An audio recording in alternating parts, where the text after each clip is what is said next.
turn around. When conditions are right, then a spark will ignite. Pressurizing, building up, up, up.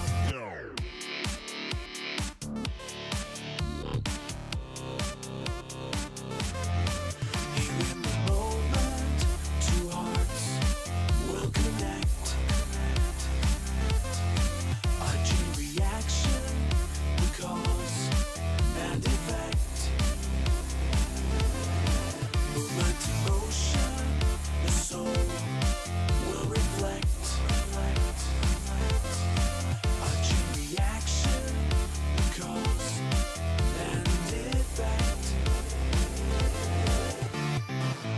In the beat of the heart, interaction will start, leading to anomalous exploration.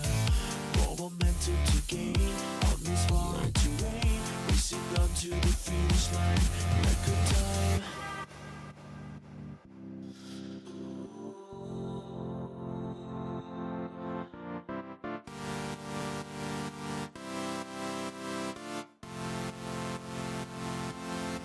Here in the moment, two hearts will connect.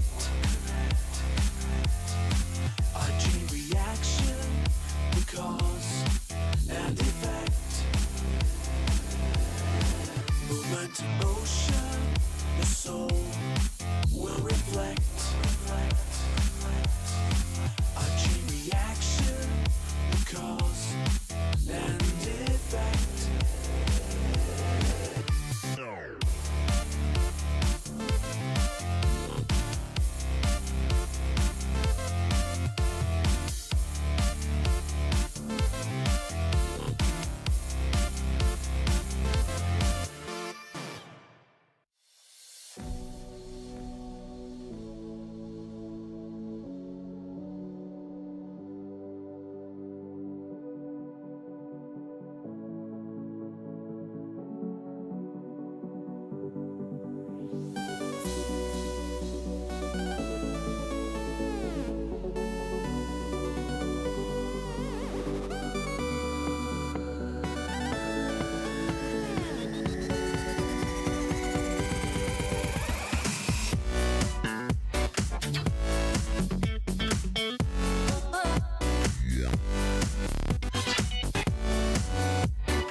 Let it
in motion, the soul will reflect a chain reaction, the cause and effect.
Red Bull gives you wings.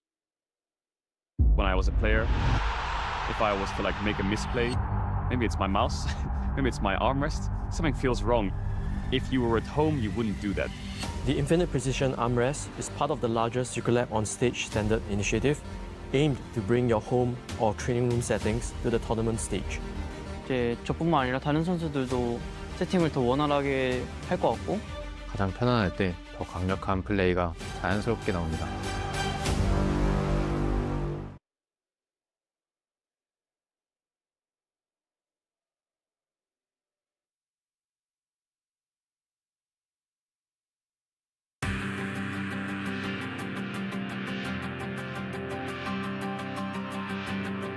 If you had it all, would you look the fall in the eye?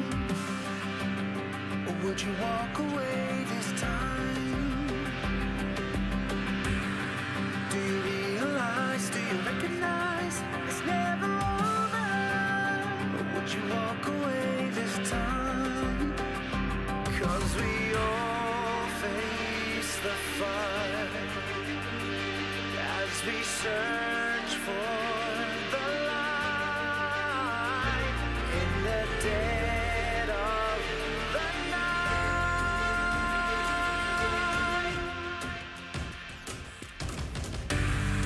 Will you rise above the days to come? Will it be enough? Or will you walk away this time?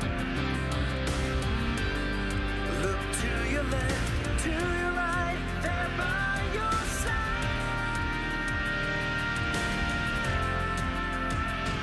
'Cause we all face the fire as we search for the light in the dead of the night. Feel that rush, feel the tide. Can you feel this newfound change? Only yourselves are here again.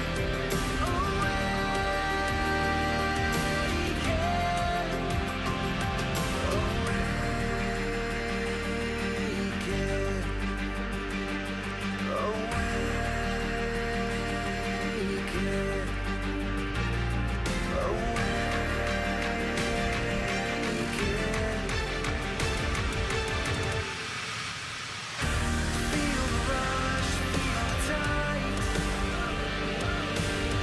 'Cause here begins a newfound strength. Find yourselves out here. We won't be the same again.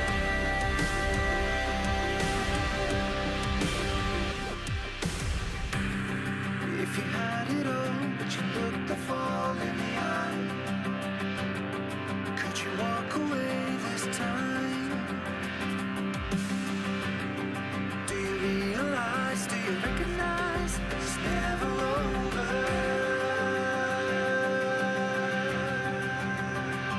'Cause we all face the fire as we search for the light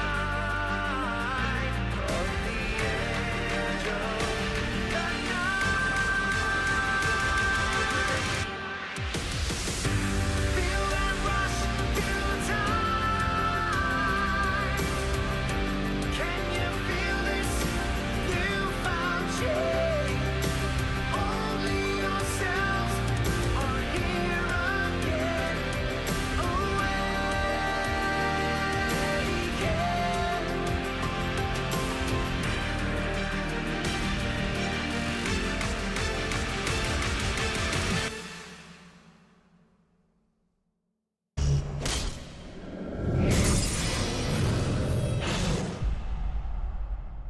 Welcome to the European League Championship Series live in HD. We are about to kick off week 1 of the LEC Summer Split. And now it gets even more intense as they battle it out for a shot at fame, fortune, and esports immortality.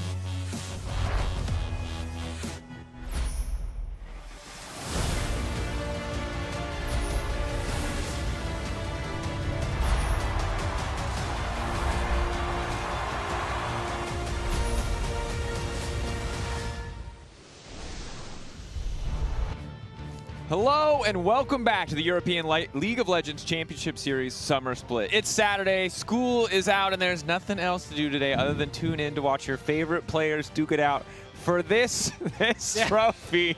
Woo! The one and only. The one and only. I'm Sifa, joined by Mr. Pulsa himself. It's Deficio. This is Sifa. Yeah, they asked me if nobody knows that no one. one knows that's a deep cut, but they knew you would know it, so they asked if we want to throw it in. Shout out to this trophy. It's a great design. Yeah, Shout out. you need a lot of room to fit it.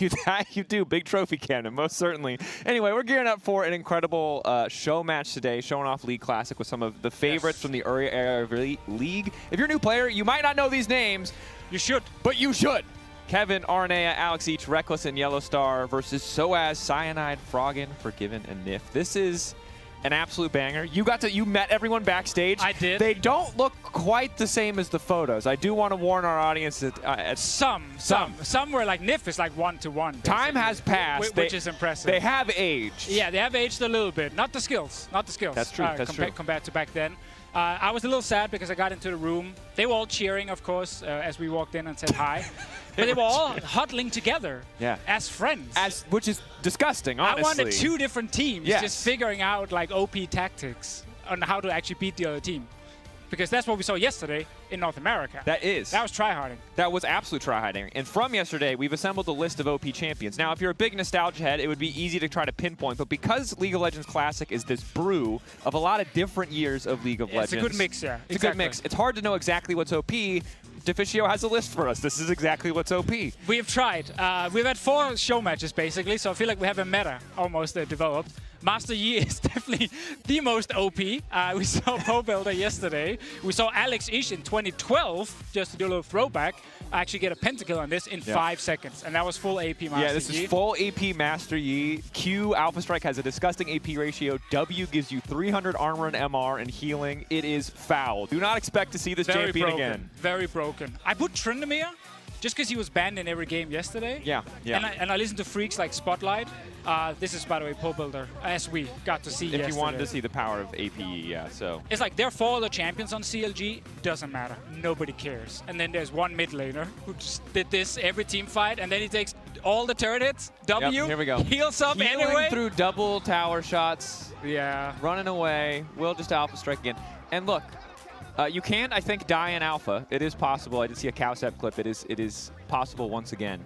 But generally, unlikely. This is a great era of League of Legends. If you're a new League of Legends player and you're coming back, you can cope so hard and convince yourself that you're good at League of Legends by just finding OP champs. Yes. That was 90% of a lot of bad players, myself included, early history. I played Vladimir when I came out. I was a good player, right? No, he was just broken. You just stacked the revolvers, which you can't do anymore. But I think, like, we obviously listen a lot to Freak, who was part of making this, and we've chatted quite a lot to him. We got to do a show match as well 2 weeks ago.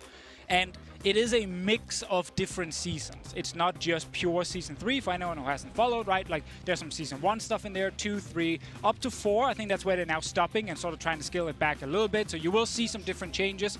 Champions as well. Like, we had Tryndamere on the list, because he was banned yesterday.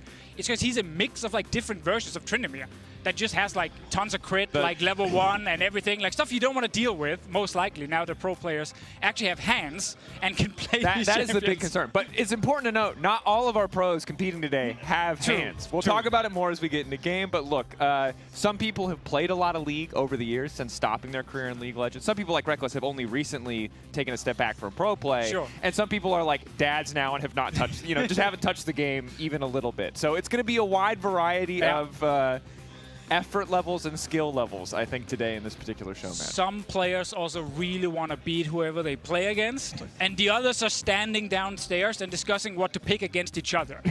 Doesn't happen in every lane. I can definitely reveal that one, but I'm just excited. Like, for me, this was like, I saw the lineups. I'm like, come on, you have to be part of this. You have to be part of it, you have to watch it, you have to talk about it, because these are old names we don't get to see in a room together anymore. This is like the earliest era of League of Legends. It was so scrappy. We talked about it before. It felt like the entire League of Legends world. We talk about narratives. We can talk about them more in game, because for now, we're going to send it down to the stage to meet the teams before we get into our first game. Pour certains d'entre eux, c'est dans ce box que tout a pris sens. Quelques secondes avant une entrée, le cœur qui se serre, les jambes qui tremblent, la pression qui monte. À leur époque, ni dragon élémentaire, ni héros de la faille. Pourtant, ils sont devenus des héros sans faillir. Alors aujourd'hui, la renaissance de l'EULCS, la renaissance d'un showmatch qu'on n'aurait jamais cru revoir. Noah, es-tu prêt à revivre l'époque de nos icônes? Oui, Célie, je suis prêt. Le League of Legends de notre enfance, peut-être de nos grands frères, et pour certains, qui sait, le League of Legends de nos parents. Et pour nous faire vivre ce moment, ce showmatch, les plus grandes légendes européennes, les premiers à entrer, la team Legacy, avec sur la top lane, Kevin, dans la jungle, Araneae, sur la mid lane, Alex, on a des carries, Reckless, au poste de support, l'emblématique EULCS pour ces 5 rois qui nous ont maintes fois fait rêver. Mesdames et messieurs, un tonnerre d'applaudissements.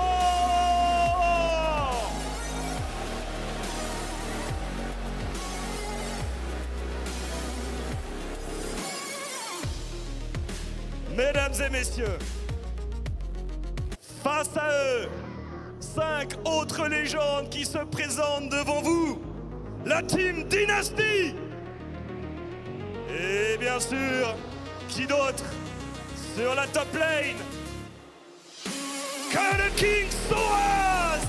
Et dans la jungle, Cyanide sur la mid lane, le maître de la Nivea, Brogan.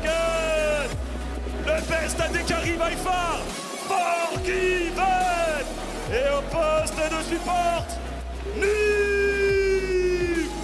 Mesdames et messieurs, pour 10 de nos plus grandes légendes européennes, s'il vous plaît, applaudissez-les comme il se doit, et que le showmatch de la classique commence.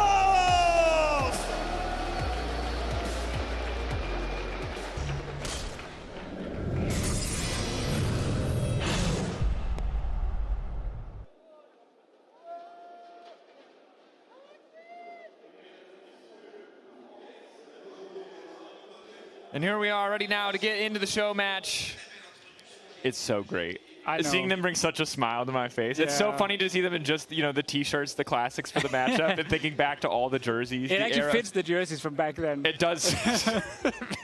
Not a lot of sponsors necessarily on these. Not a lot of sponsors in the early era. Maybe a peripheral. Or maybe. Pringles. Or Pringles. Classic. We got Shout Alex out to in there. Alzish and yeah, Moscow 5. Yeah. Briefly Empire before they got picked up. Fun fact, the OG player manager from that era came back. She's like a project manager now. She's pretty high up a Riot, just to be the player manager for this show match and all these old players, so they'd have a familiar face. I like that, but it also makes me slightly concerned that the players need that much help still. We have to bring a familiar face back so they actually know who to follow around. Maybe you have to follow her. Okay, you gotta understand.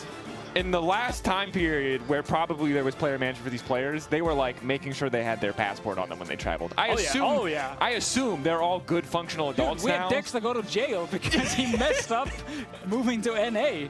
Like, just to sort of, you know, talk about the level we have from the players. There was a lot of good League of Legends, not a lot of good adulthood happening. So you can see that there might want to be some caution to make sure we get through on stage. But the bot lane, on both sides, I think is the matchup that we're personally most excited for. I mean, we have to, Reckless versus Forgiven? Yeah, exactly. Like, Reckless was like the big star name already. You know, he was the prodigy coming in, and then Forgiven joined, and immediately he just had a grudge match against Reckless. I need to beat this guy. I need to take his turrets. I think Odo told us he always talked about getting 2 turrets at 12 minutes against Reckless. That was his biggest moment, just to try and shut him down. Pick a man face. 2 bans only, by the way, on each side. 2 bans only and a relatively small pool of champions, all things considered, compared to modern League of Legends. Yeah, so you said we're playing Gentleman's Fearless. Yeah, so Gentleman's Fearless is an informal term, which means the players agreed to Fearless, but they're all kind of nervous that if we go to Game 3, they won't have any picks. So if someone does fall back on repicking, they've said we won't remake.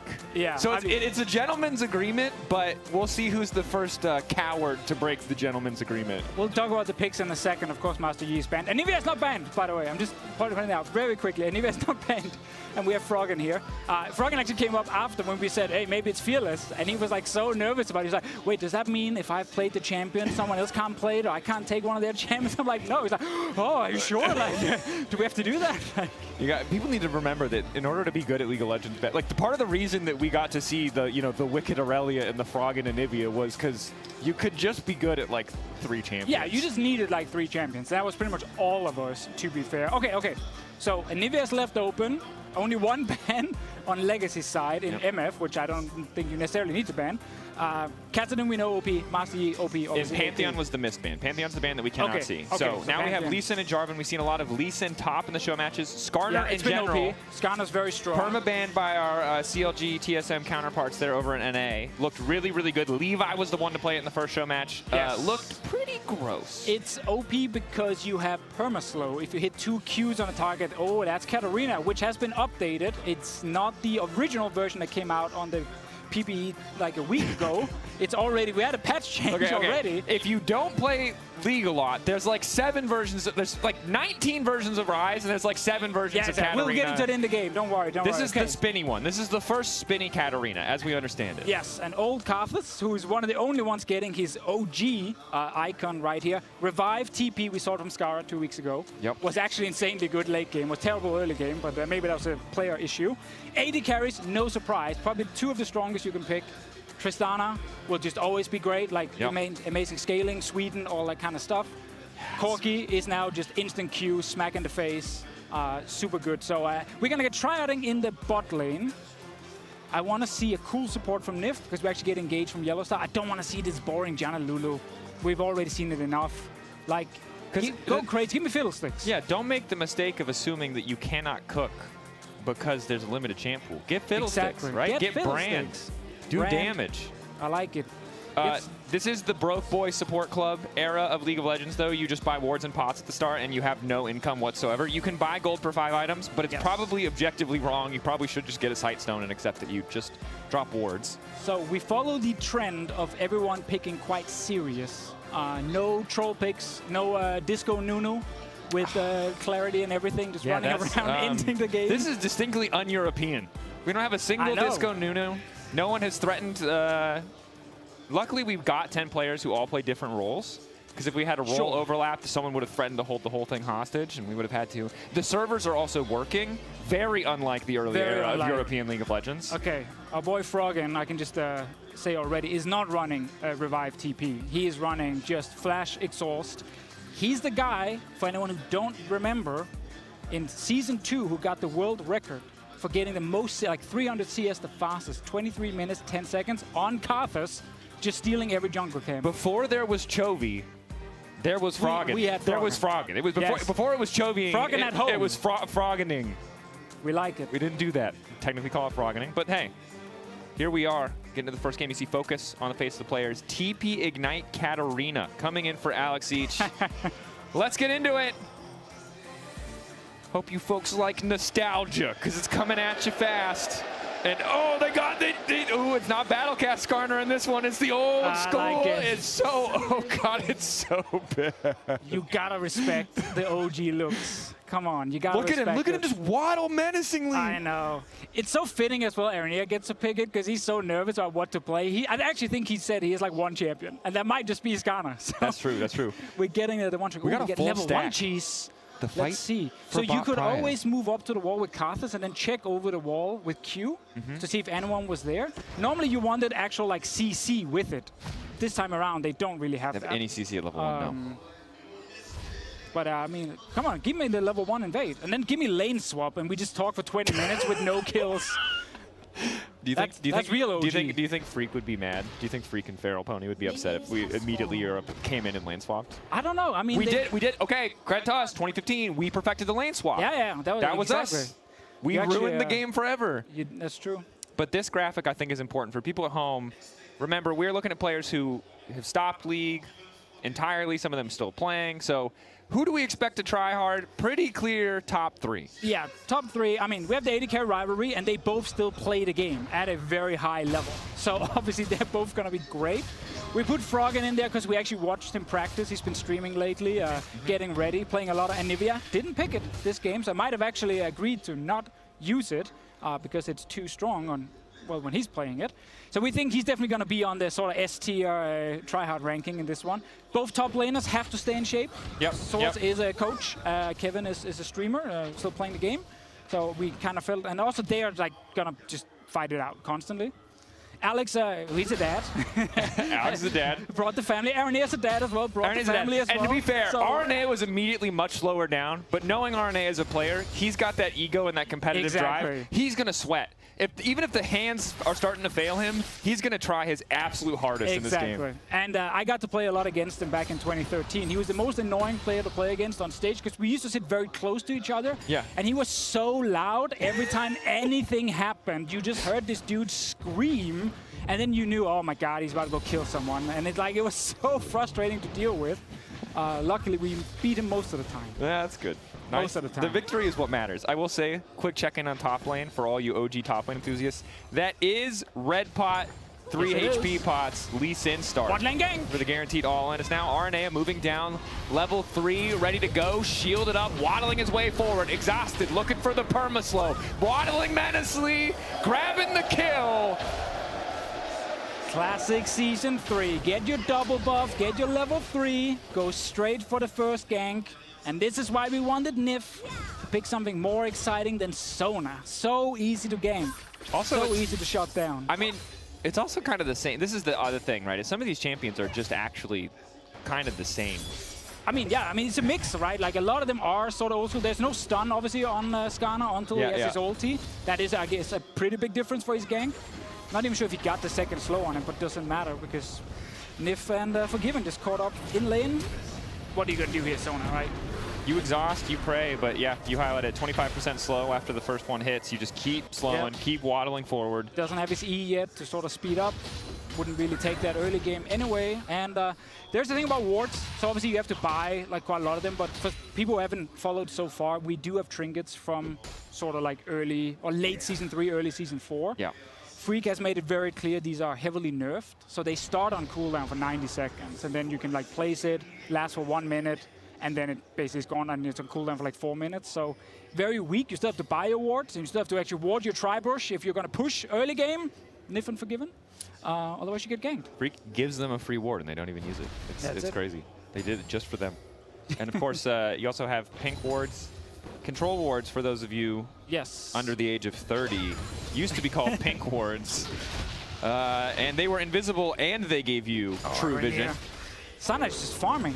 Sunlight level 5 though. RNA is level 4. I don't know. I don't know how that jungle duel works. I assume Skarner just absolutely demolishes Jarvan because he only can do 2 buttons. I mean, this is the era of like half the junglers is building full tank, and if they ever meet each other, they just like bonk each other in the head once and then walk away and basically tell the team, "Don't worry, I got it under control. I shut him down. I shut him down." We will know how hard they're trying if we see Spirit of the Ancient Golem, the tenacity they're both gonna build one. They're both building which is they're both going to go full of course, but it's just the most boring possible Spirit item. You want Feral Flare on like a Java here? No, I don't want Feral, but maybe like give me an Ancient Lizard, you know? Give me the AD version. Give me a little something more. We get the full tank. Top laners as well will...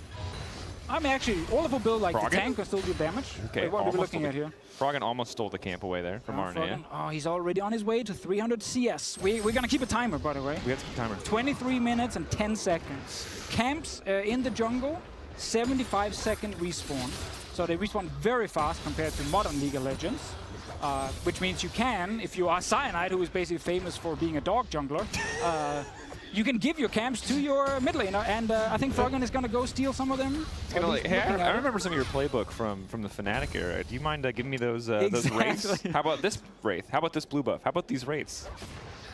No. Alex each exhausted, just Shumpo's out. This is OP exhaust, remember. Yes, of course, yeah. If you're used to modern exhaust, it's damage reduction and attack speed reduction. So if your character cares about auto-attacking, exhaust is truly devastating. EULCS getting tricky with it, moving in onto Froggen. Gonna maybe look for the kill with the Death Lotus. Doesn't quite get it. The Ignite's still ticking. Froggen goes down. 1 for 1. He can still farm. And he can still farm. He's still approaching 300 CS. He's not off course yet. Alex, great to see mid lane again. Move forward, rocket jump in. Reckless, chasing for a little bit more.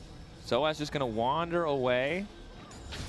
Charge finally gonna pop, and we promised people we would talk about Katarina, by the way. We did. So it is the sort of 2012 version, meaning your W is where you spin sort of like daggers around you, and if you hit something, you get movement speed, yada, yada, yada. Ulti is what people remember. Spin around is like do a ton of damage, and of course resetting cooldowns. So you will be getting a very cool version of Katarina, and he's gonna build a Gunblade on Alex's side. Love that he gets at least a kill for himself. We're so happy to see him back here. Like 2012, Alex and Froggen and Xpeke, they were the 3 best mid laners in the world, no bias. This is where the EU mids came from. I was just That's thinking about that literally too. where EU mids came from, yeah. Danish mids started with Froggen. That's not with Froggen, and then Bjergsen and then Caps, right? But Froggen is the progenitor of the Danish mid lane expectations. And the whole EU mids 2012 was these 3 guys, basically just dominating the scene. Playing 80-minute games on Anivia. It was a little bit less high octane, I will say, but if you think about it in your head and you just hold on to that memory, it's evergreen. But if you actually watch the VODs, it was a very... Yes, I mean, I told you this yesterday. I was listening back to some of the casting from back then, and obviously games were a lot slower, so people didn't have too many things to talk about. So they would actually just play-by-play the screen a lot more than we maybe are used to now. And that means also they would just point out every missed skill shot that would happen. Well, Alex mid lane first. has not missed a skill shot. Flash is ready. There's nothing you can do right now. He flash ults you, by the way, on Skarner. Like, you are gonna die. Oh, and he can do the trick on Skarner where you kind of turn around to get the extra distance on your ult. 74, 77 CS. If my math is correct, like, he's on the way. He's very far away from the... Didn't you say it was 300 CS? I know. He's miles away. He's very far away, I'm sorry. I tried to hype it, but I couldn't hold it after. I know. I really tried to hype it. I appreciate it. You really got to hype the guys up. I know. He will technically farm faster. I just want to say that, like when he can start doing multiple camps in the jungle. But yeah, I don't think he's on the way. But I don't know if he knows that he's playing this minigame. Did you bring this up with him? It's Froggen. He knows he's playing. He knows. This is what he cares about. I mean, it is 81 CS to 59. I know. There's a diffy in the mid lane for sure. Alex, by the way, now, for anyone who wonders, is still working at Riot. Yeah, kind of crazy, right? As an engineer, living life in America. Dude, time moves on. There he is. We go. Starting with Empire, which very quickly became Moscow 5.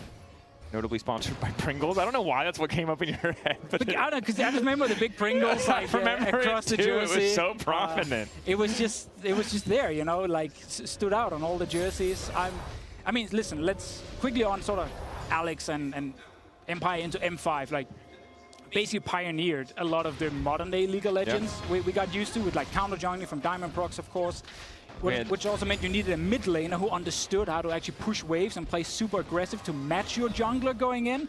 Everyone else was like, hey, what's going on here? We're farming. Like, hang on. You can't be taking our farm. You've ruined this part of the game. RNA is also surprised. He thought they were just farming. Soaz goes for the kick. Cyanide grabs the kill. They're not done yet. Yellow Star might be caught out here. Yellow Star definitely in trouble. Now remember, towers compared to modern League of Legends are much weaker. And once this dies, I imagine Yellow Star's gonna have to start running for his life. Requiem coming down. Froggen wants to get involved. A couple free assists here. Cataclysm to lock up Yellow Star. Reckless doing some decent damage back, but Team Dynasty, they got it. This is the classic Soaz move. Leaves the lane, walks down somewhere else, starts picking up kills. And he picked Lee Sin, which has been one of the best champions in the different show matches we've seen so far. Probably reminds everyone of modern champions the most, and therefore stands out It's still slightly. Lee Sin. Yeah, there's some slight differences, but almost all of the differences are positive in Lee Sin's favor.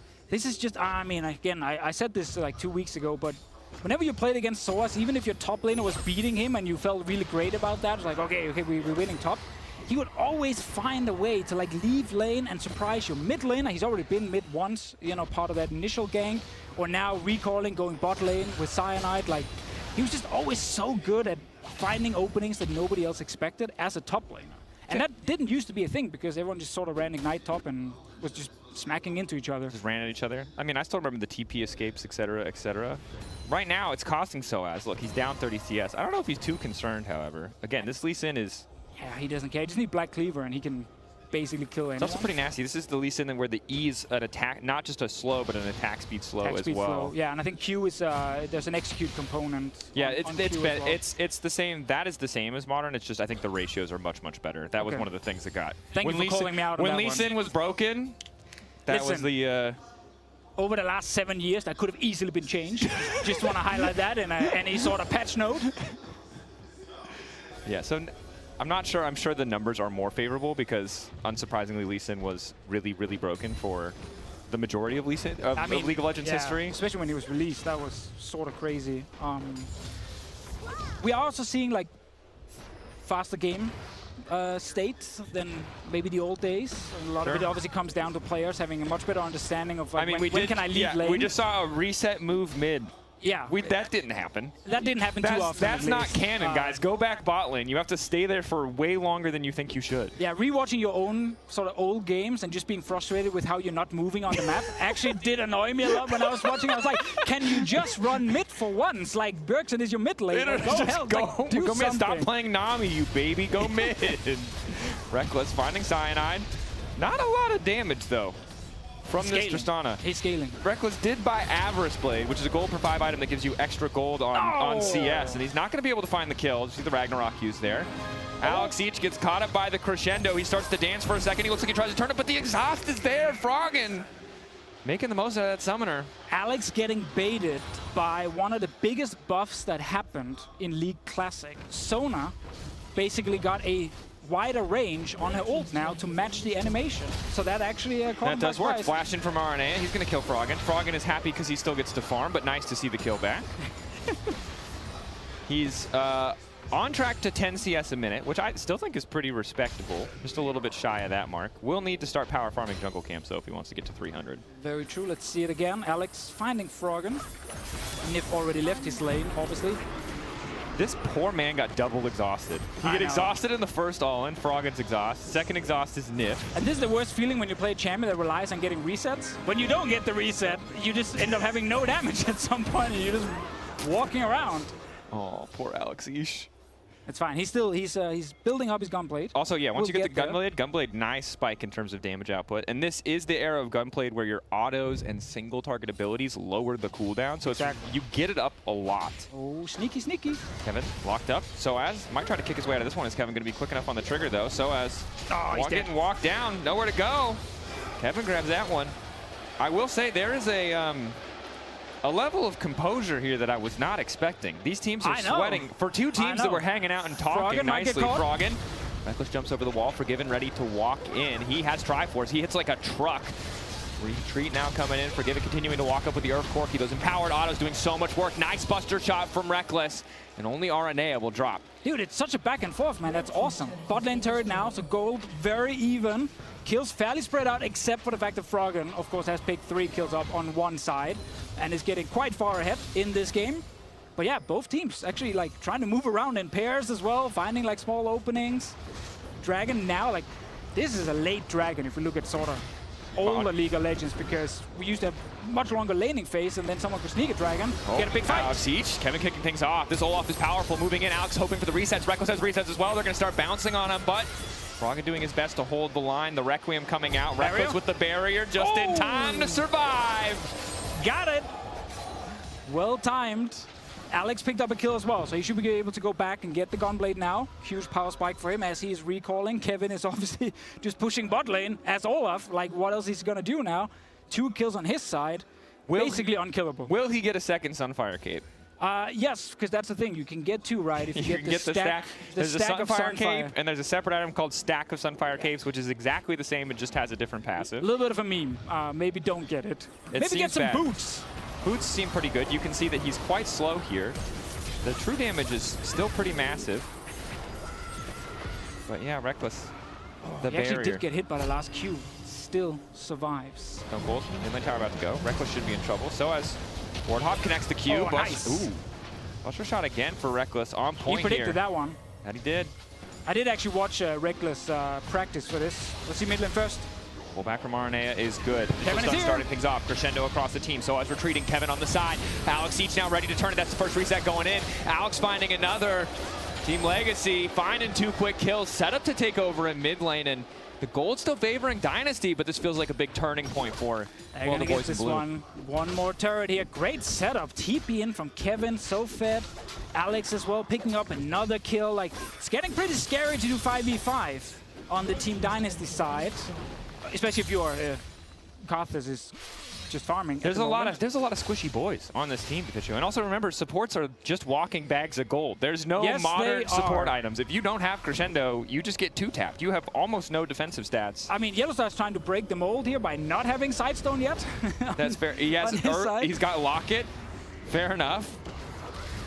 Technically, the only item you had to rush as a support after you Sidestone. This is true. This is true. Sidestone usually first as Froggen just continues to walk into Reckless. Reckless is going to jump out of there as soon as he can.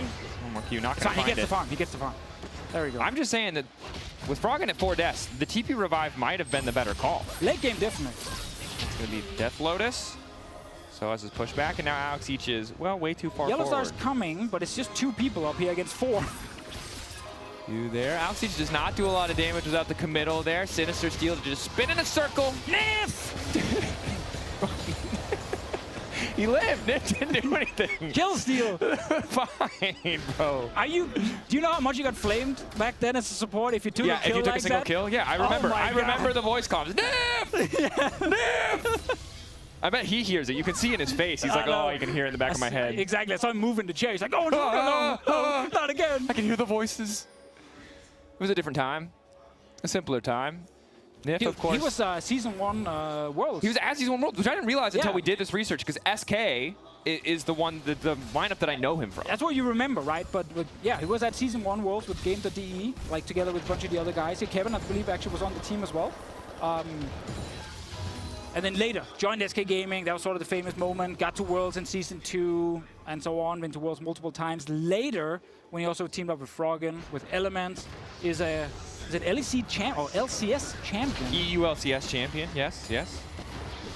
As Kevin's in trouble now. I don't know how powerful Olaf is to go through an exhaust. Not strong enough, but now Alex Each is looking for a reset. There's no more kick, so Alex Each taking his sweet time. 15-second cooldown reduction coming in on that kill, but the rest of the CC is there, and well, it's a pretty easy follow-up. We just had Team Legacy like win team fights in mid lane. We were going, man, they're looking very strong in these team fights. They can kill everyone. And then we have Alex in top lane dying on his own. Now bot lane Kevin gets caught, and then Alex joins him and also dies. So a bunch of kills going the other way.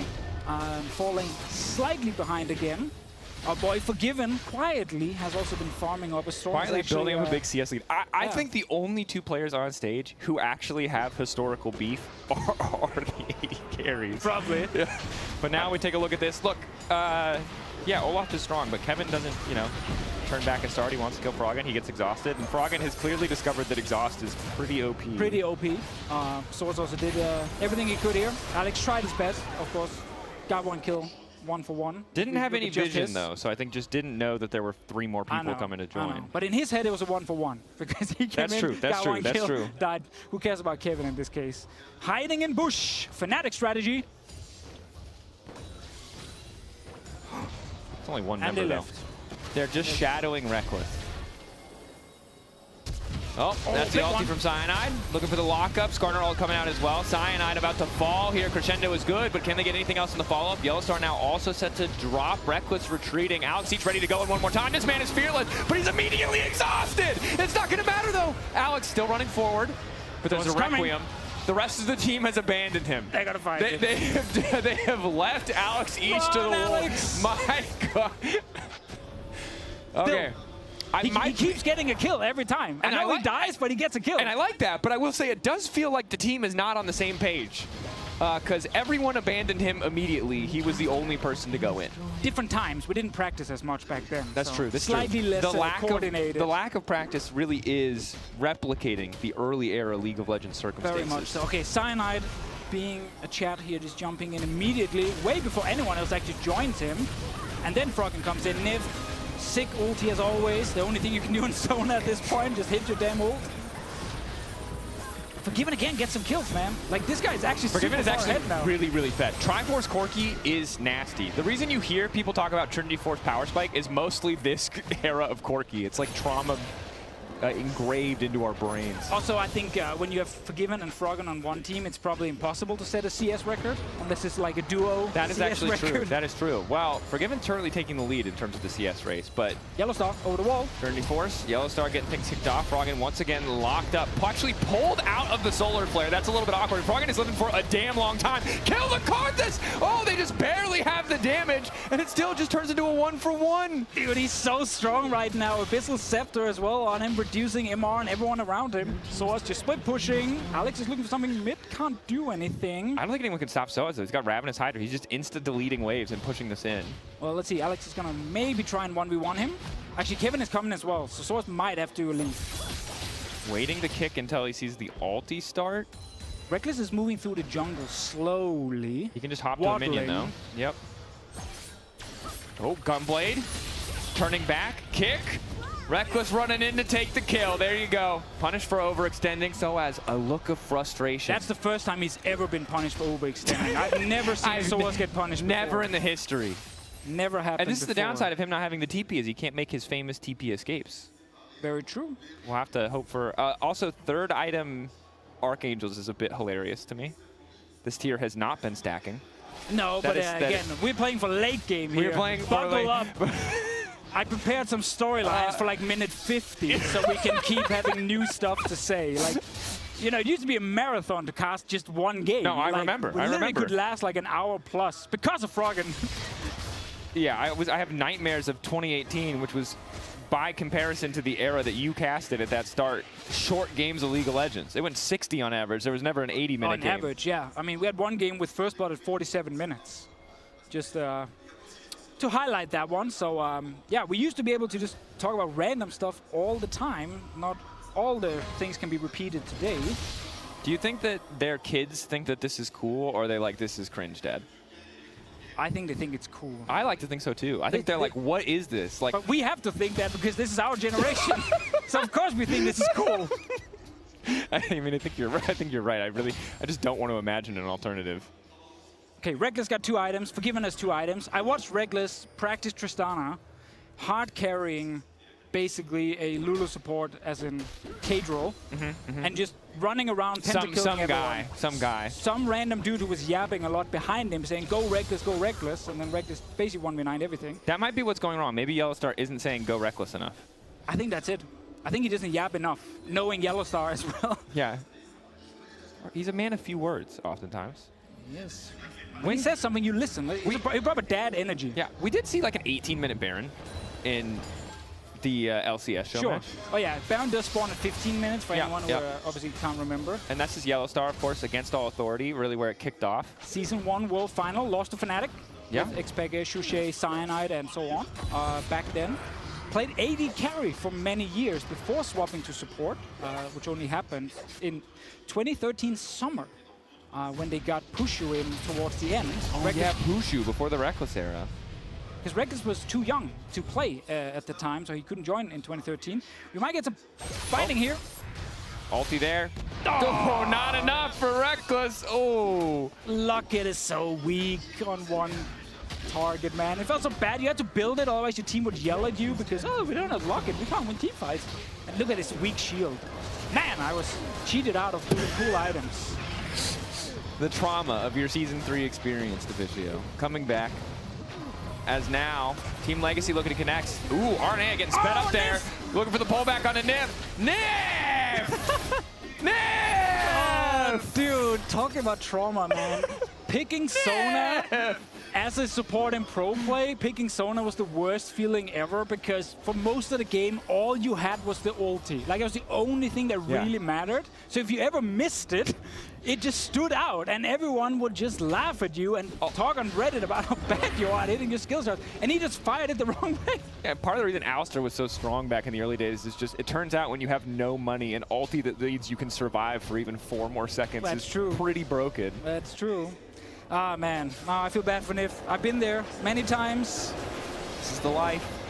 Dude, it's not easy to hit. That's the thing. Like, it's a bit easier now because, again, they made it a bit wider, but it wasn't easy back then. Let's see what happens. It's a pretty long windup. It's allowed. It's allowed. It's allowed. Yeah, that was really difficult. Because in modern League of Legends, if you fire it completely the wrong way, it would for sure connect, actually. It's allowed. I think he was maybe trying to press something else. Oh, just a little too quickly turned around on the champion. Oh, yep, yet another exhaust coming in from Froggen here. LEC desperately trying to 1v1. It just does not matter. Okay, I gotta say, it feels a little disrespectful to take exhaust. I think this we gotta ban the summoner spell for non-supports. That's the extra thing on Fearless. We're gonna ban summoner spells. That so feels like the next level of the gentleman's agreement. I mean, he's gonna die now, right? Speeding in. Dude, respect the farm. He doesn't care about dying. He just want to get another wave. Dude, he's doing good. 248. Him and Forgiven are just absolutely power farming. Soaz, on the other hand, is not allowed to take farm anymore, it would appear. He's full build. I mean, what are you going to do when you have a mid lane 80 carry basically screaming for every single wave? Yeah, it's a tough one. It is tough. He's not getting any farm. No, he's also down. So jungle camps are being removed as well. Luckily for him, it doesn't matter that he's level 13 to level 16 on the other side, because he's basically just an engage bot. Yeah, doesn't really have any bearing. An extra Sightstone, though, for the team is certainly nice to have. Maybe what's allowing them to push up and... Well, they're dying anyway when they push up, but at least they know they're going to die with the power of all this vision. Exactly. I like how yesterday we had Odd1 playing for TSM, who again was a proper sort of team jungler, building Sightstone and getting early oracles together with Nick Smithy, actually, funny enough. And we kind of have the same thing here. Like, Cyanide was famous for just being the most, like, generous jungler ever for his solo laners, because he would just perma-ward for Xpeke and Soaz. He would buy Oracle with his jungler. Like, he would just play for his team all the time.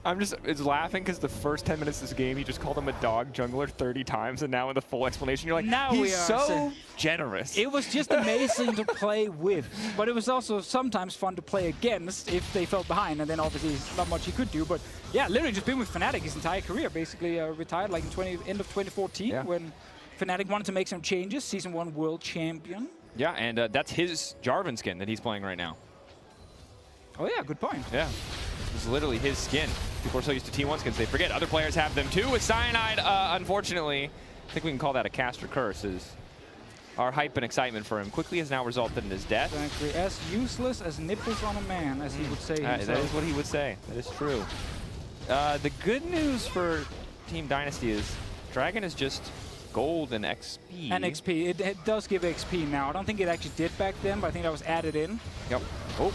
Nif looking for an angle on the ulti. Can't Olaf right now, though. Yet another exhaust coming in for Froggen, but LEC ready to start spinning all the CC across the top. Dynasty holding the line as Forgiven just starts free firing. Oh, and now it's a Requiem. But Reckless still standing tall. Only one member dropping in exchange for two. LEC gives his life in exchange for Froggen and Cyanide, who's still dead from the previous play. Dude, this game will literally just be Reckless trying to 1v9 in the end game so you can yell we're in Sweden. Like, that's actually what's going to happen. Do I yell we're in Sweden or do I yell we're in Paris? Good question. Good question. Well, we're in Paris, so I think I'll go with Paris. Reckless is getting to that point. He is getting strong. And I do think that this is what we've learned. We've learned a lot about the psychological profiles of professional players in these show matches. The 80 carries are always the biggest sweats. Yes, always, always. All right, let's see one more time here. Yellow Star actually did end up looking for the gauge with Kevin, who is super fed at this point and very hard to kill. And Rex comes in from the side, Aeronair as well, trying to join, and Alex gets a perfect ulti. And so many members, and everyone just has to focus him immediately, essentially leaving Reckless alone. Ulti did not end up doing anything. This is an era where a lot of people are building tank, so obviously Karthus ult will be slightly less useful there.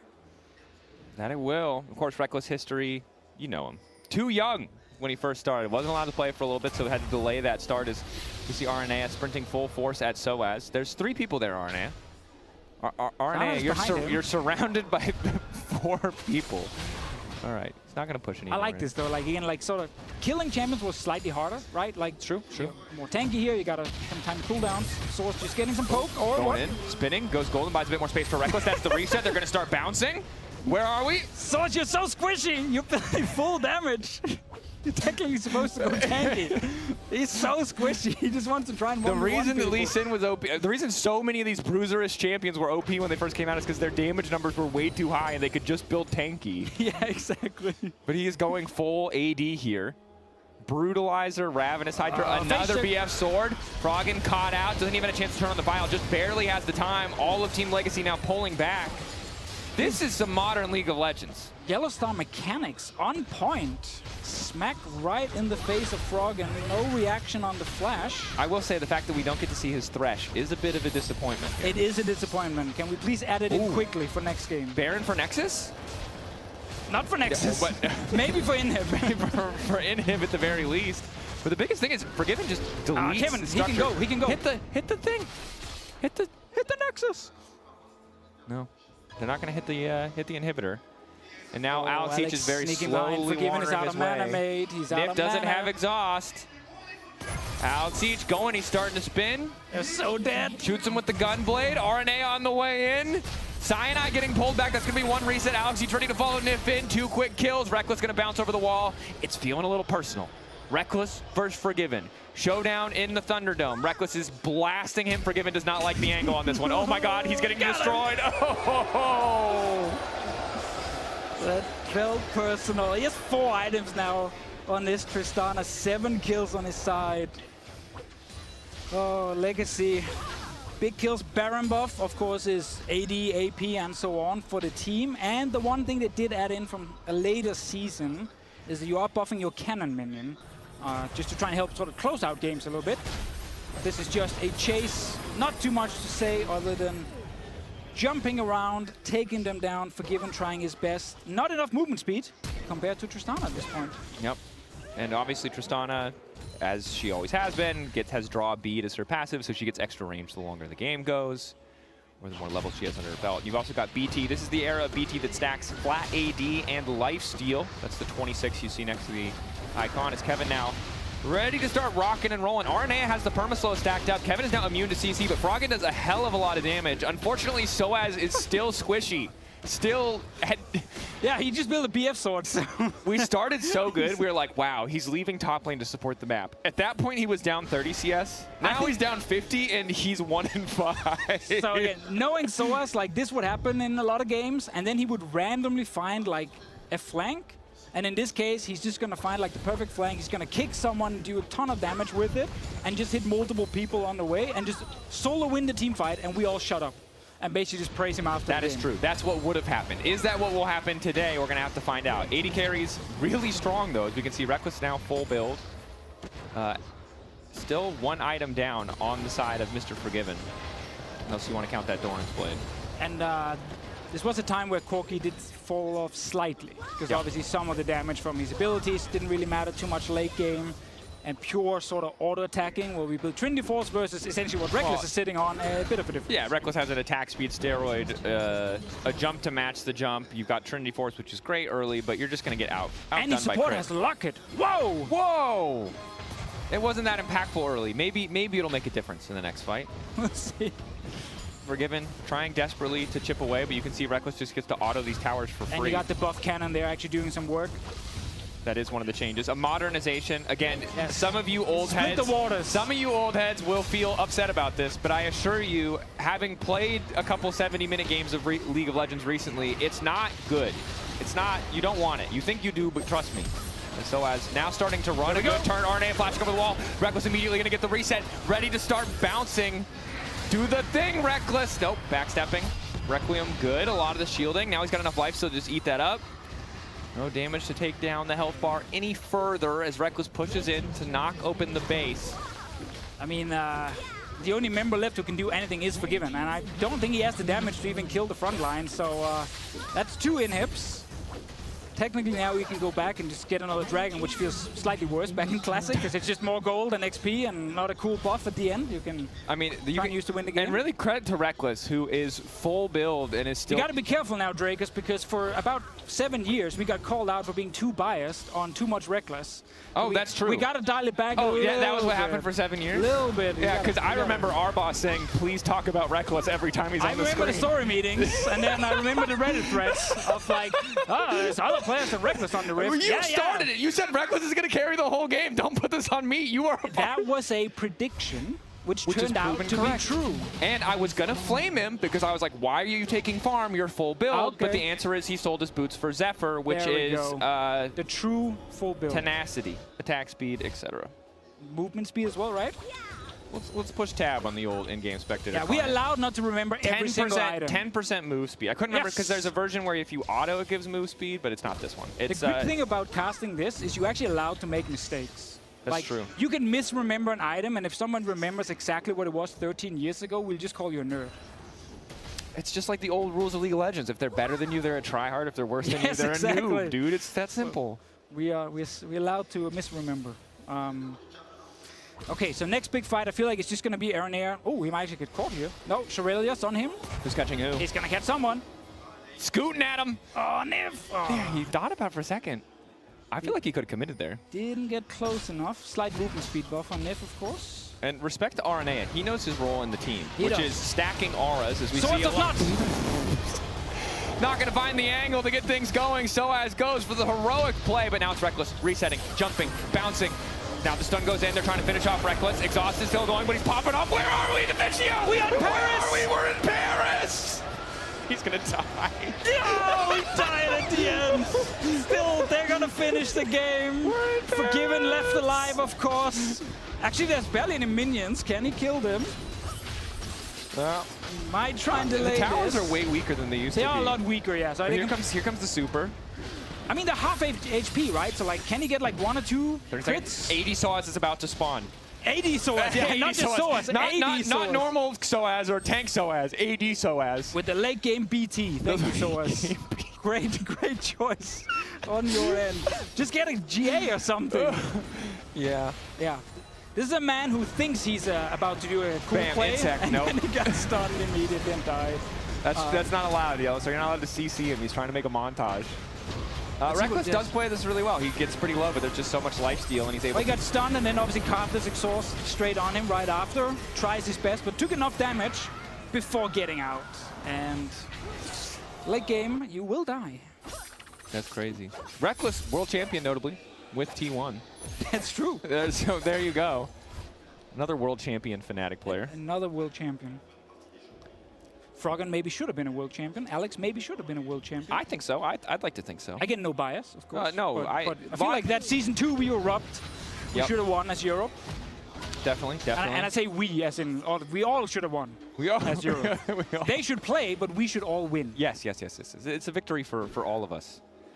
Even me, the non-European. An American dude called Sifa at the time. That's true. That was nothing highly questionable. I have never been more bullied than when Mitch said, your last name is actually Dracos, you idiot. It's a good name. It is a good name. Works out. Now we see Team Legacy finally Mini starting Baron. another Mini Baron. He's just a little worm. Just a little guy. Oh, he's nice stun on the them. Cyanide, zoning them out. Can he get into the pit? No. Might secured. That was actually the one to quite grab it. important because if you look at Cyanide highlights, it's him saying certain things that are very funny, and then it's him stealing Barons. That's like the highlights you're gonna get. Yeah. So well, this if there's time, one thing I know about Cyanide, it's he's praying for the big package here to save the day. Oh, definitely. Oh, definitely. 157. So I feel like our tryhard tier list actually was looking pretty spot on. Fairly spot on. And credit to RNA. Us putting him in B tier felt a little premature, but he is absolutely sweating for it. I mean, he locked in on stage. He locked in on stage. He's got the Mobies. He's ready to go. Legacy ready to end the game. Remember, this is a best of 3 with Gentleman's Fearless, which is normal Fearless, but they might cheat a little bit. And pick something anyway. So we don't know how fearless it'll be, but we're going to have to find out. All right, they got double cannon here, buffed up by the Baron. Surely they can finish the game. They kind of want those minions to move in so they can hit the tower, though. Is Froggen now locked up and taken out. Does still have a few more seconds in Death Defied. Alti there. Yellow Star does drop down, but now Kevin, CC immune. Reckless moving in, wants to take down Forgiven. Are they diving the fountain? He's looking for the angle. Once again, we're in Paris. Ah, Legacy! Get game 1. Great game 1. 40 minutes, fits the theme. Ton of kills here. Reckless in the end. 13 kills on Tristana, got another one on Forgiven. I feel like at the very end. I'm in 2014 right now. I can see it. Look at their faces. He has slightly more tattoos. I will at that point. Yes. Notably a bit older. a bit. Forgiven as well. Rocking the bald look. I like it. I like it. It looks great. It does look good. They're dapping each other up like this. Hey, you didn't win yet. You didn't win This yet. is game one. Game one, yeah. They don't know where to go. That's my favorite part. Okay. It's been too far away. This is why we need the player manager from the past That's to be true, like, that's this true. way, this is the door, please walk out. Don't talk to the team. Don't talk already. to them, guys. What's going on? This is a blood feud. Come on, you got to get it together. Oh my Anyway, God. if you want to run it back again, if you're hungry for a bit of nostalgia, League Classic releases this Wednesday. Now the teams are going to be switching sides, and they'll be back for Game 2 with some new picks right after the break, so don't go anywhere. Welcome to the European League of Legends Championship Series.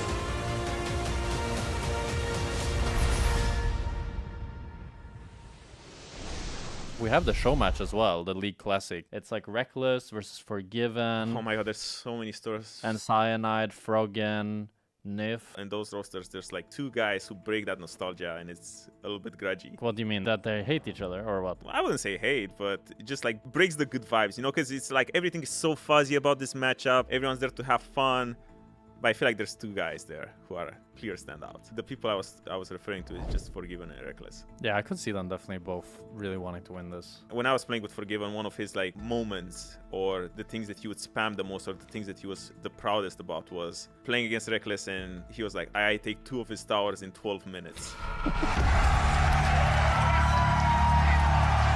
It was just so ruthless. So that's why I'm like, it's pure vibes, but I'm sure he will mean business because he brought up Graves, the old Graves. True. And that was his main yeah. champion. If there's someone who wants to take over, it has to be that guy. Yeah. Reckless Vayne versus Forgiven Graves. Oh. Give it to me.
Welcome to the European League of Legends Championship Series.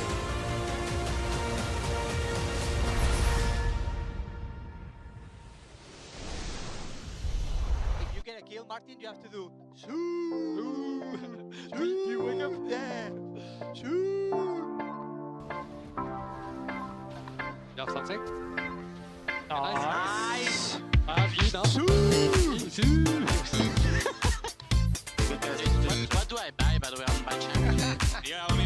thinking about the same thing. Guys, I'm playing triple longsword.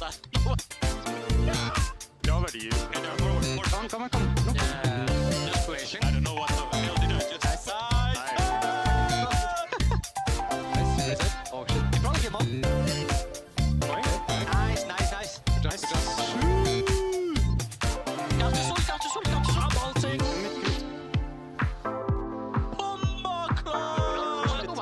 Ooh, hard hand getting sped up there. Looking for the pullback on the Nif. Nif! Dude, talk about trauma, man. Yeah, take my guns. Take everything. Take my wife. Take my... I messed up guns like that. Reckless gonna bounce over the wall. It's feeling a little personal. Reckless versus Forgiven. Showdown in the Thunderdome. Reckless is blasting him. Forgiven does not like the angle on this one. Oh my god, he's getting destroyed.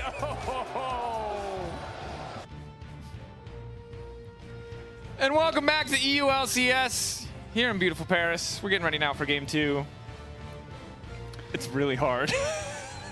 Please kill me. This was included in your job description, Wow. buddy. Welcome to the early air. Do you remember that? 2018, running around. I don't remember what bet we lost. We lost it to someone. It was to Reckless. And Yamato Cannon, maybe? I think so. And then we had to wear it on... This was on stage. This was on stage. This was for the video with Nuke Duck. We lost to a bet to Kasing and Nuke Duck, Yeah, so we we had did. to rap about them. Or I had to rap about them, and you had to DJ cowbell. You had to dress up like a, Because I couldn't sing. Yeah, you had to dress up like a thing and do a cowbell. Aroneer, he's feeling it. He's feeling alive. I love the voice comms. The voice comms are what make this show match so good. Guys, I have no idea what I'm doing. I'm just buying triple longsword. Triple longsword. I also loved Cyanide in this. Basically telling Froggen and Forgiven, just take everything. Take my home, take my wife, take all my farm. And Froggen just go, I love junglers like this. It's like, yeah. I mean, yet Snooper, he did the same. He also gave him everything. It's true. It feels like the way to be a professional jungler in this era of League of Legends was either be Diamond Prox or just be a really nice guy who conceded all of your CS. Yeah, I mean, listen, guys, 2012, 2013, the meta for half the pro players will be very good at getting carried. Just be easy to carry. That could be junglers, supports, top laners. There were like maybe 10 good pro players, and there were like 50 players on teams entirely. We were just there. No, did you put me in the 10? Yeah. Oh, thank you. I'll take that. You got carried by Bjergsen, I obviously. did get carried very hard. Very much, obviously. Yes, very true. All right, entering picks and bans now. So let's see if they respect the Fearless, first of all. So obviously we have a couple of picks out. If you didn't watch Game 1, Olaf, Skarner, Katarina, Tristana, Leona on one side, Lee Sin, Jarvan, Karthus, Corki, Sona on the other. Technically out. Kassadin, Yi, of course. Now we were wondering if Anivia has been banned, sort of. So you mentioned that you had talked to them that they were going to ban Anivia, and I think they might have meant that was another gentleman's agreement. Maybe that Anivia it was. is just perma-banned. Maybe it was. That's what you get in these show matches. I kind of want to see it. So I want Froggen to just BM everyone and actually pick it and just be like, haha, let's play, you know? And they lost the first game, so he technically could do it now and get us to game 3. Alistair. That's top lane. You think it's top lane for That's SOS? top lane. SOS. SOS. It's the AP. You can auto attack after hitting them with W, so you can obviously like be super obnoxious. Might be like Trinity Force into something, but it's definitely leaning towards the AP side. If we look at what he did 2 weeks ago, Gangplank. I heard isn't Cyanide the OG jungle Gangplank? I guess he's not on that team, so it doesn't matter. So it's probably Kevin. No jungle or support. Or support. Yeah, old Nunu. There we go. We got it. Couldn't consume. We got it. The Froggen Anivia. We got it. Okay. Gear up, everyone. We're here in 75 minutes as well. Okay. If you need to use the bathroom, now is the time. You will not have another chance for the next 2 hours. You can start doing your taxes now and be done before this game is even over. You can do your taxes for 2027 and be done before this game is over. Okay, Nas this is just farming fest now.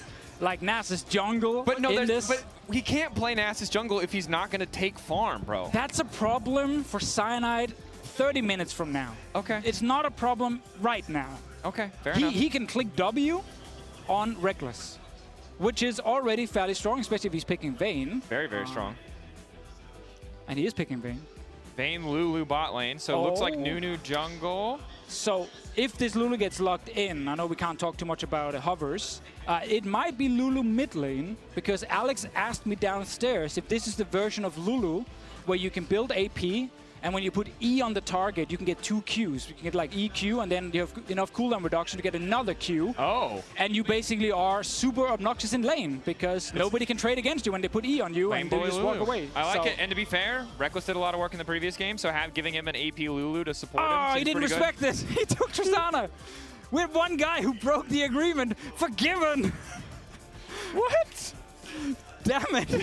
He just broke the agreement. Remember, it was Gentleman's Fearless. If someone broke the rules, we weren't going to remake, but Forgiven... He really wanted to play that. I don't think he's toxic anymore, but he's toxic in some ways, clearly. Yeah, he really wanted also to try and play Tristana and carry the game late. Oh, maybe it's Annie mid. Oh, no, I think it could have been Annie support. So it is Janna support with Lulu mid lane. A little prediction there, because we talked to him before. Wow. They're building around Reckless. I've never seen this strategy Dude, and we before. can't talk too much about Reckless, remember? Oh, yeah, it's my bad. There are other players. That's right. That's great supporting in the late game. Nice shielding. Nice. Well, I mean, there's a Fiddlesticks here. There is a Fiddlestick support, which I love to see. This actually became super strong, sort of 2013 summer, people realized. And why is it so strong? Because you could obviously just level up E in the early game, and you got all these different bounces. And if you hit it correctly, you got like 5 bounces on everyone. Oh, sorry, 4 bounces, because the first one is not a bounce technically. I hear you, freak. And then you could silence for like 3 seconds and do a ton of damage. And you have ulti for late game. Yeah, if you don't remember old Fiddlesticks, a lot of the stuff is the same. Your W, the drain ability, is a single target. Your Q is still an instant fear. There's not the additional text box. You don't have effigies or anything. You just reduce MR around you. But the E is the big one. Dark Wind, I think is the name of it. Yes. You throw a crow, the crow bounces back and forth a bunch of times, and it silences people repeatedly. Yes, very true. So we actually have a full buff Reckless late game. So Gangplank will buff him with his E, raise morale. Yep. That's going to give him some stats on that one when it's used. Aranea will give him Blood Boil, which will give him move speed and attack speed. And then he has basically Janna and Lulu shielding him, speeding him up as well with Whimsy. This is what I said to myself when I said, let's watch an old school match. Let's watch the one player who's played recently be supported by 5 pros on the least interesting champions I've ever seen. There you go. That's it. That's all I wanted. Got it. I would have liked a little bit more. I wanted a little bit more of the Katarina for Alex each, I will say. But we'll see how the Lulu works out. Yeah, I know. I mean, he got excited downstairs when we talked about Aranea is caught. Or he's going to run away. I think he's just walking away. Look at that booty. He's so fast. Look at that. Oh, no, you want to come in? Join us. Grab a headset. I'm going to hold your cough button down. You got to explain the top lane matchup for us. It's very important. Oh, no. You were probably playing solo queue at this point in your life. How does AP Alistair versus Gangplank top lane go? Now, that's a blast from the past. I do think it's the Alistar that was completely busted, the one where you just get the Trinity Force, static shift, headbutt. You don't even pulverize. You just do headbutt auto attack, and then that's just the most non-interactive lane. Every time. And the only mechanic to explain, which Source figured out 2 weeks ago, is you have to headbutt from max range. Yeah. Otherwise, you don't have time to slap with the auto. Now, you want to know Gangplank's win conditions. Let's hear it. Yeah, let's do it. Yeah, you just kill your own minion so he never gets to level 2. No, they took that out. They took that out. No. You can't kill your own minion. Oh, the battle. RNA's level 2. Fight him, bro. Fight him. You're level 2. Get in there. The snowball. Auto. He's getting a free spell every 5 autos. It's a very useful passive, I swear. Get him. Snowball. Keep it going. Dude, he stole his buff, man. He flashed in and took his buff. In a show match. Oh, man. This is, by the way, a try-hard show match. I mean, you watched game 1. That was like, yeah, I feel like NA was a little goofy with it. We are not being goofy with it at all. It's true. So on the Gangplank point, they did remove the kill your own minion aspect. What does he do then? Then he shoots up in the air. It's just a raise morale, he just autos you, he Qs you. There's just no barrels. But it is the version, you probably played this one, Odo, with if you auto attack or Q someone, you put the dot on them. I did play this one because afterwards it was Worlds and then they killed Gangplank and then no one could play Gangplank. People forget about that part. There was a canon event where they literally murdered Gangplank and you just couldn't play Gangplank for like a couple weeks. Dude, Aranea is stealing another one. Is he getting a big one? Eat it. Oh, he missed it! But he still got it. He still got it. Mechanics. This is Cyanide is being bullied, bro. But he's running away so mischievously. Like, look at Nunu run. I know, it looks great. And Aranea is just laughing in his camera. That's what I said, by the way, in game 1. He's the most annoying guy to play against because you are hearing him every time he steals the camp. He's screaming into the mic. But that's the thing with players who are still playing relatively, you know, nowadays compared to the guys who quit 10 years ago. They're still having fun from punishing people. Meanwhile, the guys from 10 years ago, they're just completely chilling. You saw Froggen, he was still farming jungle camps with Cartus. That's how tryhard he was. Every time he died, he made sure to die in a minion wave. It's the only thing he cared about, just die in a minion wave. Is Froggen the progenitor of good deaths? Is he the actual? That's a potential question. Nif is getting run down here. Triple Silverbolt proc, exhaust. Heal going down. Forgiven looking for vengeance. Forgiven, remember, violated the Gentleman's Fearless Agreement. That's such a that's so typical Forgiven. And also, I mean, you played with him, so. Yeah. That man didn't care about any rules. You think rules are made for everyone to respect them? Nah, if it benefits him, he will break it. What was the story with him versus Reckless you were mentioning? Oh yeah, so that one. Well, let's open it on Cass. Why not? No, one of the good stories. Oh, okay, the good one. Well, we lost, and one of his ways to motivate. Oh, there we go. Will he bleed out? Nah, he's not gonna bleed out. He's just an angry cow. But one of his main ways to motivate us after a loss would be to say the example of the good things that he did that game or that whole series, which one of them was that he took 2 towers by minute 12, so why can't we do the same? I agree. That's super motivating. Beating will continue until morale improves. Exactly. See, that's great. I love that. Hey, it worked. We won, I think, the next couple of times. That's but good. Yeah, I mean, you made like semis at Worlds. Was this before or after you stopped scrimming entirely because the vibe was so bad? Nah, that was before. Different story. Different story. Okay. Aranea is trying to 1v9 the entire game. Double buff Nunu. He is not no flash. Okay, he is not recalled or used a single one of his pots. He is not interacted with any of his consumables. Come on, chase him down. Run more. Oh! And he walked away. And I want you to remember that this is it for dopamine on Nunu. You don't get to roll a snowball. You get an ulti at level 6. Hold up, you're saying that it's not fun to just have a slow that is permanently up and it's just a chunk that has, you know, very clunky sound that feels very intense when it hits? The clunky sound I do like, and the fact that it's also an attack speed slow is infuriating. So there's just no hope of fighting him if you're not a mage. Okay, let's see bot lane here. Obviously, the whole win condition is Reckless getting fed. It's like in the good old days. By minute 5, this tower was exactly in the same position as it is right now. Yeah, he's going to keep pushing. He has a support who's just going to eat the wave, not the champions, to, again, allow him to push faster and get to the turret. How about that push? Now, Siege locked up. Walking, no good angle to wall. Alex getting bullied here, though. We forgot to talk about Anivia. Well, we're going to have a lot of time. That's the one thing we did talk about. So we'll have a lot of time to talk about Froggen and Anivia. So it is obviously the older version, meaning ultis you just saw now immediately max range and applies chill instantly.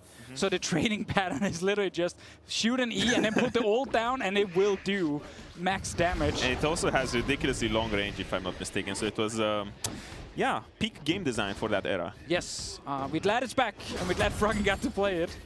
I just love watching Alistar just stack those donor rings and just headbutt someone. Man, I told him to build static shift and he refuses. Nah, he will, for sure. No. He keeps going, I gotta go AP, I gotta go AP. I'm like, no, dude, like, go static shift. At least give us Moby boots. Oh, level 4 Reckless, but a level 6 RNA. Here we go, that's the absolute zero. Ooh. That's good Nunu gameplay. Doesn't roll in with the snowball, just ethically waddles at them menacingly and just drops an ulti. And you know, got the kill? The Vayne. Oh, it's happening. It's about to be unleashed. Are we going to have to talk about the guy you keep telling me not to talk about? Is that? I'm just going to talk about the champion, Vayne. Very strong with kills. As opposed to the other champions in the game who are notably weak with kills. You know who's getting big flashbacks from this Nunu ult? Alex H, you know why? Empire? Empire, baby! There we go. The signature plate. What was it? It was the clairvoyance and the same brush that you're hiding in to bait everyone in. Yeah. Gosu Pepper at the time. Later Edward. Hiding in the bush. Edward the Thresh Goat. So what's this again? Really low. So is this just feeding? This Gangplank looks more OP than the one from nowadays. Yeah, no, this is a super strong lane bully because again, your Q applies the passive. And your passive is just more damage on your autos. That lane is so small because nowadays with Anivia, you're not even blocking half of that wave. No, mid is huge now. I didn't ever realize it until we watched this, but mid lane is massive. Yeah. I feel like this game is sort of snowballing the wrong direction for Dynasty. We need a third game, guys. Yeah. Forgiven broke the gentleman's agreement in pursuit of a third game. Listen, I'm not going to call out Soas here, but I'm just going to slightly call him out. This Alistar is going to be useless. I'm not going to call it Soas here, but this is going terribly. At least, if I'm not mistaken, this is the way you built Sheen back in the day, so he might be going Lich Bane for the little headbutt slap. Yeah, he might, yeah. Well, that's a slow, that's a knock-up on a Nif. The bird is bouncing, the silence is there, but the Condemned still came out in time. Nowhere for Nif to go as yet another snowball hits him in the face. Yet another absolute zero. No. Don't worry, guys. Cyanide is here. He's withered him. Oh, Cyanide, you're trying your best. Yeah, that's very long. He's still not moving. Yeah, dude, he's 30 CS right now, and the NAS is 2 levels down as well. Again, we put him in F tier for tryharding for a reason. We did. He's enjoying it. We don't have to update that list, I think, also based on the picks we see. Come on, Kevin, slow push that wave. Apply mechanics. Look at that. I'm ready. I'm glad we don't get like the really annoying gangplank that people were sort of hyping up, like Warmock's Atmos Impaler, as if it's actually good, but it took like 30 minutes to get all the items, basically. We will not get that. For me, the peak of last game was the fact that I saw Reckless having 6 items and, you know, Yellow Star was just sitting there with a heart of gold. And a locket. And a Sidestone. Oh, he had a locket shield. Ooh. You didn't see? That was a power spike if I've ever seen one. I do really love early era game design for League of Legends where they're like, hey, supports, you're just going to have a worse time than every other role. Have fun. You know what I wonder? You're just a new player back in there, 2010, and you're like, what role should I play? Support seems fun. I'm just going to be poor. Yeah. I mean, at least, like, look, Janna, I don't get it. It was never my champion. But at least if you're playing Blitzcrank, I get it. Wait a minute. Sick gank incoming mid? Walking forward, Wither slow, double circles on the ground, Wild Growth from Alex Each. The stun is there. Frostbite reset likely to come in again and more than enough damage. Who was it that told him to play this Lulu? Was that you? Yeah. Hey, Lulu's OP. Because you can do the EQQ, right? Ooh. It's not looking like you can do anything. Well, wait for later when he's buffing Reckless, and then it doesn't matter. That's all that matters. Dude, that combo mid, I know it took a while to kill him, but like, you're sort of stuck in place. Like, you're mega slowed down into like a wall and then a stun. Isn't that when slows used to stack? Probably. Yeah. Can't tell you. Can't tell you for sure, but yes. I'm just going to say yes. Mid lane turret, 10 minutes. Most likely multiplicatively. Hey, that's for giving him morale boost. You know, he just told him, you need to do what I used to do, and Frogan did. 10 minutes, 1 tower. One tower. 1 more minute, 30 seconds. Hey, forgive him slacking a little bit. Where's that tower, buddy? That's true. The lane kingdom is falling apart here. Oh, Kevin. Take a tower aggro. Unbreakable will use. Cannon barrage use. Soaz wandering his way forward. Cyanide trying to help him out. Unbreakable will lets him fade away in the minion wave. Cyanide takes him out. He's back in the game. Who cares about getting counter jungle? You just gotta gank the lanes and get the last hit. Cyanide is back. He's at 117 stacks, I think I saw. He's slowly but surely scaling up into this game. Meanwhile, 120. I know we look bot lane and they are trading, but I just want to say mid lane, Froggen is literally perma pushing every wave, and he's already looking at that tier 2 turret. And I was like sort of saying this is snowballing the wrong way. Doesn't never end the game. They're fine. They're fine. I mean, we saw how long it took to end that game last time. Yeah, exactly. Wave clear is in there. Wave clear is there everywhere. Baron Nation only buffs 1 cannon minion. It's gonna be a long one. That it is. Of course, just check the Nasus stack rules. It's actually not impressive at all that he's at 120. It's the version of Nasus where you get 3 from camps, or 6 from big things and champions, and 3. It is not OG 2 per stack Nasus. He has very, very few. It's like 30 stacks. I'm glad you say it, though. This is like old school casting. We had to care a lot about that kind of stuff to keep finding things to talk about. I remember I used to watch you and Crepo, and every time it was talk about Krugs. Oh my god. Yeah, it was every 20 seconds. It wasn't any cast. It was just, hey, did you know this? Yeah, exactly. And everyone loved it. Wait, top lane, so TP out! There's no CC! Soaz! No! Come on! I should have let him do it. That TP is so long. That TP is forever. We're so close to getting our signature Soaz moment. Soaz having a hard time today with the builds. The AD Lee Sin was not good. He's doing the Trinity Force now. I blame the Fisio. He's a little, yeah. Well, I told him to do you told build. him. I didn't tell him Lee Sin to build full AD. That one was, that was not. Okay, Forgiven will get his bot lane turret soon. Froggen will continue to push everywhere and just be absolutely annoying to play against. Younger Froggen would have fed that, to be honest. Yeah. Well, 12 minutes, come on, is that okay? Yeah, 2 towers down, 12:30. I didn't say to reach 2 towers, he got 2 towers though. Jumping in onto Reckless. Remember, Reckless is the main character of this game. as he often is. Division's afraid we'll talk about him too much, but you know he is the one person on this team that is going to build damage other than Gangplank. And he has 2 kills, which again used to be a big deal, big storyline. I'm missing that piece of lore, but I don't know if it's friendly for the cast. What is that piece of lore that you don't want to talk about? Oh, we talked about it earlier. It's just a meme that we talk about Reckless too much. It was always like King's Legacy, Reckless, Dynasty, you know, Reckless. like Yeah, the classic storylines. Not enough about Odo Amna and his amazing Maokai top lane or whatever tank you were playing at the time. I remember when we had you and Soaz on the podcast, and it was Lords of Dogtown. It was like, and you guys made the Dog Champ tier list. I think Maokai was #1. Now Froggen is very slowly being walked down. Iceboy versus Iceboy. There we go. This is the high octane gameplay we used to spend our entire Look at him lives waddle away. doing. Dude, Alex is not even building like proper sort of lane bully. I mean, the lane is over, obviously, but like he's full support Lulu now. But this was the build. You had CDR shields into a Team's Unholy Grail. Yeah, but I think, couldn't you go early in Magic Pen if you actually want to try and win lane? You're not winning against Anivia. She goes into an egg. That's a fair point. Wow, that was really succinct. Yeah, fair point. I stand down. Yeah, I think the new item, I forget what the new item is called. I know it's in honor of Shushe, though, the new Shushe's Mana Cask? Yeah. I think so. Which I think is sick. May he rest in peace. Yeah. Maybe we get a Gragas if we get to a game 3. That would be awesome. That would be awesome. Technically one of the most OP champions. Yeah, the ult is disgusting. I've The ult is disgusting. Oh, it's that version of Gragas. Yeah, it's like the 1.0 AP ratio. Q as well, insane AP ratio. Your E isn't a stun, but your Q is an attack speed slow. So laning against this champion just actually seems impossible. Okay, so back then, when our macro wasn't the greatest, we used to have an idea that Vayne could lose her turret, and it was okay because then the lane was a lot longer, so she had more space to farm. And then like you could just sort of walk the river a little bit, and she could push up a couple of waves. She could go into a jungle camp, and then they would just push it right back to her, and she could sit fairly safely around a tier 2 turret. Genius. I have a feeling that's not as easy anymore, and the players might actually go kill other people if that happens. Okay, listen, back then, that was just revolutionary technology. That was you next just level. explained. Yeah. That was actually next level. I remember one of the... Hold on. Are we holding on? Yeah, we're holding on. Oh, nice knockback, waiting for the absolute 0. Ulti there, still true damage from Reckless, but Cyanide here just in time. And no tower has fallen yet for the side of Team Dynasty. That's just scaling. This looked pretty bad at the start. RNA was ruining Cyanide's life, but now things have turned around quite nicely. 0 dragons at minute 15? I know. I remember one of the first meta or like macro discussions I ever had in my pro player career was the fact that if you take Drakes, especially these ones that do give gold, it's better to take them over a tower because you can always take those towers. That was... I remember that as well. Remember that standing gold versus the... I remember. That was the technology of 2014. I mean, you used to have some junglers who basically had one trick, which was picking a champion that could do dragon at like level 3. Wasn't it the dragon spawned at 2:30 in the game or something like that? It spawned super early, and then it was like, I think Udyr and some of the others from Diamond Procs, and he would like sneak the early dragon, and then you would just see the pop-up, and you would just be like, oh no, the enemy support has more gold than me now. They didn't even give you the pop-up. Remember, you had to go... Kevin is just walking Forgiven down. Now RNA is here too.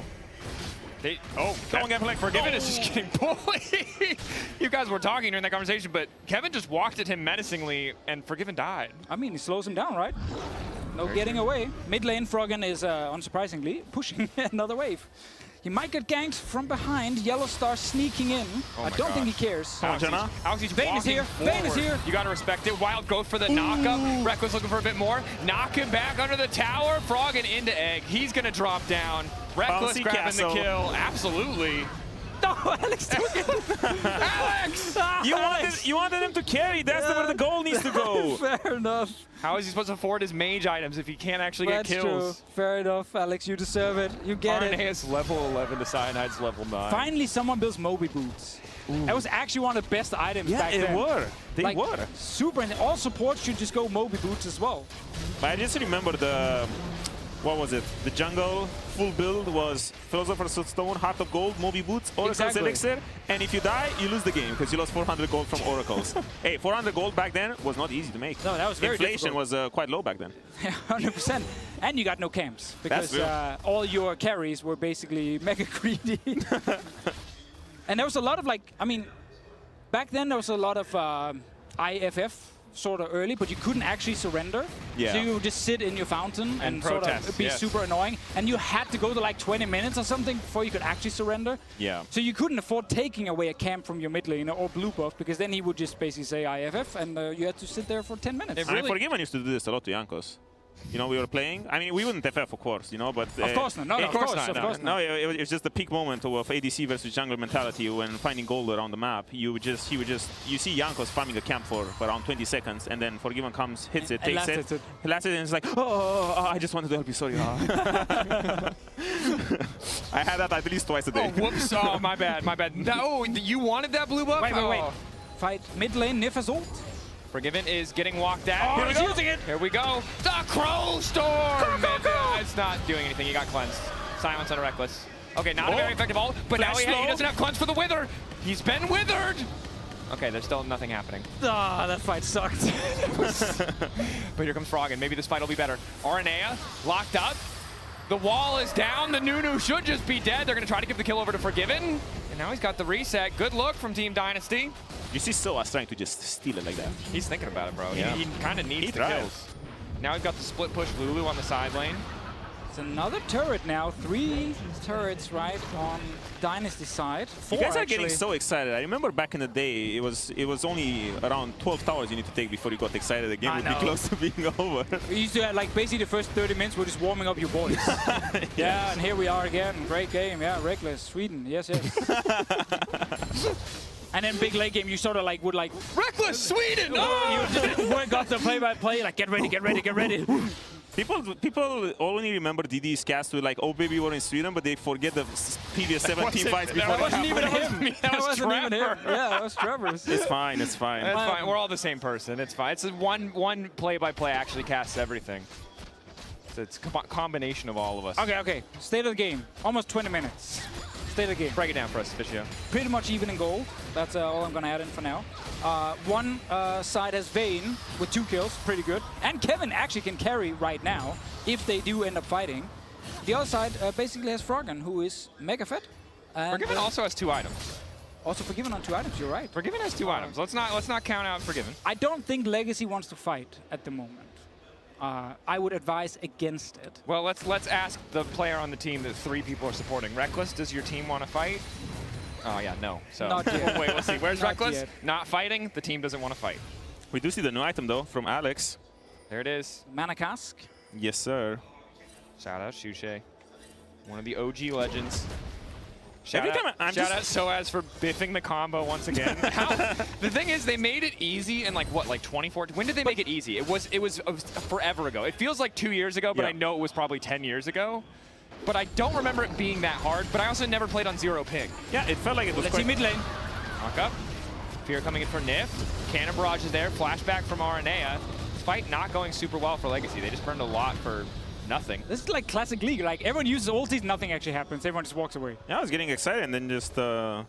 I would be more excited if I wasn't in a duck costume, which is scorchingly hot right now. I would appreciate a decent pace of game. The Pulsar costume is open in the back. Open in the back? Actually, yeah, good ventilation. Well, okay, nice air. I have a big duck tail, and it has blocked all air circulation. Yeah, it's quite chunky. To my body. You picked the wrong one. Nif is going to ult over the wall and kill Alex, but Aranea is coming.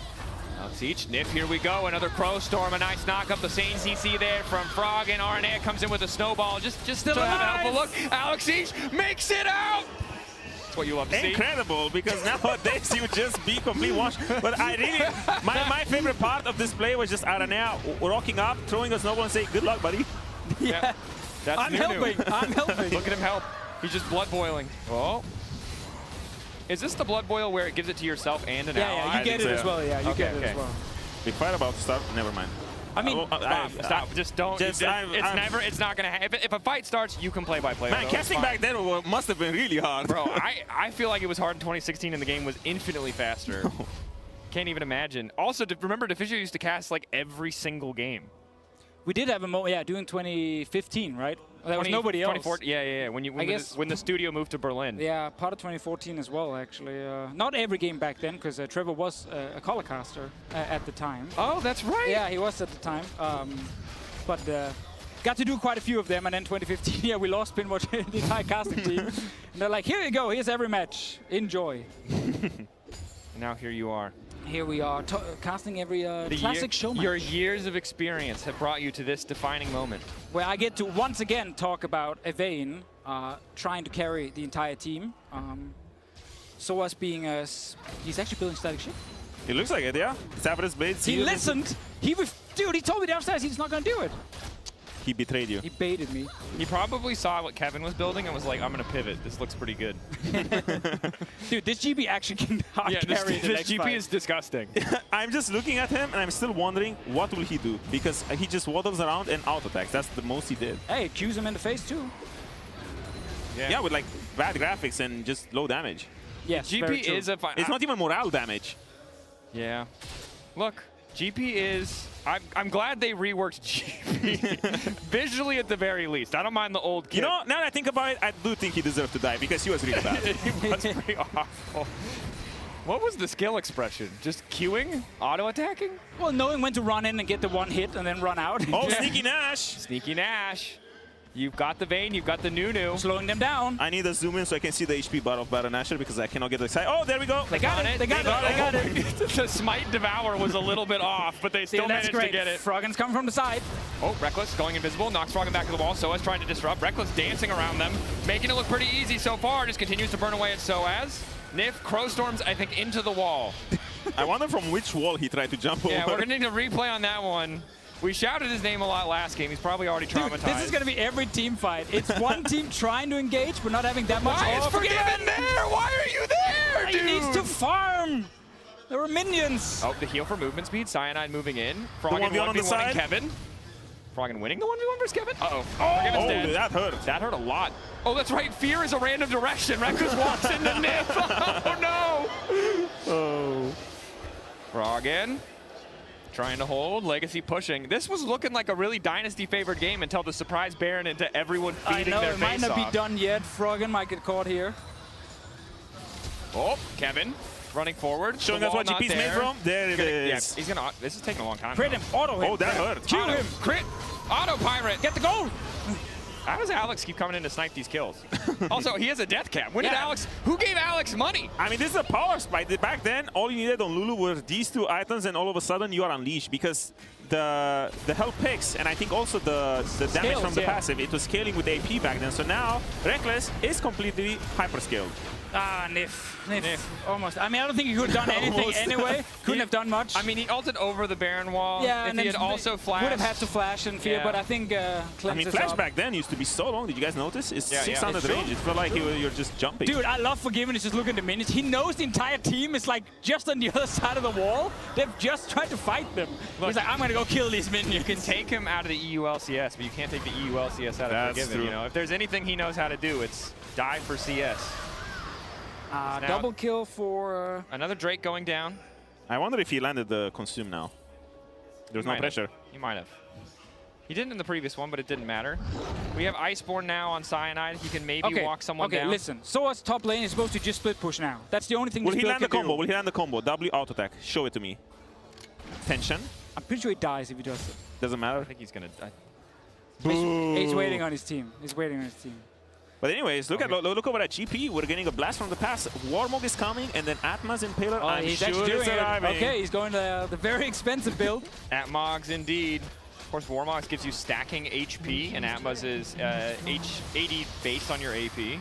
No, your HP. Dude, every time Aranir tries to poke Froggen, he just gets absolutely destroyed on the way out. The bird has a big shot, and the little boy has a snowball. Of course you can't win. No. There's nothing you can do. But this is, by the way, like 2 weeks ago with Doublelift on Vayne, trying to 1v9 the game. Again, there's a trend. The 80 carries really love to sweat for it. Nif is here. I want to see a sick Fiddle ulti. The bird is bounced. I think they're just going to walk away. But to be fair, like back in like 2012, like the one way to show as an 80 carry that you were like a prodigy and you were going to be the best was just to pick Vayne and 1v9 the game. It was the only 80 carry where you could use it. It was a mega eco pick. It was the only 80 carry you could do it for proper like skill expression until like Lucian and Graves and all these sort of champions came later.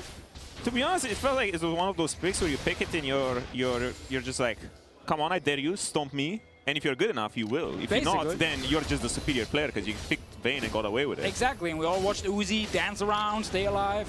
You know, he's still going, killing everyone. So that's what everyone wanted to do, and Reckless did that in 2012 when everyone started hyping him up, and he obviously was too young to play sort of professionally. Kevin is going to catch Soaz. 18 to 16. He does get the W auto, but it's a little bit late. That was we built up a lot for that. Is now there's a ward here, and they don't know there's a ward here, so now they're getting blasted. Cannon barrage, absolute zero. Not a very good Nunu ult though. Combo finally works from Soaz. That's what you love to see. As RNA will fall and Reckless is coming. Here comes the Crow Storm. The fear is there. Now they're all in trouble. Yellow Star will fall. Team Dynasty finding the fight. 10 more fights like this, and they will finally get the breakthrough. But that was finally, it took 5 ults from Nip, and he lands the perfect Crow Storm. He got it. 2 kills here forgiven. 3 items on his side. Looking for a bit more, and obviously Reckless had to get QSS, so that's the, as we used to say, the QSS tax, which was always a big point. We still say that. Do we still say that? We still say that. Oh, we still say it. It's just a little bit weaker.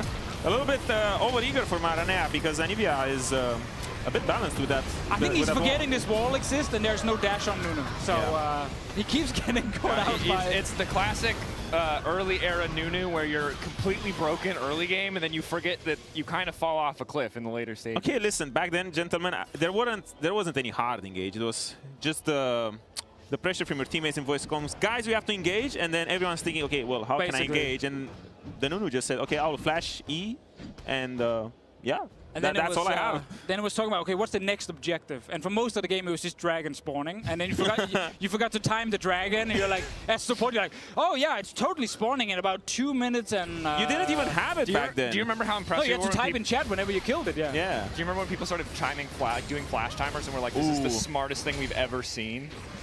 Timing flash in all chat. I mean, back then, if you were the best support in the world, all you needed to do was time the timers of everyone and put them in chat, and I was like, whoa! Exactly. Yeah. And place good wards. I remember because I thought I was good at League of Legends back then because of that. You just type flash timers and you place wards, and you're like... Is that Twin Shadows coming in, is. where you're slowing down with your little ghosts? Let's please, spooky ghosts. Sorry, spooky ghosts. Spooky ghosts. No matter what it says in the client, we all know what it's called. Reckless has QSS, Cleanse, and Mikhail's now on his support.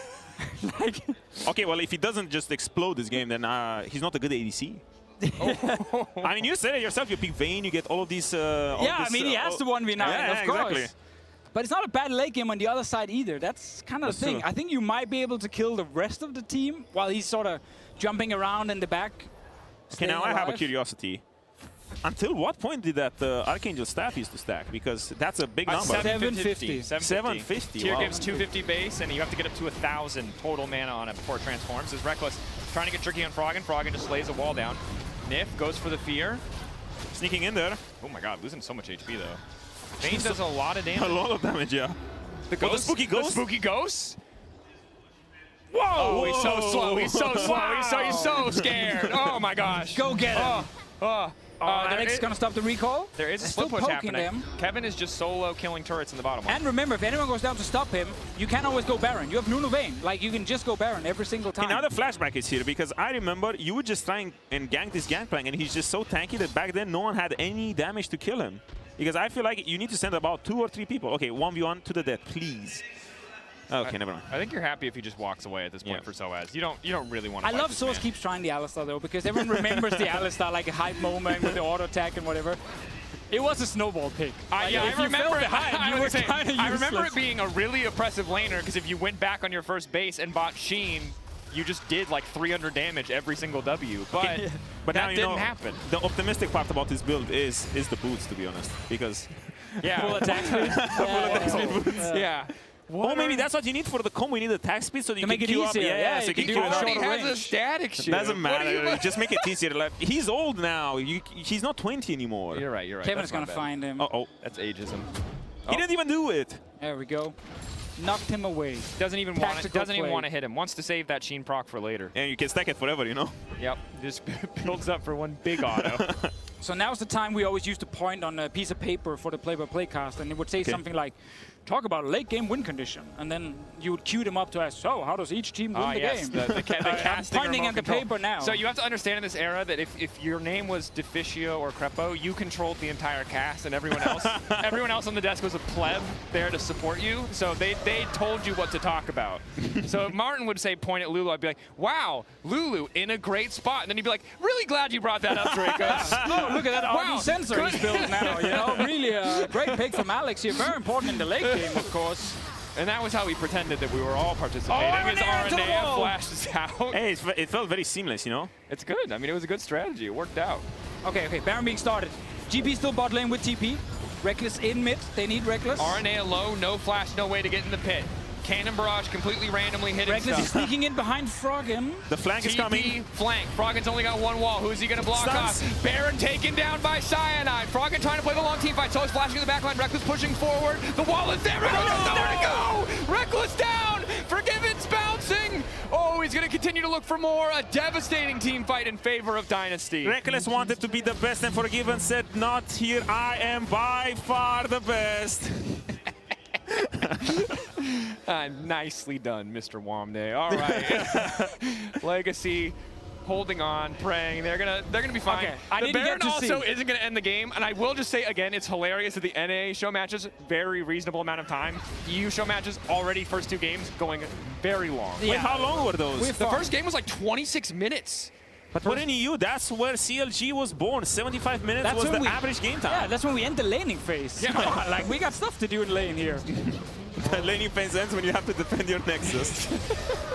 Okay, I'm not going to call anything out here because we didn't get to see the replay yet, but I'm just going to say Cleanse is ready, QSS is ready, McKills is ready, and Reckless died. Yeah, you can't QSS a wall, it turns out. You have to walk around I mean, I'm sure it's anything he could have done. That's why we're not calling anything out yet. No, we're about to find out if we could have called anything out. Okay, let's see. Could have QSS flashed the knockout. So far, so good. So far, so good. Okay, wall. No, it's just the wall. There's nothing you can do. There was a fear, I think, so, but he had already flash and cooldown. Okay, it's not his fault because I've been in this position many times where your teammates are like, come on, Reckless, carry us, and he just feels the peer pressure that he has to flash in and do something because everyone is just being a cheerleader. Yeah, no KDA player shenanigans here. No. Oh no, ever since we watched the World Cup together and you said, come on, England, you use that exact same speaking. Come on, Reckless. Now, good vibes. The good vibes is Forgiven breaking down these towers. Setting up to, look, if you get 2 inhibs down, it feels like a pretty clear path to success. That hasn't changed across all the years of League of Legends. But now with also, again, they kept the empowered cannon minions. I don't know if you heard us talk about that, Odo. So oh yeah. It's pretty... Oh, after the inhibitor is down? No, we didn't use it like the Baron buff used to at this time. Modern era cannon minions. Oh yeah, it's just for one cannon. Yeah, keep the it's all cannons, all cannons. Oh, okay. Just so that the game can actually end. As Yellow Star is caught, so these are some modern rotations. They went mid, pushed into ball, now they're doing a little shift to top, vision control. Oh, Reckless running in, trying to get some good damage down. Cannon barrage. Come on, Soaz coming in to back them up. Soaz looking for the angle, but no good combo as all of Dynasty start to retreat. Dude, it's so hard to chase them because there's a wall coming at some point, killing anyone really who gets caught. I feel like Froggen alone with wall will just stop Reckless from actually being able to carry the game. It's very true. Soaz with the combo though, jumping in topside on a Reckless, taking half his HP. damage. Wow, every cooldown immediately burned. Team Legacy feeling a little insecure here as Reckless frontlining now, continuing to back up. So much shielding coming in. The bouncy bird silencing a couple members of Team Legacy is now Kevin forced to try to respond. Split push, Winions! The Winions coming in clutch. Will we get a game 3? Can Team Legacy hold the line? Oh, backdoor protection didn't do anything back then. Oh. That was getting melted. I feel like this Warmox Atmos Impaler, we haven't really seen it shine yet in a fight because he can't get in and hit anyone. I mean, that's why people were not playing GP back then. Yeah, it's really hard to get in and do anything against the combo here. I mean, he can just shoot his pistol in the air and give some morale to Reckless. That's basically it. That's basically it.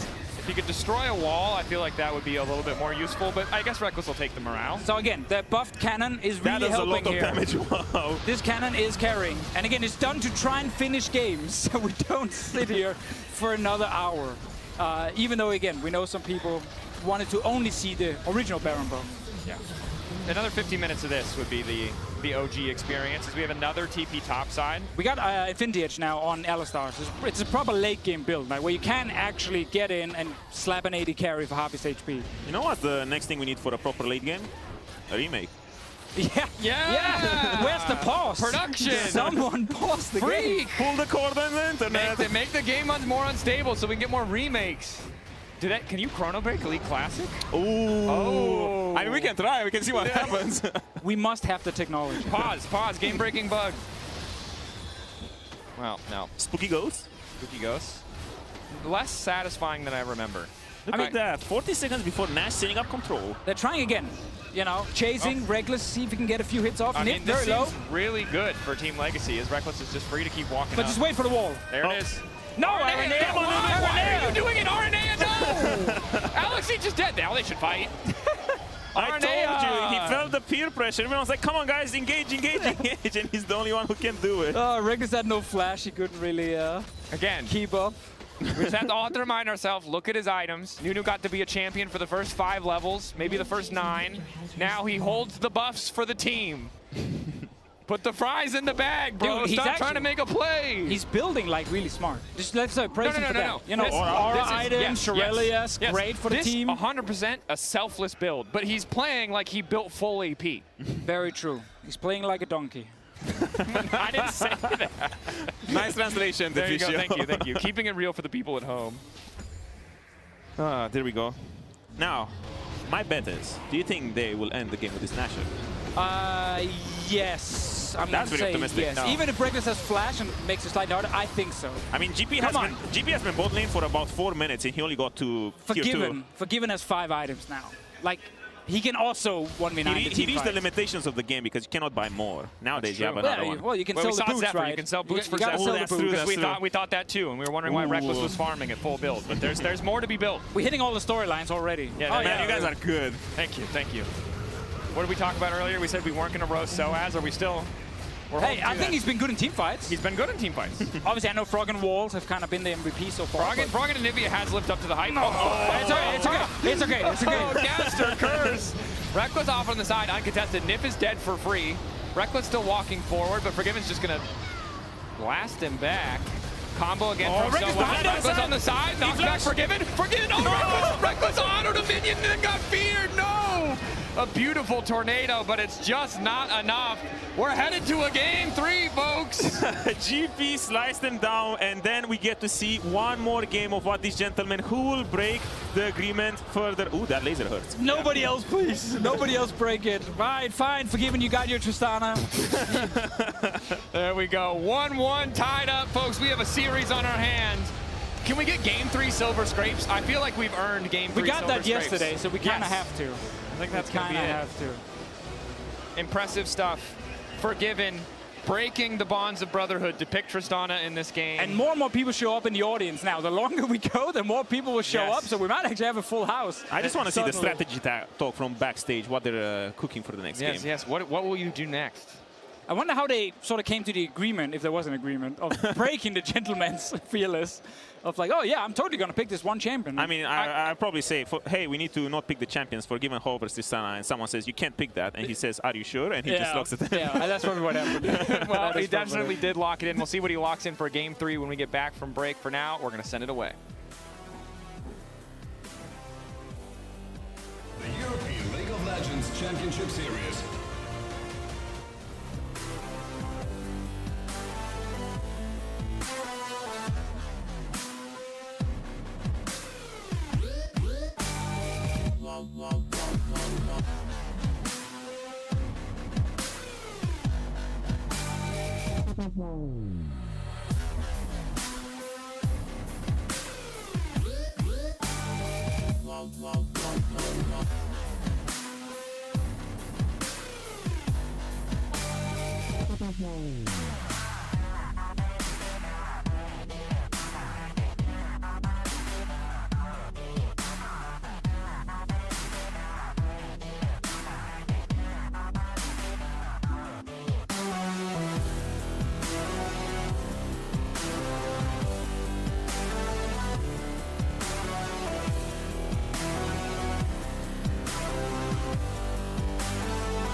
Double buff Nuno. He is not. No flash. Okay, he is not recalled or used a single one of his pots. He is not interacted with any One of his more E. consumables. Come on, chase him down. Run more. Oh! And he walked away. The champion, man. He's dead. I give you a kill. Thank you. You can take battery as well. It's fine. No, thank you. Keep it on. Oh, it's me out. Nice try. Keep backing. ESS down. No. Aim on the side. Base slowed. Nice. I glanced. No worries.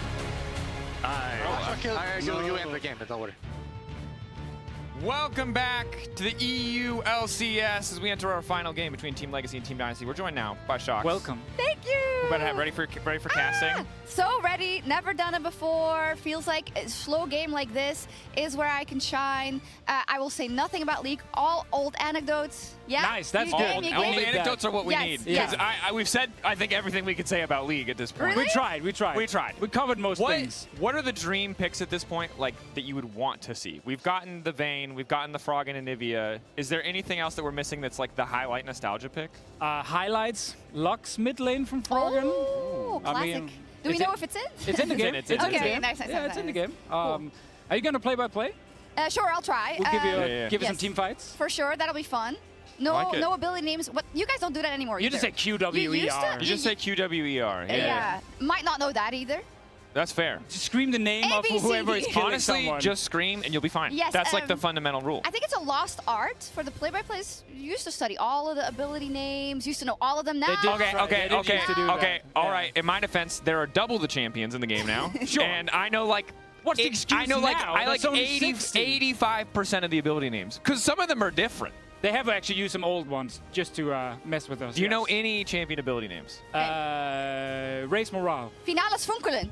Yeah, OG Luxalt. There we go. Is that the German version? No, it was the real one. Really? They changed it to I didn't Final know Spark. that. I didn't know that. I was like, oh, I don't know why. She's I not don't like know a why. German champion. I think Daniel Z. Klein is my guess as to Probably. why. As to why Let's go. Probably. I'm curious to see if Forgiven were honored a gentleman's He agreement. already broke If it he once. picks Tristana He's again- gonna pick Vayne. Oh, yeah, okay. He's gonna pick Vayne. He wants to beat Reckless on every side of every matchup. I won't allow it. No, I want him to remake it. Then. It's just a long way down to this table. No, I mean, I'm trying to like signal to him right now to not do it. I need Don't something do to it. write like with. lighting a fire smoke Yeah, I'd be signal. like, don't break it. Come on. Just pick like, wait, who's an 80 carry that's left? Twitch. Pick Twitch.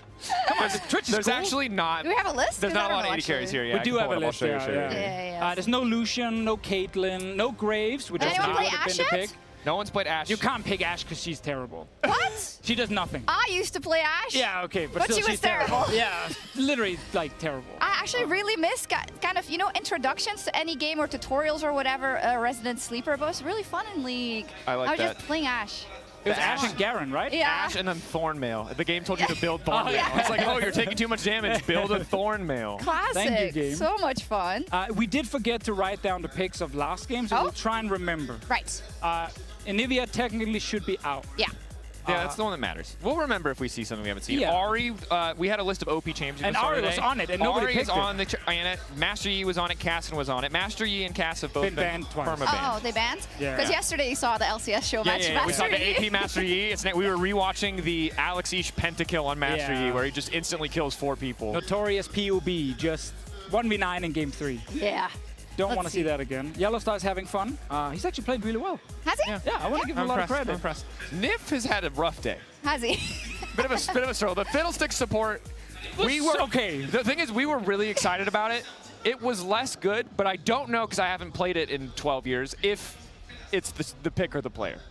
Yeah. Let's blame the pick. It's the pick. Do you think that Forgiven, because obviously he's tryharding a little bit because he's not adhering to the gentleman's agreement. Forgiven and Reckless are incredibly tryhard. Oh, yeah. There's no doubt. These guys are sweating for their lives. They're always trying to kill each other in team fights. Like, they just go after each other. You think Nif is like, Forgiven is trying not to flame him because he's like, oh, this is, you know, a team building, this is fun, this is like throwback. I but mean, he's you can see on his player cam. He's like, oh, you can't see it on broadcast right now, but we can see it. This man is yapping a million words a minute. I don't know what he's saying, but there's a lot of strategy probably taking place there. Okay, Twitch got banned by both teams. Yi is open, Kassadin's open for game 3. Let's go. Also, Sion is locked in. Is it going to be AP Sion or AD Sion? I want AD Sion so badly. I know it sucks if it falls behind, but if it gets ahead, basically it's like you just spam hit people in the face. Fun. I love that old champion picture also. He looks really... Yeah, it's true. Classic. Yeah. I think Tim Burton Alex, movie. they will give Alex Master Yi as like a little sort of homage, right? I think that'd be cool. And Froggen on And Kassadin. Froggen will get Kassadin. So they That's trade. nice. They trade. I think the Master Yi is more OP than the Kassadin. I think so too. Wait, Kassadin Q is a silence on this patch, so it's actually you can silence the meditate. Yeah, sure. Like the one thing you can do. The rest is kind of. I love when people go, yeah, totally outdrafted. There's one thing that cancels one thing of the other team. Hey, the little things matter. It does. Cho'Gath is basically the same champion, except I think E is just on. It will be Cho'Gath jungle. Is this normal? Our monitor keeps going off? Yeah, just a little bit during okay, champ. no It's just problem. champ select. It's like old school EULCS. Yeah. They Half actually, of casting is no monitor. Just say something. We actually just ask random people in production to unmute their mics during the game and just talk, so we get the real like early era production feel. You know, once an AC like broke and there was water, they were casting, and then the water broke, by lack of a better word, out of the AC on the casters whilst they were casting, and you would have never known. Wow. It was Demon and Joe, I think. We've lost the era of professionalism because It's I would complain about that. I just probably. remember being in Moscow, like the Moscow time with no AC in the venue, and it was like heat wave, and all the casters were just standing in their underwear with just a shirt on, sweating like crazy. I remember that. This is classic times. Okay, wait. We have Ezreal and Sivir. We have Ash Taric bot lane. No, he actually picked Ash. No, that's so useless. I can't believe he did it. Wait. Sivir is also really useless. Yeah. Well, kinda. You have Q, right? Oh, is that all Zillion? Point and click bombs. Point and click bombs on the Zillion. Passive XP for the entire team. No Master Yi. I think it's AP Ezreal mid. I think it's probably Alex. AP Ezreal mid, and I think there must have been a gentleman's agreement on Master Yi because it's hilariously But broken. not on Kassadin? What kind of I don't stupid know. agreement is that? I mean, someone was clearly excited when that champion didn't show up in the gentleman's agreement. But this has remained full fearless. Oh, Zillion is amazing. Only one person has violated the agreement, and it was forgiven. Forgiven for one champion. Is it worth it? Was it worth it? He'll be If he wins, probably. Yeah. Well, little spoiler, but they'll be on the desk later. So we've got Forgiven and Froggen and Cyanide and Alex each will be joining the Fisho and I to reminisce. Nice. So we're going to call him out. Yeah, we will call him out. I mean, you got it. What happened to the gentleman's agreement? Yeah. We're now getting ready to load into the final game. Nif, the same. He was always smiling. Dude, he even looked back exactly then. the same. Yeah, he has hasn't not changed. at all. He's actually aged. I'm not going to give like a judgment about everybody and how they've aged, but he's aged very, very well. That's true. Yeah. I like it. Also, I like Soaz with the curly hair. I don't remember curly early. No, he didn't used to. He didn't used to have it curly. I feel like Cyanide got a bit more of a beard as well. Yeah, he got that very Nordic. Than the very, baby very face. Nordic. Yeah. I will say we're loading in the game now on our screen, and Forgiven is the only person who's not using a classic skin. Oh, he's Project Ash. So there's going to be a random Project Ash in our League Classic game. Dude, does he even know that it's the old Ash, where like the Q is basically just a perma-slow, and it's like, that's it? I don't know. There's no stacking up, and like, I mean, he's going to learn it very quickly. We'll have to find out as Oh, we get ready for our Sion's final walk. game. Yes. Old Sion, I love it. Rammus's walk. Look at how cute. Oh, we got Rammus in the game. This Rammus walk is the same. That's the funniest thing. That Rammus is the same. That's just the Rammus walk. It's so long. Okay. Look at the same. Oh my God. Okay. The Sion, dude. I miss the old voice lines. Just the really bad impression. Who is your summoner and what does he do? Ocho. It is a Sion top lane, so obviously could still go AD, even though he started with some AP You're stuff really here. hoping for this, aren't you? I want the AD Okay, one. I think based on what Soaz has done so far, It's AP. it's the opposite of whatever you Okay. wanted Yeah, to yeah, do. it's So I think surrendering. it's AP. Then so I mean, the old build, and you can still do it probably, was like season 1, season 2. you would just get 3 Dorn's rings in mid lane as Sion. Yep. Get Moby boots. Yep. And you would just run to both side lanes permanently. You would get to lane, click shield before you got into lane, point and click stun, activate shield, kill them. I do kind of miss those. Not that we don't have level 1s and stuff, and their strats obviously, but it's not that cheesy. And I don't use this as a pejorative or whatever. It's just fun. There's not as much of that. No, I It's do just feel. like- I feel like the amount of cheese is much lower. I think we've seen too much now. Yeah. There was a point where stacking 5 people in a brush randomly really was like revolutionary in the game League Did of we see Legends. TF in this series? Oh, you got haven't little one seen TF. cheese. Flash in, Let's go. goes for the Level stun, 1. follow up, the silence, another stun from Nymph. You got the He wanted cheese. the cheese, they got the Gouda. Let's go! What a perfect level 1. Double Ben. point Also, and click stun. yeah, I was gonna say, what a disgusting level 1. Double point click stuns, no skill expression Wow. needed. Yeah, we used 2 flashes. Who cares? Nobody got the cares. kill. Got the kill on Kassadin. Froggen is ahead. Do you guys, are cooldowns lower for flash and stuff here? I don't remember. Don't ask me. I have no clue. I don't know either. Sorry, color caster. I'm assuming it's the same. Oh, pause! Just We got like it, the we old got it. days. Just Just like the old days. Just like the old. Let's go. Chrono break. Chrono break. Chrono break. Someone looked at the monitor. Okay, wait. Or It the big says, screen. Someone looked at a big wait, screen. hold on. RNA said in all chat. I'm reading the all chat. Let's read. Leaking. Hold on. I gotta. This monitor is also... I broke the computer. Let me get XP, please. Cringe. Cheesers. Remake says RNA. Who did level 1 says Soaz. The zillion double Q stun. stuns. Reckless asked that. Game bugged. Kassadin has has kill kill level level 1. one. Kassadin's bugged, guys. We get the remake. Bro, I can't auto attack creeps. Oh, actually, it might be a bug. Oh, that is an issue. This is a Wait, bug. who can't auto attack? Froggen, Kassadin, apparently. Oh, that's Kassadin. maybe a bit of an issue. That might for actually Froggen. be a bug. I love Whoops. everybody's complaining, and he's like, okay, guys, wait, there's this, the producer's saying it's a setting. What, there's a setting where you can't? What? I don't know. Hold Who on. knows? Oh, yeah, because I gave Yeah. you the producer headset. You're in Yeah, I have charge it, now. I have it. You're the only person who can talk to producers. Yes, I'm the boss now. You are. Okay. Yeah, Eve, keep us up to date. We seem to be going back into game, so. Cool. I mean, they're going to try again, right? Maybe something was stuck on his keyboard? Nose. The producer say it was setting he might have had auto attack champions only on, so when he A clicks it, only will go towards a champion, would be my guess. Okay. Cool. But we're back in game, so presumably he can auto attack minions. Let's see. Yeah, I mean, so these are the old version of the 2 supports, right? So Tarek, as you saw in mid lane, it's like point and click, long stun if it's full range, 2 seconds. Very hard to execute by essentially clicking the champion. Very difficult. Super hard. Then the only other thing you kind of do that's relevant is your ulti, right? Where you just buff your teammates. Yeah. Great champion. Zillion, point and click bombs. Yes. No stuns, No. however. No stuns, which is now the case. It's very OP currently, I feel like. Actually, there's just this TikTok page I follow, and all they do is post zillion TikToks. They're really good. Great. Nice. But that's so That's my niche. Does knowledge. anyone? I didn't even know anyone played Zillion outside of ARAM. This one, they have like a Chinese username, and all they do is post highlights of them absolutely destroying people in top lane.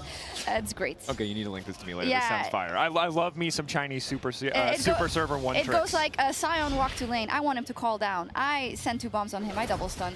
He is calm. He is dead. He is back to base. It's really good. Really good stuff. I mean, it sort of almost fits here. Yeah. I love Zillion. Like pretty decent in lane, not great. Like, you know, long cooldown, yada, yada, Yeah, yada. Obviously, speeds up teammates, slows down still. Just very long duration. Ooh, Sivir ult, Zillion speed up. She's going to be very fast. Very fast Cho'Gath and or Jax. Very Wow. fast. And ulti is the old one, right? Chrono. Isn't Shift, the alt- Shift. Wait, isn't the old one the same as the new one? Yeah, it is. Yeah, I said it's the same. I said it's the same. Oh, I think you said it's the ulti is the It's old the one. old one. And I was like, I said did old is the same. So I was like, I think I've played since beta, but Yeah, maybe that's he the had a same. different ult.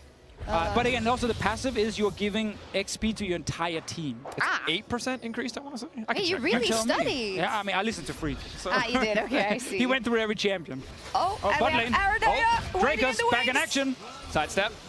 The stun. He tried to flash away, but you can't The taunt. flash it. Cyanide moves in, he gets the taunt. Does Forgiven actually have the damage? The answer is yes. Knock up there. Yellow Star No, is still he's playing living. Ashe. He does no doesn't have any damage. damage. He's running. But maybe they have enough damage to kill Reckless. That's barrier. Cyanide starting to get really fast on the power ball, but nobody dies. Excuse me, wasn't I supposed to play? Oh, that's my bad. Just That's my kidding, bad. just kidding. Martin just said Draco's Yeah, go. I'm sorry, I didn't know if you were ready.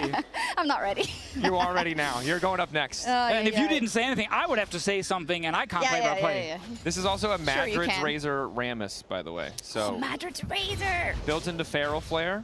also Madrid's Bloodraiser, neither of which I think are good on Rammus, but, you know, respect to Cyanide. I like it. Well, I mean, he has insane AD ratios, just highlighting that. So maybe he wants to carry the game. We did get a first taste of Ashe doing no damage. No damage at all. Forgiven is raging right now. Where's my Q? What is this? Especially if you've been playing Ashe nowadays, he's yeah. I mean, it's the version now where you sort of you run around and then you stack up a crit with your passive. You walk up, you crit them, you W, and you walk back.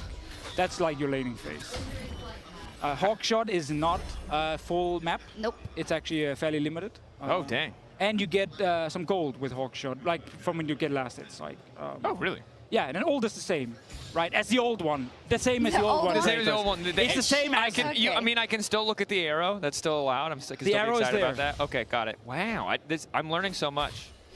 That you will need once in your work loop. No, you don't understand. I've already apologized to everyone who works on modern era LEC and not the classic. I'm like, guys, I don't know if I'll play a single game of regular League of Legends once Classic comes out. I think I'm playing 900 games of this until my eyes bleed, and then I'm gonna, you know, I agree, not be able to cast anymore. Yeah. So that's more of a game from the old days. A little bit of farming. Yes, we do have laning phase. Okay, another bug.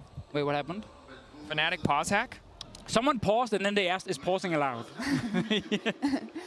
We are making a strat on how to gank you. Aranea saying, nice. Froggen is not level 6, so this is the moment. We are investigating why Sivir has 425 range instead of 500 reckless. Yeah, Freak did say this is a very old version of Sivir. So oh my god, I can't even say the things they're saying in chat now. There's a reason we don't show the old chat permanently. Yeah, I always wonder. Basically, pro play started. There's a reason it was never. We ask every week. Yeah. Producers, can we just show the all chat? And they're like, And I think sometimes we're like, wow, that's a little too conservative. Right now, kind of fair. Yeah. They're calling each other dirty boys and stuff. It's getting weird in there. It is getting weird in there. We're back in the game. We're back. Here we go. Thank God. No. Oh, this always happens. We're waiting. No. This always happens? Didn't used to happen. Accidentally locked camera to the champion. Yes, so didn't know how to turn that off with locked camera. I think the hotkey modern days is P, but I don't remember. So, oh, another locked camera. Okay, while not fixed. Okay, not fixed. Update, not fixed. Right, the camera's still locked. Have to fix this. This is proper classic. Who is it? John, producer, tell us. John, we need rat him out. Tell us. We're waiting on the producer. Please tell us who locked their camera and doesn't know how to undo it. Spill the beans. Alexis. Oh, let's go. You can ask him later. Oh, he's. By the way, he works for Riot. Yeah. So this is extra a little embarrassing. Sure. It's true. Maybe he doesn't work in League of Legends anymore. I don't know where. I don't know. I just feel like.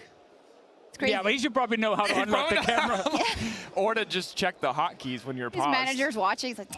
He's like, oh, we're never going to live this down. I think he's well, he moved to LA, I think, pretty He's an engineer. quickly. He lived there for many years now. Many, right? many Because he played in NA Challenger for a while. Yeah. And then, yeah. And then everyone just kept inviting him to be a sub so he could actually keep getting his visa. That was very nice of the different teams. Secret information. Don't. No, that's true. It was gainful employment. There's nothing wrong with that. Yeah, he was a good sub, right? He probably added value. And it's like Persona together with Moscow 5 back then in the old days because they wouldn't do a lot of content with us, right? Because even though their English was obviously definitely fine enough to do interviews, they would just always meme to oblivion. It was really funny. And they were one of our biggest hopes of winning a really big trophy. I mean, they only dropped off because they had to fly basically for like 10 hours. Yeah. Like every week, multiple times, you know, in and then be there for a couple of days, then out for a couple of days, then back for a couple of days. It's crazy. Like, actually insane. Also, Ghost of Pepper lived somewhere completely super like 15 far away. hours super far away. As an update. Yes. We think, it's now because it's an everyone problem now. We think we've fixed it, but if we haven't, he's just going to suck it up and play with my God. Which on Ezreal, for what it's worth, is diabolical. Wow. You need to click other places to aim your long-range ulti. But now we're back in the game, so we're hoping that it's fixed. So top lane real quick. Soaz is actually going like the roaming Sion build. He's just playing top lane, but he's supposed to now run to mid pretty much all the time. And then whenever he recalls, he's just going to run bot lane. And like lane gank them, point and click stun with Taric there and give kills to Forgiven. They have Arrow, Taric stun, and Sion stun. And taunt. And taunt if Sion decides to join. Yeah. That's the gank. That was the one they were planning it. Very nice. They figured it out. They had time during the pause. Froggen now wrapping back around. He is level 6, so kind of impossible to gank him. Yes, and it just becomes so obnoxious as he's scaling That's true. into the late game. Some memes have really held up across all the years of League of Yeah, it Legends. still and, happens. And level 16 Kassadin is eternal. Still happens. We talked about it before, like a lot of the memes and storylines back in the day were always like community created. And then pro players just had to say like one thing and everyone would just latch onto it. Yeah, I miss it. Remember all the like Insta-lock and stuff? They'd make the song. Yeah, they make songs. It's an 80 Maokai. So I much remember. fun. But even stuff like saying by far on the analyst desk By with far. you One time. just like became a thing and now everyone just remembers, okay, Yeah. forgiven by far. I mean, speaking of Must have Time Lord, Genja, everything Darian ever said in the top lane, like He's too tanky. he's too She's tanky. too tanky, Was it actually. Swag Lord Darren? Swag Lord Darian. Something Lord yeah, Darian. yeah. With a number behind it. I don't know which one. Yep. It's true. I mean, it still kind of happens actually with the big communities, you know? Like, you have such big fan bases around KC, around MKOI. You have, of course, memes that come from the co-streamers and stuff. Like, it still very much happens. But it feels like it's all a bit segmented, and it used to be all that's the difference. It was all together. one spot. It used to be one spot, yeah. Like, everybody would know the same meme. Yeah. Very, very true. Okay, so you're gonna lose this lane very hard, so I suggest you start running to another lane and do something. Yeah, but he's about to W one-shot all these minions. And he's farming, he's stacking HP by last hitting with his Eon. There you go. Little champion info. He could pivot to AD. Yeah, but he has Moby boots now, so you have to just go full AP and just gank people. Yeah, you say that, but he went double Doran's ring into like I know, random that's triple Dorans, there it is. Triple Dorans, okay. He's Run ganking. bot lane, he's running bot already. Let's go. We called it. Good job. Team. He's going. Okay, he's going. BF Sword versus... Also, shout out to Reckless, who has built Berserker's Greaves since the start of his career and continues to just build Berserker's Greaves first like it. on every single champion. ADs and builds. Oh, yeah. Yeah. Yes, spell shield, no cleanse. Yeah. So he really needs to spell shield correctly, or he's going to die twice because he has a Zillion next to him. You can get 2 spells off Sivir spell shield. Where's Soa's gonna go? He's coming. sniffing it out. He's going around. He's going around. San is trying. He's really far behind. Yeah. There you go. Need Okay, to here we push go. up. Need to push it up to the tower. There's I mean, Soa. there's a Zillion He's running up to them. He's going away. He's running up to them. He's going away. And he's done. And exhaust. And he's resurrecting. Gazillion has ulted them, and they're going from the tower because they are taking damage. But Kevin is joining the fray. He's on Jax. He's gonna whatever the ability is. I don't know. But Cyanide's here too. He's gonna try to taunt someone, or is he just gonna roll away? No kills. Yes, another stun on the Zillion. He already used his ult. Is he gonna die, or is Cyanide just gonna die to the tower? Bam! Nif died. Reckless still got it. Now the knock-up on the Cyanide. Rolling away. He's rolling, but he's about to die as well. That gank started off very, very good for Dynasty, but they got their kicked in. Yeah, they absolutely did. They got it all kicked in. If you, whatever it was that was out, it got kicked right the hell back in. Oh, thank God you host. My job is not safe if you swap over. I think it is, bro. The rolling went hard. I respect that. I like that. That was good. Yeah. I've got one-liners that just, whenever I try to cast for fun at home, everything I say is not safe for air. I understand that. You understand that? Yeah, I don't know how you guys do it, because on the desk, It's been years of training to not say the things, but there's a constant voice in the back of my head begging me to make the inappropriate reference as, yeah. Here you go, Deficio, Oh, we're explain. getting no animations. I like it. We're just seeing people take damage and die. Just strats. I love it. There you Very go. clean. Knocked up into the air. I think Kevin sort of came down to go Air and carried this, but also I saw a slightly into his team by trying to dive Sivir and Zillion. Yeah. Bought a lot of time. Let's see mid lane. Nif is coming around. All right, follow up here. Froggen just slowly gonna walk down Alex. He's just instantly, oh my God! Oh no! Gang squad. Gang squad, yeah. And he's playing on a nerfed Ezreal because maybe he can't. We think. We think his client, might be locked perspective. That's crazy. He hasn't gotten a Sheen item. didn't He's see just them built, coming, you know? This is I would say cyberbullying, but his opponents are right there next to him. So this is just actual bullying. He's being actually bullied. Now Yellowstar will get to show us later who he actually likes the most on the team, because someone's gonna get caught out. Yeah. And he has only one ult to use. I don't think it's gonna be Alex Each. We'll see those. Froggen now in trouble. Silence, nowhere to go. RNA is gonna eat him up. There we go. Very even game. Wow. All games actually been very close. Yeah. Yeah. We evenly stacked the teams. We knew who we were gonna try out and be able to carry on both sides. I feel like the one at MSI was a little unbalanced because you had Levi. Yeah, it was like Levi's old guys, and then it was Levi. Yeah, 1v9 against an Ambition who I sneakily suspect might not have played League in a while, or at the very least never played a Mumu in his life. So, okay, 11-minute turret. Pretty bad for Forgiven pretty standards. bad. Normally no lane kingdom. 2 by 12 minute. No lane kingdom. Yeah. We're disappointed. Not his best performance by far. Hey, but we have the clip. We're gonna show it later. Oh, my bad. My bad. That's my okay. Bad. You gotta go through the classics. Do you have the cyanide clips? Is the I have question. a few cyanide clips. Yes. If you know, you know. If you know, you know. So this is the version of Sivir where her bouncing blades can't crit. Okay. So you're actually supposed to just build as much AD as possible. Regulus now just wants gold. Supposed to be fair. You're supposed to, but he just wants gold. That's it. Both AD carries have decided we're just here to stack gold. We are fairly useless early game. Very true to their profiles. Yeah, very true. Fitting. Both of them have tried to carry the late game in both games. Yeah. Alex, he's struggling. Ezreal falling behind versus Kassadin. At some point, you just die. Is that normal? No. I have no clue. You did die level 1, Yeah. so that's pretty tough. I mean, I would say Ezreal's supposed to win early game against Kassadin, Yes, right? Doesn't really obviously. do much. Most champions are supposed to win early game against Kassadin. Although, this is a different era of League where Kassadin was objectively OP. He was very OP, and also Ezreal is spamming abilities, which technically makes it easy for Kassadin. Stacks E, he can trade back with it, so on, if he's in range. Soas, leave your lane. I don't want to see you top lane anymore. Go somewhere else and kill someone. Yeah. He's running. Mobies are still Soas. high. He's running. Oh God, he's about to get benched for Whippo again. Oh no! Kidding. Yeah, support Zillion. The bombs Yeah, it's not doing much. don't hit Thank too you, hard. Labor101 on Reddit saying Shox might be the greatest caster ever. I'm not reading during. The producers put this on the teleprompter. Every other caster is reading Reddit during their cast. That's true. Just so you know. No, we're not. Don't encourage that behavior. I've almost cussed someone out when they did that during a Really? cast Who once. was it? I'm not naming Come any on. names. No. Wait, that wait, is they're diving, absolute diving. degen They're behavior. diving him. He's silenced. He didn't go from his lane, and now he's gonna die again. The Ash Arrow hits just to save him just in time, and he isn't getting benched for Whippo. That's a different time period. I said it before, but I don't think anybody heard. So Yeah, that's fair. Does You gotta that get happen that. Oh yeah, for sure. You gotta retry the joke if no one reacted. Yeah. 100%. Just later in the thing. See, we already used all of our cyanide material, but Yeah, I feel we like can't keep using no, it. but that was game 1. This is game 3.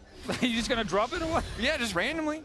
There's 2. We gotta get the both in. By the way, Shox, I like how you were the one reading the comment about yourself. You didn't leave it to Drakus to read it or something. You're like, I'm just gonna read this random line. I mean, we could have been mean. We could have been like, actually, that's not in the prompter, Shox. Why are you bringing this up? Why are you checking Reddit? something's happening. Reckless? Oh, he Where's the flash? must have had cooldown on spell shield. No flash, no cleanse. Here comes Froggen. don't worry, here they come. Froggen on the way. Silence, flash, stun, nowhere The for him to skill go. expression, the skill Silenced him, expression. so he couldn't spell shield, so the stun is guaranteed. You gotta hit flash and E. Yeah. Like, pretty close to each other. Like, incredible. That's actually I insane love the gameplay. particle. You can see it Yeah. in the air, and then bam. And you can see it also if you're playing. You're like, oh no, I'm about to get stunned. You're no, like, there's nothing you it's can like do. It's slow-mo. No. It's the worst feeling to flash away and see that Yeah, slow it keeps particle. going. Like, It keeps following you. Good stuff. Yellow Star's now mid. Yeah, we got a bit of action. Yeah, slowly Team Dynasty Changing lanes. pulling ahead. I think the biggest problem is we all know the Kassadin is a ticking time bomb. Yeah. And it Kinda. Yeah. It makes Ah. it hard to, So- to build up the comeback He is potential. pretty nerfed, we should highlight. So Is what he? what you will see is like there's a longer cooldown on his ult than Yeah. there used to be. So he's not like jumping as quickly and killing everyone. So that's definitely nerfed, and the damage on it is nerfed. There's probably some other stuff I forgot. Sure. there You was- know more than me, because I know nothing. Great, but he's nerfed. Trust me, Okay, just thank trust you. me, bro. He's nerfed. I've always trusted you. But thank you. Aw. But he still will, 1v9 a team fight. Yeah, for sure. I was going to say, this is a 300 damage Q with a 2-second silence attached. It's still pretty I'm strong. trying to hype the Oh, match that's my and bad, that's say my bad. he's not gonna That's my just bad. win the game. Like Ezreal. I don't know what to do because I haven't talked about Reckless in 10 minutes, Oh, so have I'm you? feeling Yeah, really it is. overwhelmed. It is a problem. It is a problem. I mean, yeah. I don't know if I should say this, but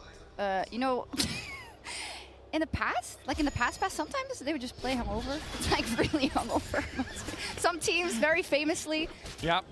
very famously. Very big fans of going out the night before Yes. games. A lot of those teams were surprisingly successful. Yes. It was a different time. It definitely was.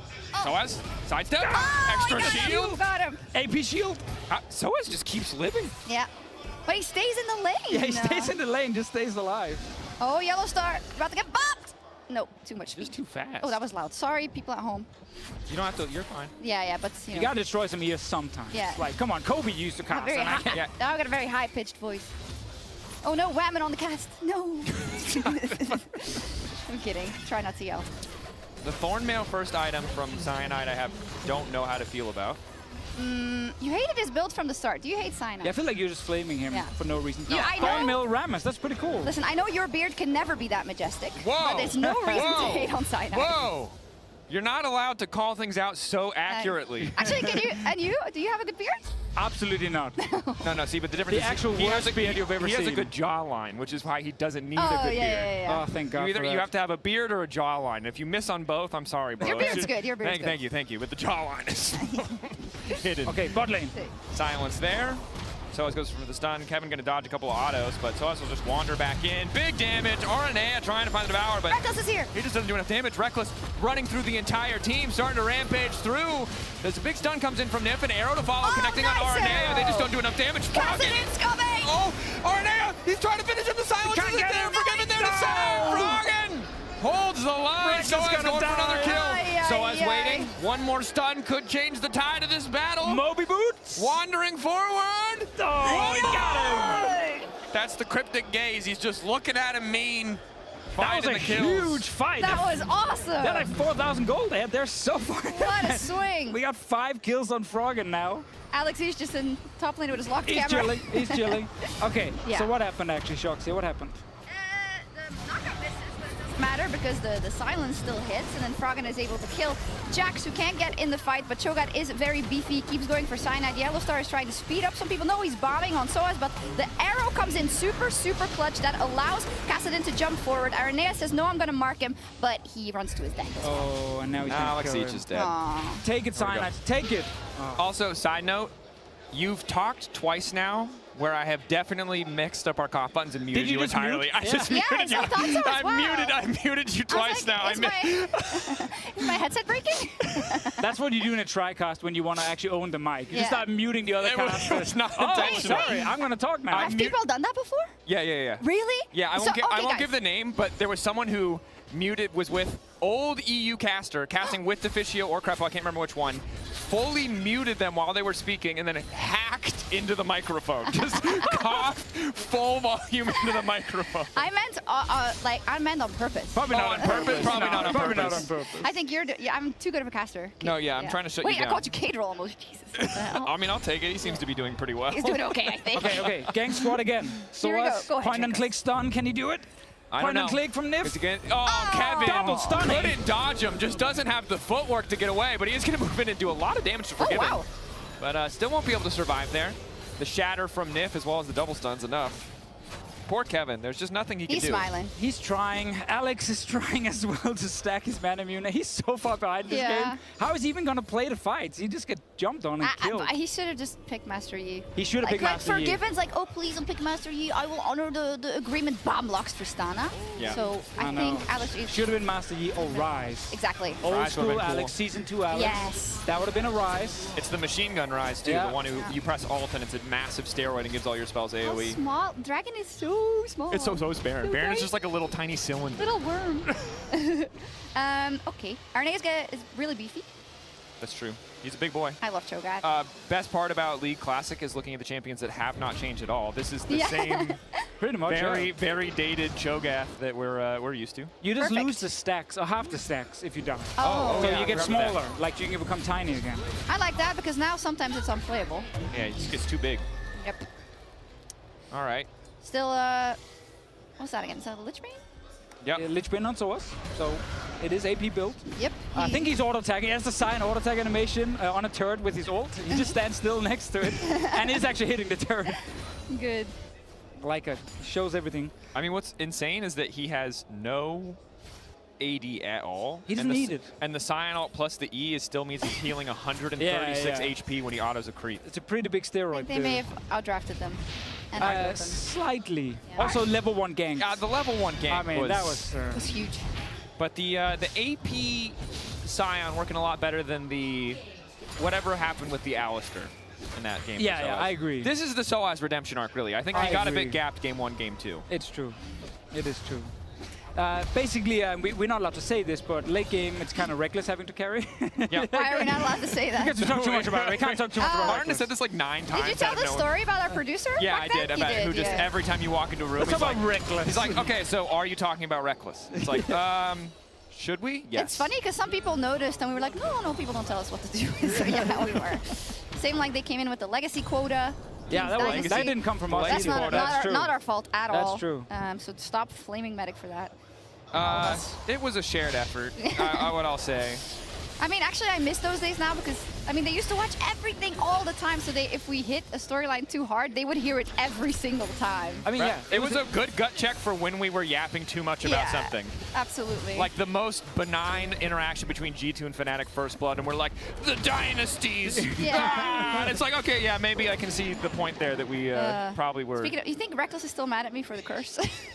Yes. Yeah, probably. Yeah, 100%. I don't know if he'll tell you, but I think deep down he's probably still upset. He really would have liked to complete the full sweep. Okay, big fight. Here we go. Forgiven, flash backwards. Nif slowly getting burned down. Still has access to the ulti to slay a bit of damage down, but Cyanide is an excellent frontliner here. Yeah, good. And you flamed him. Reckless is losing all of his health to Thornmail. He doesn't have any life to him. Froggen off to the side, unstoppable now. Gonna start rift walking through the entirety of the Legacy lineup. Cyanide speeding forward. AlexEach doesn't do any damage. Flash in, rift walk, Froggen. One more rift walk, waiting. Silence is there, the triple. Can they get a penta? They're trying to interrupt him. Kevin, Froggen holding onto his life. Can they get Froggen the penta? Exhaust onto Kevin. Is he gonna go under Arnea tower? Getting lower. Take the tower. Eyes on the penta for Froggen. Perfect predict. Predicts from Arnea is huge. The devour, not enough. It's just a quadra in the end. Kevin getting two back to hold the line. We tunneled so hard on the penta, they almost lost the fight in the back because Kevin started killing them. Oh, as it should be.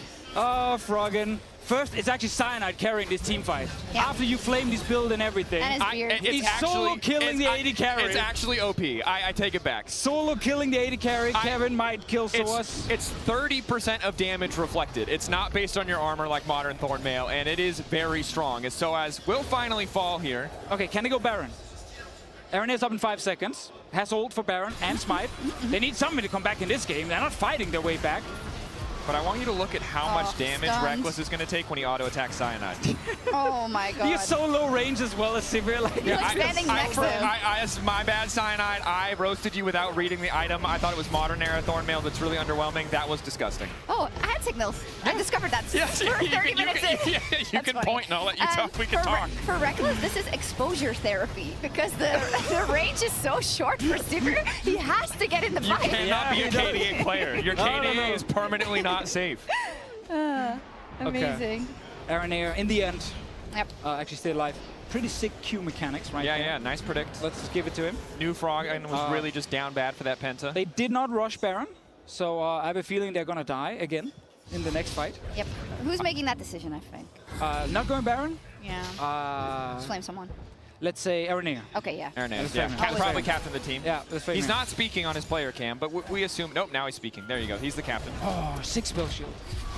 Okay. No, they're trying again. Running him down. Okay, Nif is gonna die. Cyanide just needs to get on top of Reckless. He's running away from Cyanide now. They can't kill him. No, he can't auto-attack him. He doesn't have any lifesteal. He can't auto-attack him. So as amidst the team, arrow across the top. Froggen still standing. Kevin's about to fall. Froggen ready to kill everybody. That's the Devour already down. One more rift walk. Kevin comes back up. Courtesy of the revive. Forgiven grabs another kill. Dynasty are smacking Legacy. Forgiven is here too. Expected cosplay. Just stood in the middle. Shot everyone left and right. Got a kill in the end.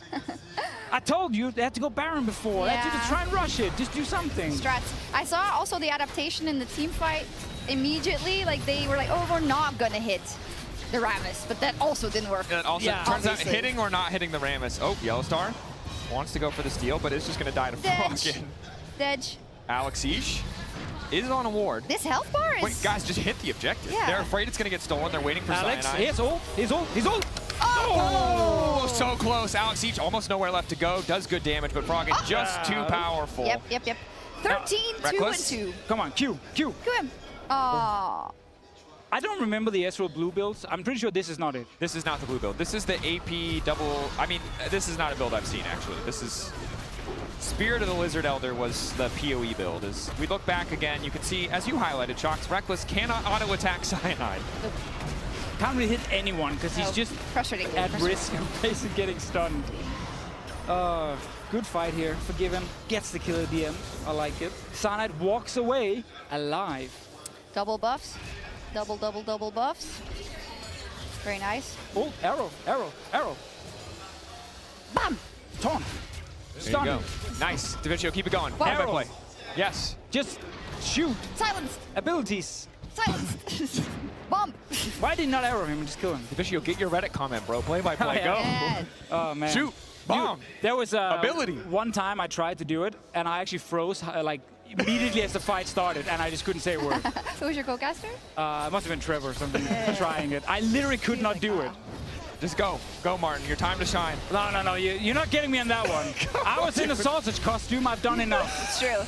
That's fair enough. The siege continues. Tier 2 will fall as RNA tries his best to frontline, but there's simply too much damage. Forgiven not supposed to be doing damage, but he's certainly starting to hurt. So as also on the front line here, DFG AP Scion looking a little bit nasty. DFG, it didn't do anything. Didn't do anything. He didn't even use it. Hasn't But used it's it. looking nasty, I agree. It's there. Wait, he did it before. I was just catching up to the action that's happening, bro. You can do it if you want, Martin. No. You got it. Okay, all right. You're doing great. Froggen versus Kevin. Oh, Kevin, stun him and smack him. Oh, now he's gonna the play is already over. silence. Silence. Uh-oh. He's really good at casting in. Ooh. Where's he gonna jump? Oh! Dash Look away, at Kevin's pulls cam. behind Wow. him. He got danced on. That just is what it is. That's amazing. Little outplayed in the show match. Infinite possibilities where he could dash. Hard to predict. They're gonna keep Very pushing. true. Man, Nif has been hitting them stuns. Yeah. What a beast. Oh, they're going, and on you the hot cursed them. burn, Reckless running them down. He can finally You auto attack cursed a little them. bit. Amazing. As the flash now comes out so he can get away. So Reckless, no flash, no ulti. But he needs lifesteal, like surely, so he can actually just try and win the team fight. Because everything's gonna bounce around anyway. Bloodthirster? Yeah, he needs it. I kind of forgot this part about League of Legends. If there's an enemy with Thornmail, you just can't auto You're attack done. until you build lifesteal. Yep, I think he forgot to. He also forgot Sivir was 425 range or whatever. He's complaining about that, so it's a learning day for everybody. Yeah, I don't know. They're former pro players, so why didn't you look up the ability? There's nowhere for them to look it up. They have to like scroll In-game. back through Yeah, the wall. you have to keep going through the costume. No, but in Champ Select, they can't see the details. But maybe they could have played games on the PB. That's true. That's what Froggen did. That is true. I know That's why Reckless Froggen did. is doing He well. did. He definitely did. Oh, here you go. This is the Cyanide end. getting lower. Froggen does a lot of damage, but he is getting chipped away at. Doesn't matter. Force Pulse fully stacked. It feels like it doesn't matter. It feels like Forgiven just walking it in. All right, cast it like it's a World Finals. Simple, clean closeout. The final moments for Team Dynasty. Legacy holding on. Reckless, all of his dreams coming down to this one pivotal moment. He was meant to be the carry, but it's Kevin on the side to take down Froggen, to hold the line, to keep the dream alive. Eyes on Cyanide. The taunt is there, but Reckless is taking him down. They're holding on. Nif ready on the hunt as Legacy pursue Dynasty. Falling to pieces in the final moments. RNA chasing. Yellow Star ready to empower them. The double bombs aren't going to stun, but it might not need it. Knockup is there. In the meantime, as the chase continues. King's Legacy Dynasty v Dev. They're going for the chase. They can see the victory in their eyes, or at least the protection of their own base, as Soaz gets a bomb on him and is going to die as well as the Ezreal ult comes in and hits absolutely nothing. The Let's go, exhaust Kevin. is there. Kevin trying to find the angle. Forgiven still living. The bomb, the shutdown. Soaz, the AP Scion, the explosion won't connect. It's so damn close. Old Kings, New Kings, Legacy, Baby Faker, narrative. Reckless, Sweden. Did someone flash against the wall? Probably. Someone always Someone did back then. Someone always flashed straight into the wall. Alex actually defended the base. Yeah. So no turrets. They're not going to respawn. They're just permadead now. No respawning of a Nexus turret. That's crazy. 3 inhibs down. Kassadin on the other side for the backdoor. Is it going to happen? The backdoor is possible with a Kassadin. Also, remember, OMG Fnatic. With Cyanide couldn't kill the base, Oh, he hit and the then minion. the minion, and then the enemy won. So there's a lot at play here. Yeah. Cyanide in this case could not have killed the Nexus, Nope. but he did flash and die, so I Yeah, guess yeah. that's kind of the same. Same difference. Okay, Reckless has lifesteal now. This is big. Let's He see if has he a can carry Vamp the game. Scepter. Is it enough of Vamp Scepter, you think? No, I mean, come on. We are like, there's like 3 inhibs down. I think. I mean, let's try. Let's pretend Trying it's to build enough. some hope. Pretend it's enough. Come on. Alex is still stacking his tier 31 minutes into the game. Yeah. Well, it's because he finished Yeah. stacking one. This is his He second got- he got a second tier. one. It's his second tier. Oh my god. Actually, he just wants 2 on his face when he's crying from the Oh, loss. Man, the mana Perfect. scaling is real. Perfect. And the healing from the Ezreal W. It's going to be a decent. Let's check. I'm going to see how much healing he gets in the meantime. Cool. I don't think it makes a difference, but I'm curious. 240 health if he W's someone. Not enough to keep them alive, but Not very cool that he can do it. And he can jump into his own W, Yeah. just to highlight. Oh. Yeah, just to highlight that very late in the game. Has absolutely no effect. It might have mattered if he didn't start the game immediately dying. Exactly. And he's probably still locked in on his camera. Yep. Alex Each. Okay, big last team fight. Camera locked. So as walking forward, poking, Froggen as well. Silence goes down. Arrow connecting on RNA. Froggen into the back line. Yo start using the revive on himself, but that means RNA is going to fall. Froggen just continues to march forward, uncontested. Reckless can do nothing in the face of 5 members of Team Dynasty, determined to end it here. Team Legacy falling apart. TP from Soaz, styling in the finish. TP's back across. It's Forgiven, kills everybody in the fountain, and it's Team Dynasty looking to complete the fountain dive, and Forgiven to finish it. Of course it's Forgiven standing alive at the end, getting the final kill. What a sick game, and we got 16 kills on a Cassidy. Yep, let's go. They left it open. They should have gotten Master Yi in return. And look, you can see the potential, the theory of the Ezreal. It just wasn't there. No. The theory of the Ezreal, yes. Yeah. We can see the potential. I didn't see any of the practice, but I saw the theory. I saw a lot of the theory. Alex looks happy. He looks great. Love the beard. Yeah. We got AP Scion, we got Kassadin, we got to see Ashe and Sivir, who both looked not very useful most of the game. Very true. Ah, the hugs. Who's talking, who's not? Where is there strife? Where is there drama? Drama. Oh, Forgiven and Reckless. Is the hug happening? That just killed every storyline is dead. You see? Wow. They checked. They looked at each other like, are we doing this? Is this actually happening? And they did it. All worth it. Looked Thanks, around for the camera. Is the camera on us? Camera on us? Now we need Broxa. Now we need Broxa. Trolling. As always, but lovely. What do we do now, Playcaster? That's a great question. Reminder that League Classic comes out on the 29th. That's this upcoming Wednesday.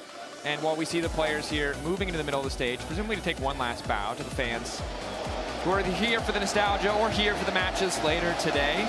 There's more. There is more. I was just giving them. their okay, sorry. bows. I don't want to. I'm new. No, you're fine. Look at them. Let's go, Handsome. Beard. Anyway, this is a good time for the announcement. And it's a special announcement. Shox is going to tell you something. Go for LOL is back in town, coming this August. For those who weren't around back in the day, Go for LOL is a series of tournaments welcoming players from all skill levels to gather together and play for fun. You can check out your local League of Legends social channels to get more information in the coming weeks. Yay! Go for this LOL. is really This crazy. is peak nostalgia. Yeah. This used to pay the rent. Just playing Go for LOL tournaments and Really? trying to win enough, yeah. This was the key. Look, this is where you saw a lot of the initial players, the nostalgia. This is where a lot of the weird picks you saw for the first time, TP Revive, Karthus, things like that. Have you smacked his butt yet? I haven't. No. Different time era. Okay, never mind. Different era. Sorry. We're past that now. I went too far, sorry. No, you're fine. It's good to ask. The people were wondering if it was going to happen. But it hasn't. It's a different time now. Yes. You'll find that in the after hours broadcast. Yes. So have you enjoyed your time, actually? I have. It was very fun. I'm actually so happy as well. We got, like, actual legend players coming in, 10 Europeans, and they played like kind of serious. 10 Europeans, as opposed to He was really nervous it was going to be like Huni Rainover. He's like, I didn't want to talk about No, Huni that's and not what I meant. Rainover. But at MSI, it was a mix of all kinds of different regions. Yes. I really wanted just like old European names. I see. Yeah. That's what we got. I feel like, peak nostalgia. And stay tuned also, we're going to have an interview on stage, and then us two are going to talk to Forgiven, ask him all about the Reckless hug. The hug. About all the stuff. We're going to talk to Cyanide. Finally. This is so Alex many fans were waiting. Cyanide has to drop some quotes. Like the pressure's on him, not on us. We don't have to say anything. That's 100% true, but Lore is standing by on stage for an interview. Let's see who she's talking to.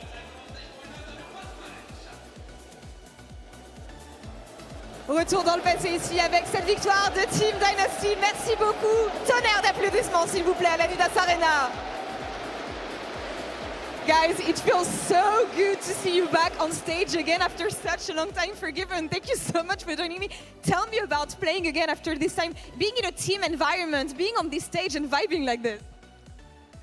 For me, I saw the people yesterday when we met in the hotel, and I had a reality check almost immediately. I saw Cyanide with Bird, I saw white chairs, I saw people, but I had an image of them, which was 15 to 10 years ago, and it was a culture shock for me, basically. And to play with my peers from that time again together, after so much time has passed, and especially since some days I had my birthday, it was a very good gift for me personally. So I'm grateful for it. Any word on that matchup against Reckless? I know it meant a lot back then. I didn't hear, sorry? Any word on the matchup against Reckless? I know it meant a lot for the EULCS back then. I mean, in my humble opinion, I think that the rivalry that we had over the years is something that when we go back into those times and we remember like Froggen mid, Alex it's mid, Expecke mid, who I would love to see him today here, but he wasn't, and hopefully we will. It brought me something back in time, and it was something that defined the era of LCS, like two players from completely different regions, ethics, countries, anything, matchups, playstyles, and I think it shaped LCS to give a transition to the current LEC today. Absolutely amazing and iconic moments that you guys brought up to the stage. Neuf, having you on stage here today, absolutely amazing. What do you miss the most from these times? I guess the thrill of the game. Like, I haven't played competitive for a while, or even if you can call this competitive, but it was a really fun game and hang out with friends for full time. So this is what I really missed.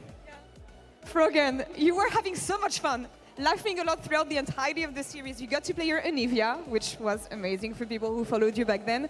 Kassadin was giga broken. I think we forget how OP this champion was. What do you miss the most from the state of the game compared to what it is today? I don't really know. I was kind of confused in Classic. I forgot so many things, so I'm used to the new game, I guess. Yeah. You missed your Anivia? We missed your Anivia. Oh, I actually haven't played this version of Anivia, I think. So, yeah, so it's first time. Well, it looked broken as hell, so congrats on this one. Cyanide, you were complaining about junglers and junglers invading.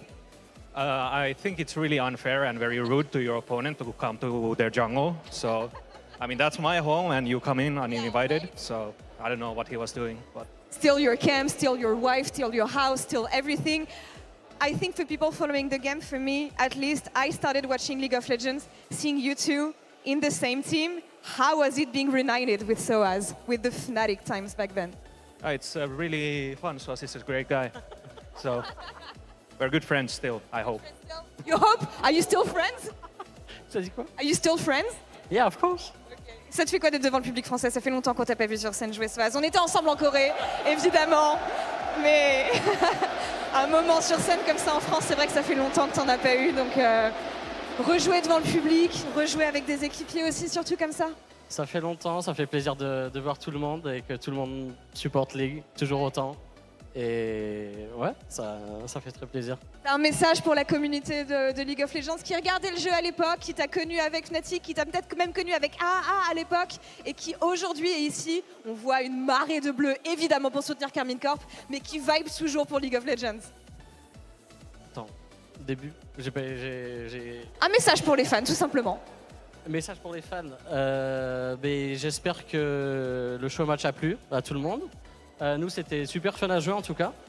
Retrouver les anciens champions et retrouver d'autres nouveaux champions qui sortiront plus tard.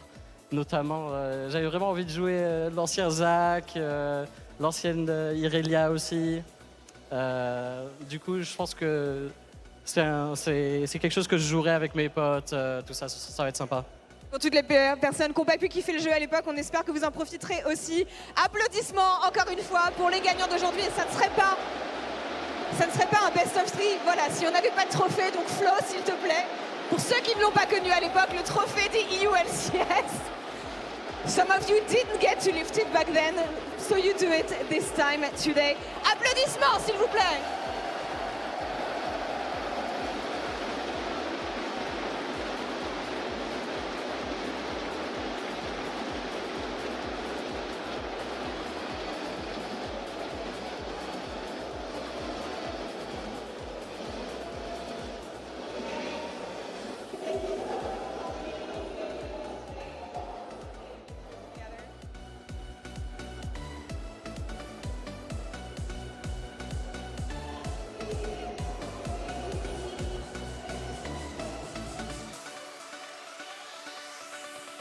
If you get a kill, Martin, you have to do.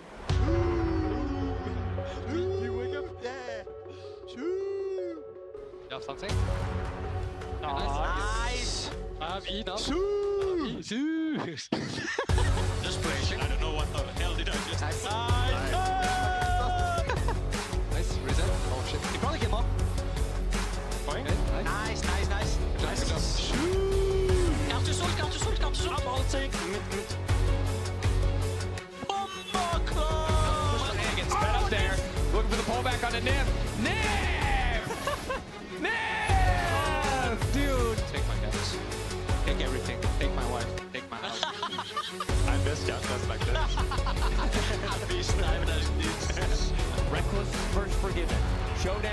Thunderdome. Reckless is blasting him. Forgiven does not like the angle on this one. Oh my god, he's getting destroyed. No personal. He has 4 items now. One more. Come on, chase him down. One more. Oh! And he walked away. Ich Gelbe. Oh, it's in the house. Nice try. Aim on the side. Wait, slow it. Nice. Nice. Watch.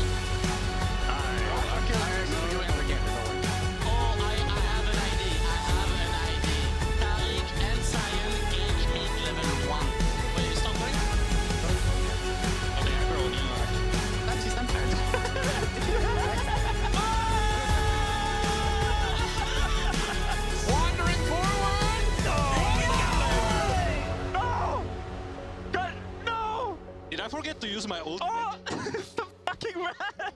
Yeah, I remember Kassadin. In Kassadin. What? I got 1 I love it that it's just the same as it always has been. Kassadin, 2 OP, Alex.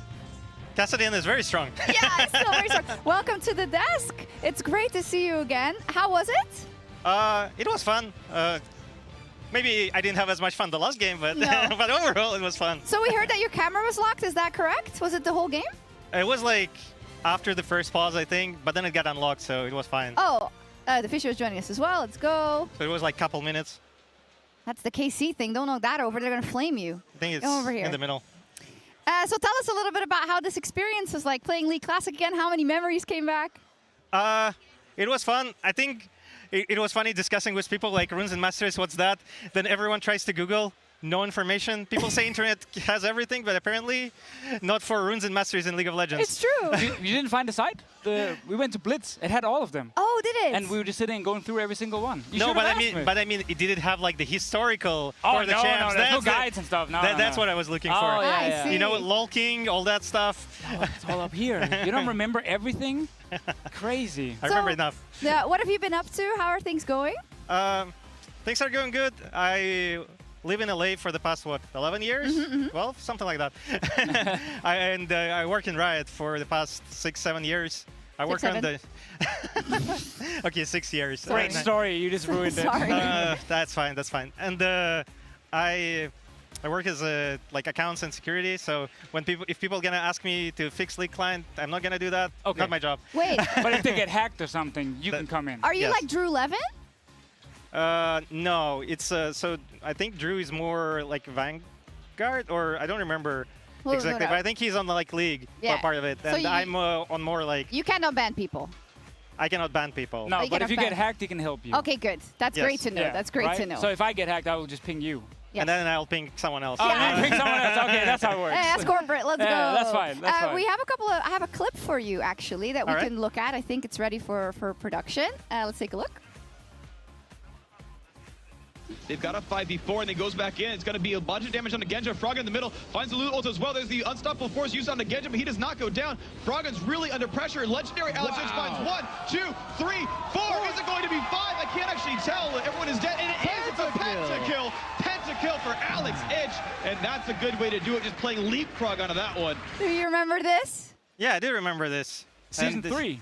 Every time someone mentions League or something, that's the only thing they remember. So they remind me all the time. You know, do you remember Alex Pentakill? I'm like, no, I surely don't remember. It could be a lot worse if that's basically what they remember. We have other players where they remember them missing everything, so I'll take the pentakills. Yeah, that's kind of true. And We're actually upset that Kazakhs was not available here, or Zed. So it's like, you know, I think they they might said, yeah, it's too close to the current version, so they haven't put it in yet. Maybe later, but it would have been broken because the meta was literally like Fizz, Kazakhs, Zed. Like it was just all the assassins mid lane and then all the EU mids running like crazy. So I only found Katarina. We're thinking about Mastery last game, but then we're like, why not? Sion, Taric. Nah, you Kassadin. overthought it. You overthought it. maybe. Overcooked the books. Should have just picked Rice. You know, I'm famous for Rice too. It's said true. that as well. We said that. We said Listen, as well. we know you for more than the Kazakhs pentakill. We know. You were our biggest hope for Europe for a long time in the beginning. So we know that. We said this during the cast, but like the original EU mids was obviously you, Froggen, Xpeke. Yeah. Coming in, basically being, can we agree, the best in the world? Like, no bias again. around season 2? Yeah. Mid lane wise, I would say so. Yeah. Yeah. Perfect. This is where it came from. This is why we're still, you know, so high up saying EU mids this, EU this, EU greater than NA, but it's, yeah.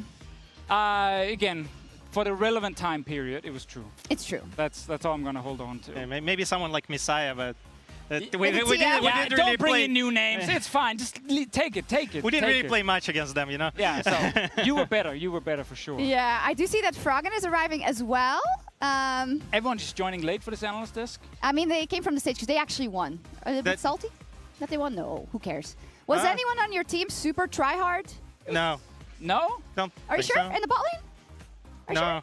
Not like in a way of like screaming and smacking the table. No. Try hard, but I mean, everyone tried their best. Yeah, exactly. Of course. But I don't think anyone got upset that we lost. That's true. Or at least they didn't tell me so. No, I'm kidding. I'm just trying to find drama. That's my job. It's all my fault, so that's why they don't tell me. And behind my back, they say, Kassadin, this guy, LEC guy. No. It's too good. What do you miss the most around season 2, season 3? I think I miss like before LCS times probably. Okay. Because a lot of traveling and visiting the places, I think that was fun. Yeah. Because like when it started the LCS and the cycle, I think it lost a bit of a charm for me. And there's a bit longer between tournaments, so you could sort of prepare a little bit more for a specific event versus every weekend you were playing just LCS, right? Yeah, it's also, I think for the tournaments, you could prepare some cheesy strats, which was fun.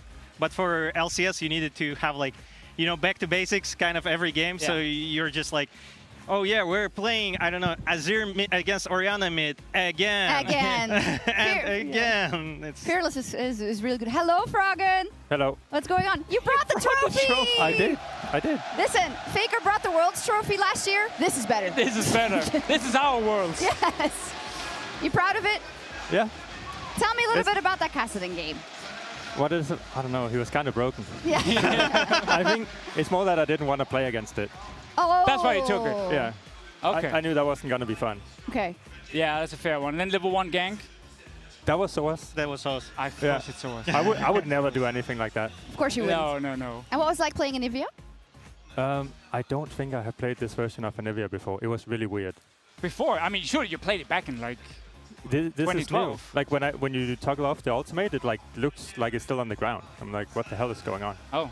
Huh. You and gotta call Freak then if there's you would something. Know. Actually, call Alex and he'll tell someone to call someone else. True. And then Call Alex. The auto attacks, when you auto attack, it takes 2 seconds for it to come out, and then it's flying like 1 second in the air. So I have to like blast it 3 seconds in advance. It's actually really difficult. Oh, never change. We also have a clip for you, Froggen. We're actually going to play it right now. This is EULCS history.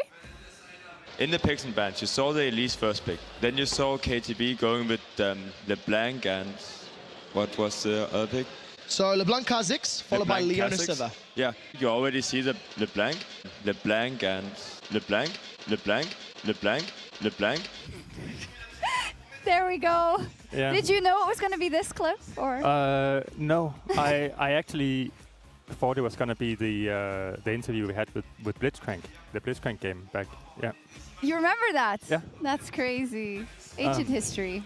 Man, I even forgot about that one. I don't remember everything, I'm going to be honest with you. Okay, you don't remember. It could be the Anivia Dance, Season 2 Worlds, when you were like, Remember when we were all in South Korea and you got stuck on the subway? Yes, I remember that as well. Good stuff. I watched it recently. Did you? I showed a friend, and I ran through the clips actually. Nice. So, really? yeah. Is that a friend that wasn't aware of your career and you wanted to like show how life was back then, or?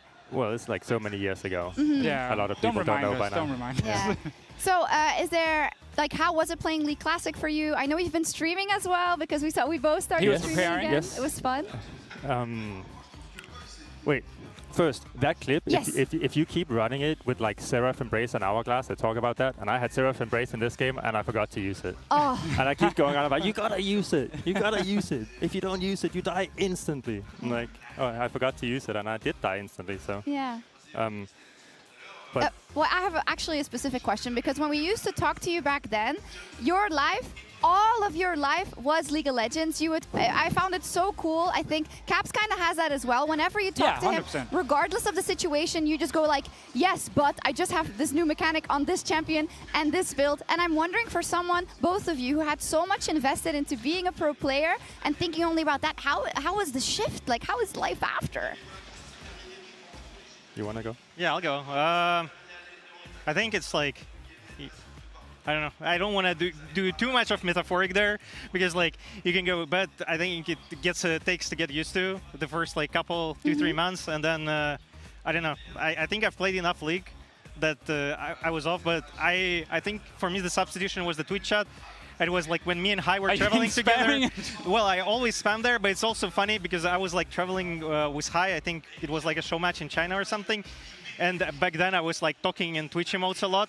So it's like, you know, substitution from League, you just go to be internet troll instead, which is also fine. I see. But now it's like just eventually you just grow out of it. Yeah, we all grow up, don't we? What about you, Froggen?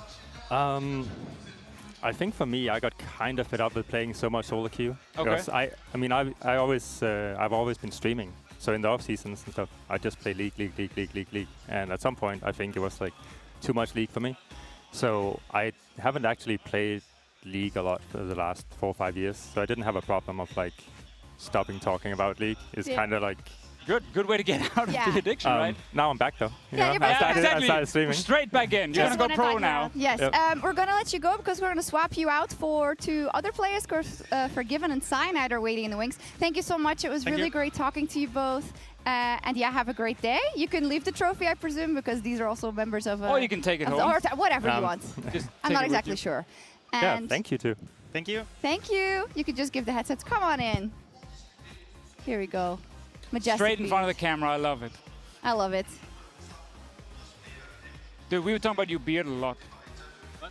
You were talking so much about your beard. Oh, okay. The Viking look. Yeah. Hello. Hello, Effie. Hello, Martin. Hello. How's it going? How happy are you with the win, you two? I mean, very happy. Obviously, it was more like a fun game. I mean, it was more like playing with friends against friends, and we were laughing a lot with the other team also between the games. But you still want to win. Yeah, I mean, of course you want to win. Maybe for you it was just a game, but you locked in Tristana in game 2. Yeah, what happened game 2? I mean, we were kind of confused because the AD champion pool is a bit small, and so if you ban champions, and we didn't exactly communicate very directly of who picks what, for example, or what is available. So I thought it was unique based on the player, not based on the whole draft. We'll take it. We'll take it. We'll take it. Good. It's and okay. How was it overall playing Forgiven?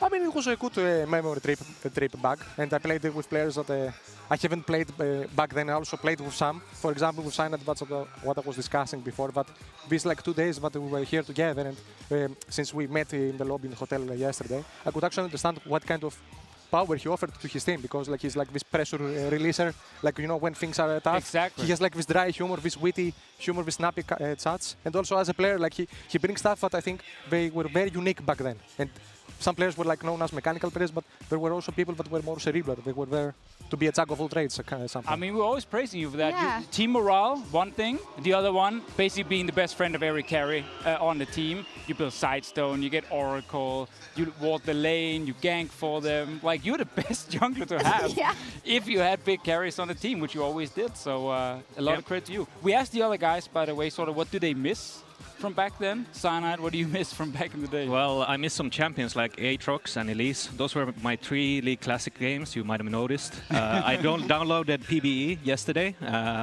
when we were eating outside in the hotel, you know, and I went to clear the jungle, so I made sure I don't die to raptors or anything. But that was like the first touch I really had to the Classic, and I'll definitely play more with friends. So then. Nice. What about you? In terms of? What was your favorite memory of back then? As a player, I think it was actually the qualification we played. Maybe you cast it against Meteor Makers 2013.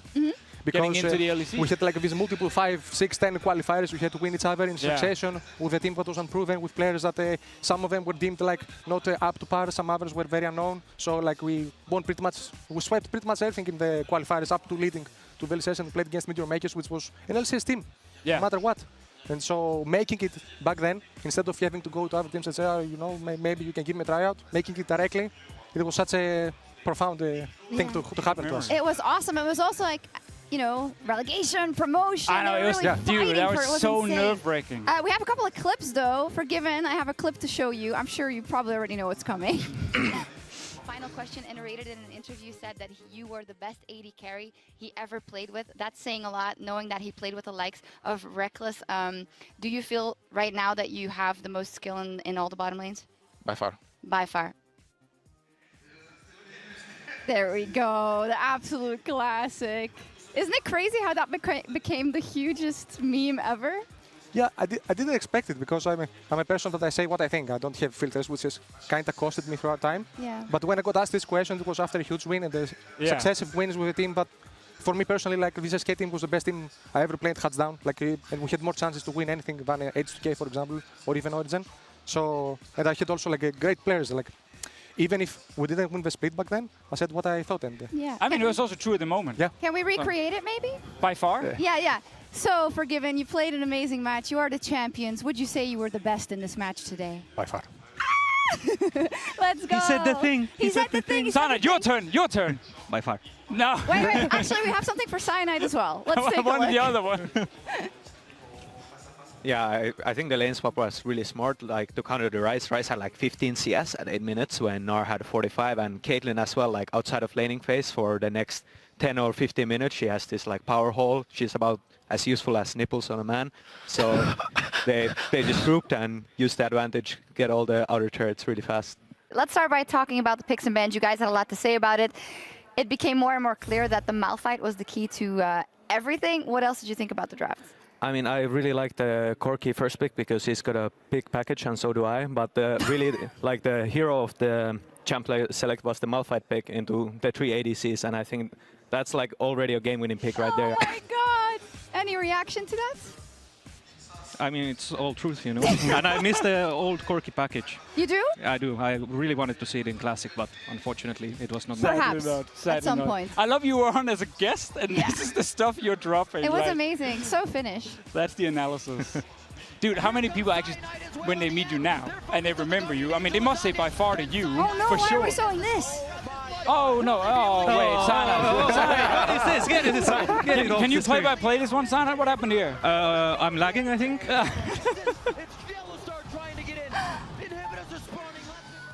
I have been entrapped. Listen, it's not your fault alone that Europe didn't get a single team getting out of groups, no, but it's you didn't help the situation either. I did my part to keep you out. did. Yeah, I did my best. You kept us out. You did. Well, was it your mistake or was it a bug? We can lay it to rest forever. No, I mean, it was a bug, of course. Of course. Yeah, of course. I'm glad we got to the bottom of it. So we're going to say goodbye for now. Thank you so much, Cyanide, for giving. It's really awesome to see you guys again, and I hope you had fun because you're part of what made the legacy of EULCS as great as it is, so thank you. And we're going to kick it over to a quick break, and when we come back, we'll start off with our LEC matches of the day. 2 more left, so don't go anywhere. Bye-bye. Welcome to the European League of Legends Championship Series.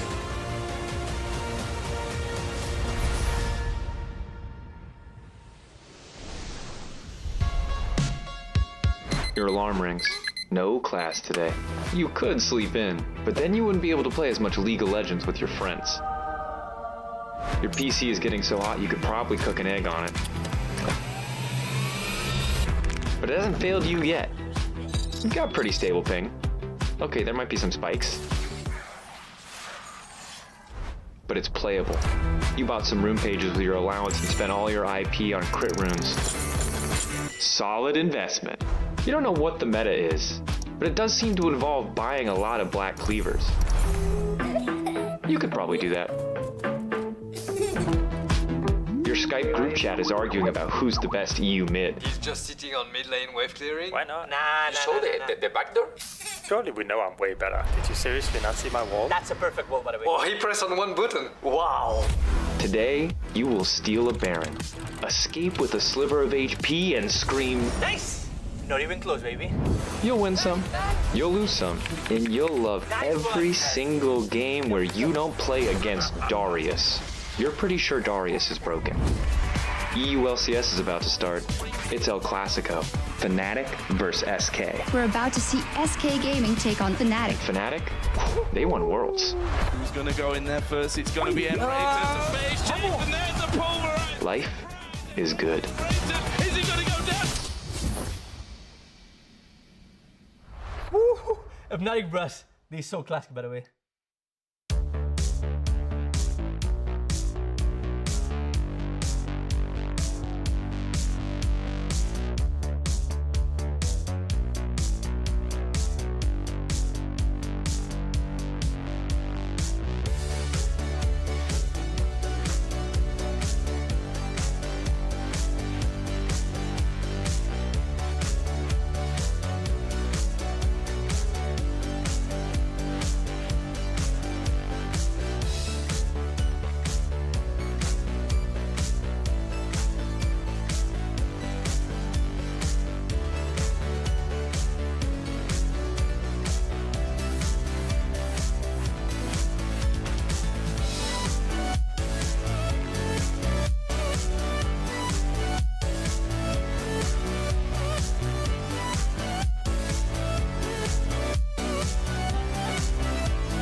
Perks, thank you so much for joining me ahead of today's game.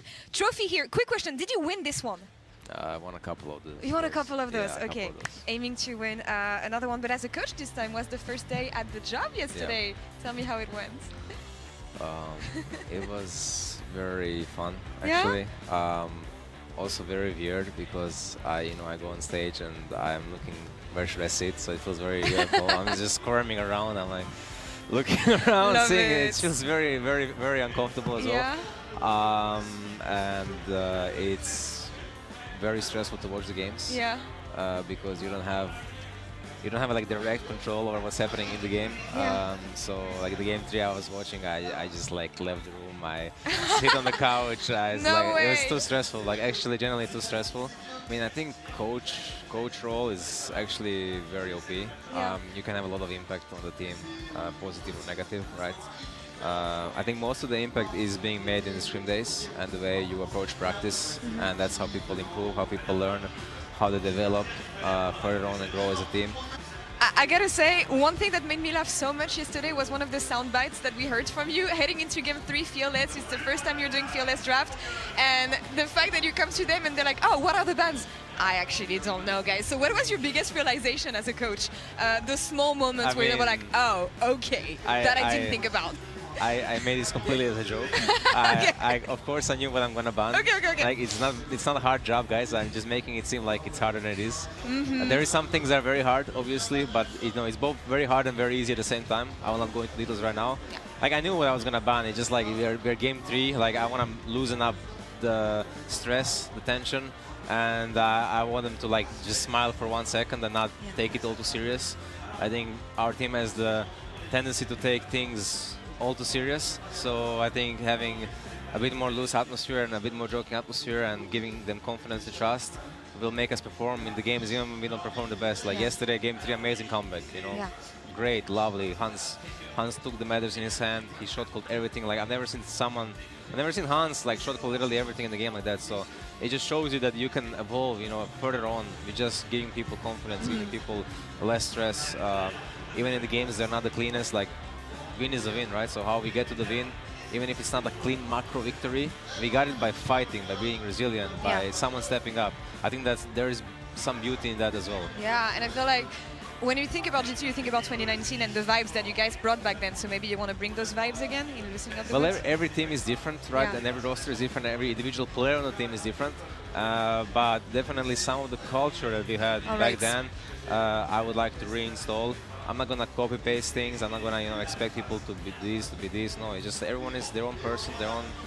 This is their own team. But I think the general the vibe of being friends and having a bit more relaxed atmosphere when you have to have. I see. I think it's great to have. Yeah, I think that's the winning recipe. Well, excited for G2 this summer then. Perks, thank you so much. Thank you so much for having me. Good luck on stage today. Thank you. Welcome to the European League Championship Series live in HD. We are about to kick off week 1 of the LEC Summer Split. And now it gets even more intense as they battle it out for a shot at fame, fortune, and esports immortality.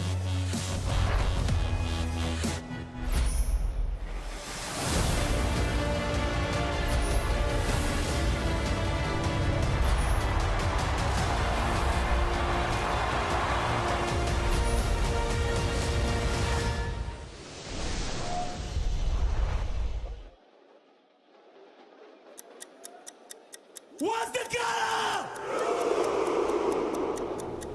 What's the color? Austin! What's the color? Let's go!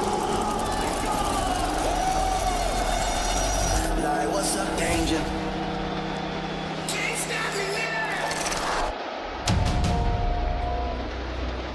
Ouais, mais ça, on n'a pas fait une bonne performance et on sentait qu'on pouvait faire mieux. On peut vraiment être une très bonne équipe. Je pense qu'on a réussi à le montrer chez WSC. Calice! Oh! Le pacing qui te partait, Calice! The support of the fans is huge for us. It makes winning feel way more special. I get always so hyped. I feel like the boost in me, when I play in front of the crowds. I love it so much.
exceptionnel. C'est un honneur de t'avoir avec nous ici sur la scène, Kameto. Des événements comme celui-ci, tu en as vécu des centaines. C'est d'ailleurs la deuxième fois que tu viens nous rejoindre sur scène. LEC Roadtrips, EULCS, KCX, j'en passe. Et nous le savons. Mais j'ai l'impression que dans ton regard, ça a toujours le goût d'une première fois. Est-ce que tu peux nous expliquer? Ah ouais, c'est une dinguerie, les gars. C'est une dinguerie de rentrer sur scène, de voir autant de monde qui crie ton nom, qui te soutient depuis des années. Donc merci. Bonjour à tous. À chaque fois, je sais pas quoi dire. Je suis comme un ouf. Il y a trop d'émotions. C'est beaucoup trop d'émotions. C'est beaucoup trop d'émotions, vous nous donnez beaucoup trop d'émotions et justement, à ce titre-là, l'un des matchs qui va nous en procurer le plus, c'est forcément le match MKOI contre Carmine. À ce jeu-là, c'est France contre Espagne. Vous l'avez un peu évoqué lors de l'analyse desk, mais je souhaitais y revenir avec toi. Est-ce que tu aurais un mot à réserver aux Espagnols qui nous écoutent?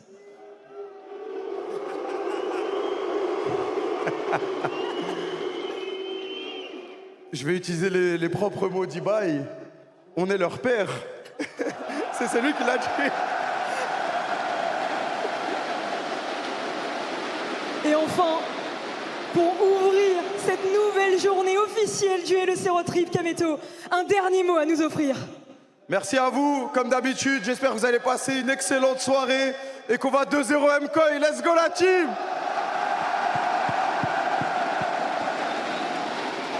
Merci. Merci infiniment, Kameto. On te laisse aller vaquer à tes nouvelles occupations, puisque oui, il sera au cast, évidemment, de ce LEC Roadtrips.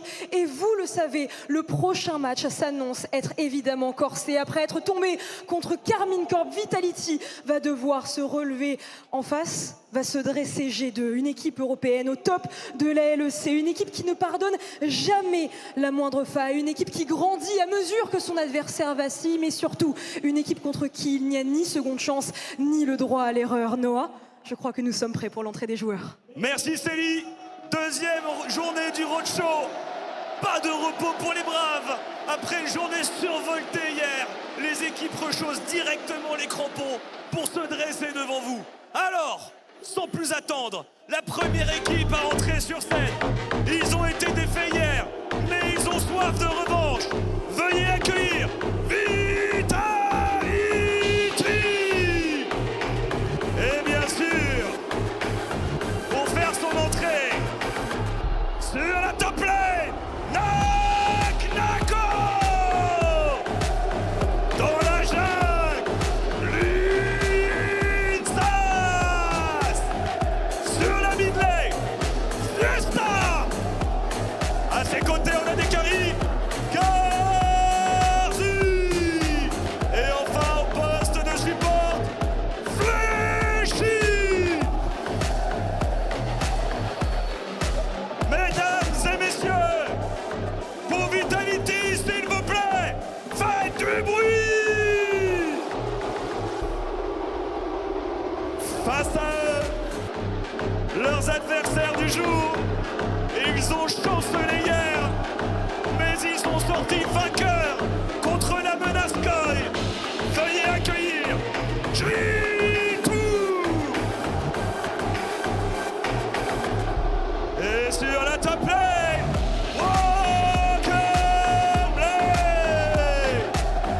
dans la jungle, Scubo. Sur la mid lane, Caps. On a des carries, et bien sûr, à ses côtés sur la bot lane, la Brave. Mesdames et messieurs, pour vos deux équipes, un tonnerre d'applaudissements, s'il vous plaît. Que cette deuxième journée de Roadshow commence.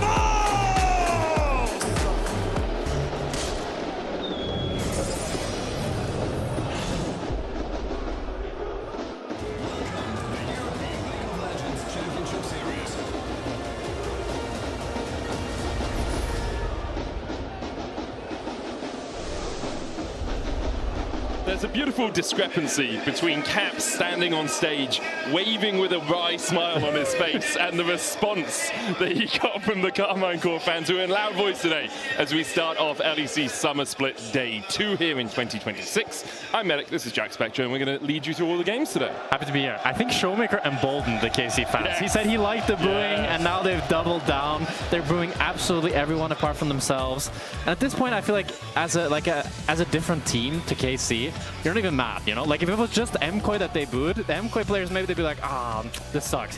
But not everybody's getting booed, so just like, okay. I mean, but I also feel like it's booing is better when refined in my mind. Yeah, you kind of lose the impact if you just say I hate everyone. And like you can boo some people louder, you can boo some people quieter. But if you like really hate MKOI as a KC fan, they did get a bit more boos. They do get a few more boos. But if you only boo them and everyone else just gets silence or something, I feel that has more impact on me as a player.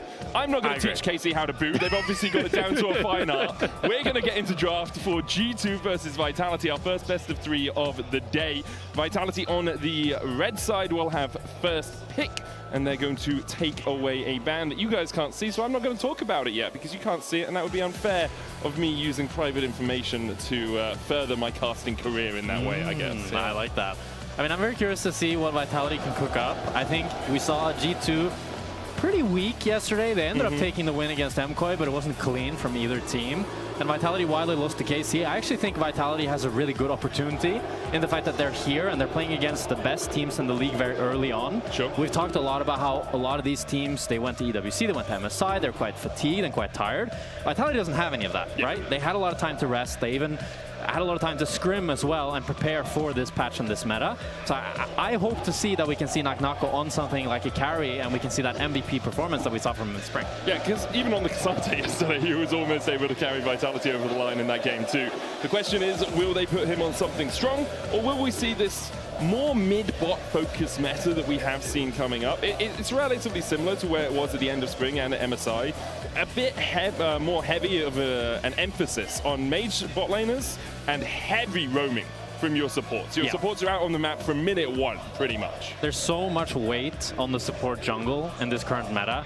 It's not just about like, normally it feels like the support has some impact on the lanes, but support truly right now is playing like a second jungler. They can be top level 1, they can be mid level 1, and they can just stay there until they don't want to anymore. Like there's really no onus on them that they need to return to bot lane. Like we saw yesterday, it took 5 minutes before Alvaro hit level 2. Although that was kind of, he took that maybe a bit too far. I'm not saying that's the best strategy, but it was the strategy. You can do it. You can. Leona, Ezreal, and Poppy banned away by Vitality. Jace, Rumble, and Locke removed by G2. Don't want to see Caps on that again, it seems, and they didn't have first pick, so it does make sense to ban it out. Nocturne first pick for Vitality.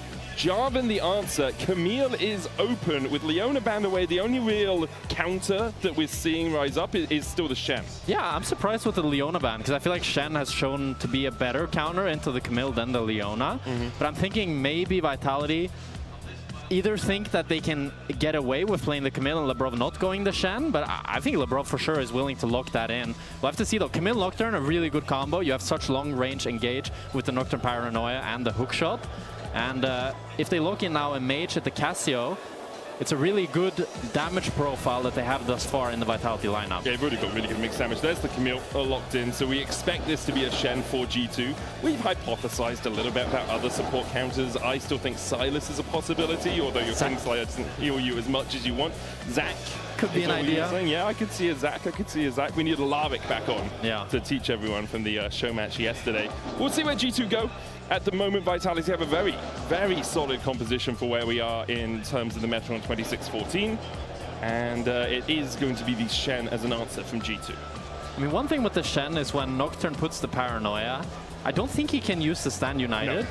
So that's something that Lebrov needs to keep in mind, needs to use that like very preemptively before the fight starts. Can you do it on the portraits? I don't think you can. Yeah, I think you have to be able to see them to be able to use it. That makes sense. But yeah, I think it's... You do have to be proactive.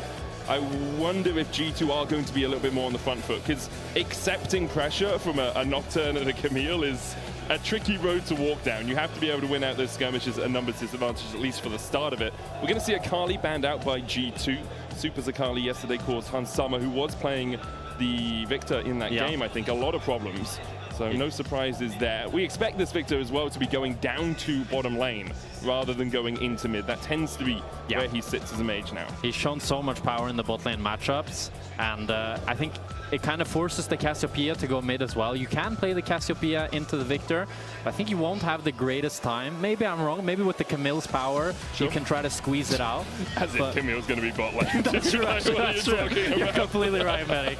Yeah, that Camille, that's a complete 1v1 in bot lane we probably have. So you're just going to try to lock something in for the matchup.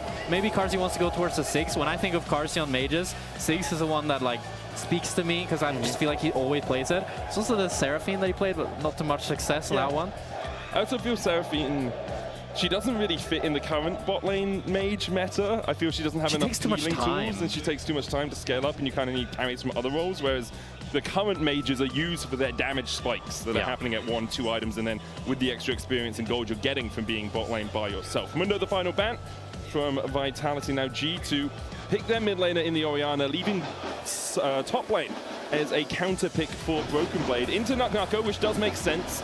Vitality's strongest player across the entirety of Spring was Nuknuko, so making sure that Broken Blade has an even keel on that top lane matchup, it's going to work out well for them. And I thought he would go for the Gnar blind pick, but the Mundo blind pick actually signifies the Renekton. Oh, the Mundo ban, yes. Yeah, the Mundo ban, I mean, yeah. So I'm not a huge fan of the Renekton here. I feel like you're playing into Jarvan, which is nice, and you kind of are not too happy into the Shen because he can block your empowered W, but as long as you play around that, it's fine. But they already have 2 long-range carries that Renekton needs to deal with. You don't have great engage, but it's, I mean, Nuknuko on the Renekton has had so much value, but we'll see what BB can find into it.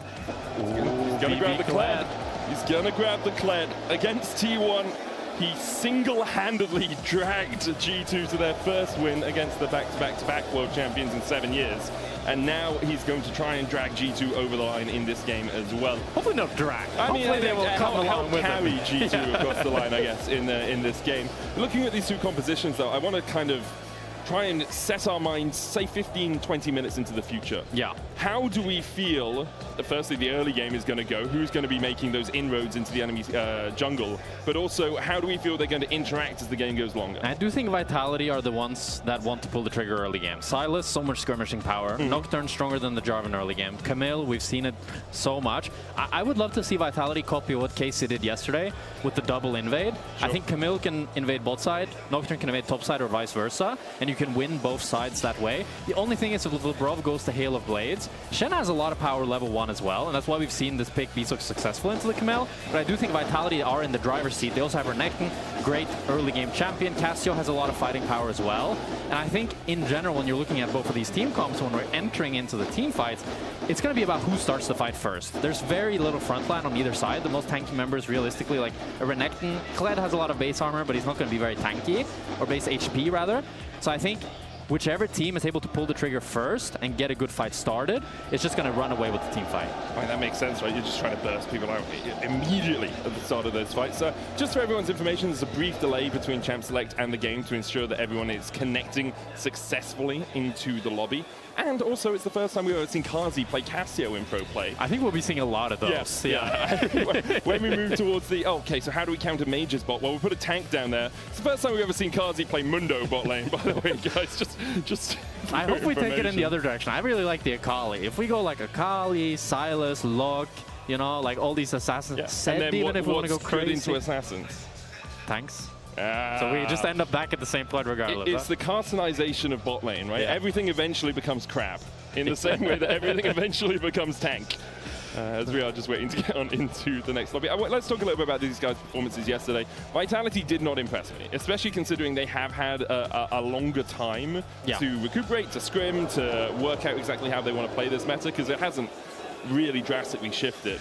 They didn't really impress me with what I saw from them yesterday. No, I think it was for sure disappointing. And as I touched upon earlier, this is a great opportunity for Vitality. But it's also like, if you don't grasp that opportunity, you've already kind of shown that when this was your best chance, that you weren't able to bridge the gap that you weren't able to do last split. Like, Vitality is a team that feels so close to being in that top 3. We saw glimpses of it last split. We saw that they could be so good when Naknako's on, Linces and Fleshy working together.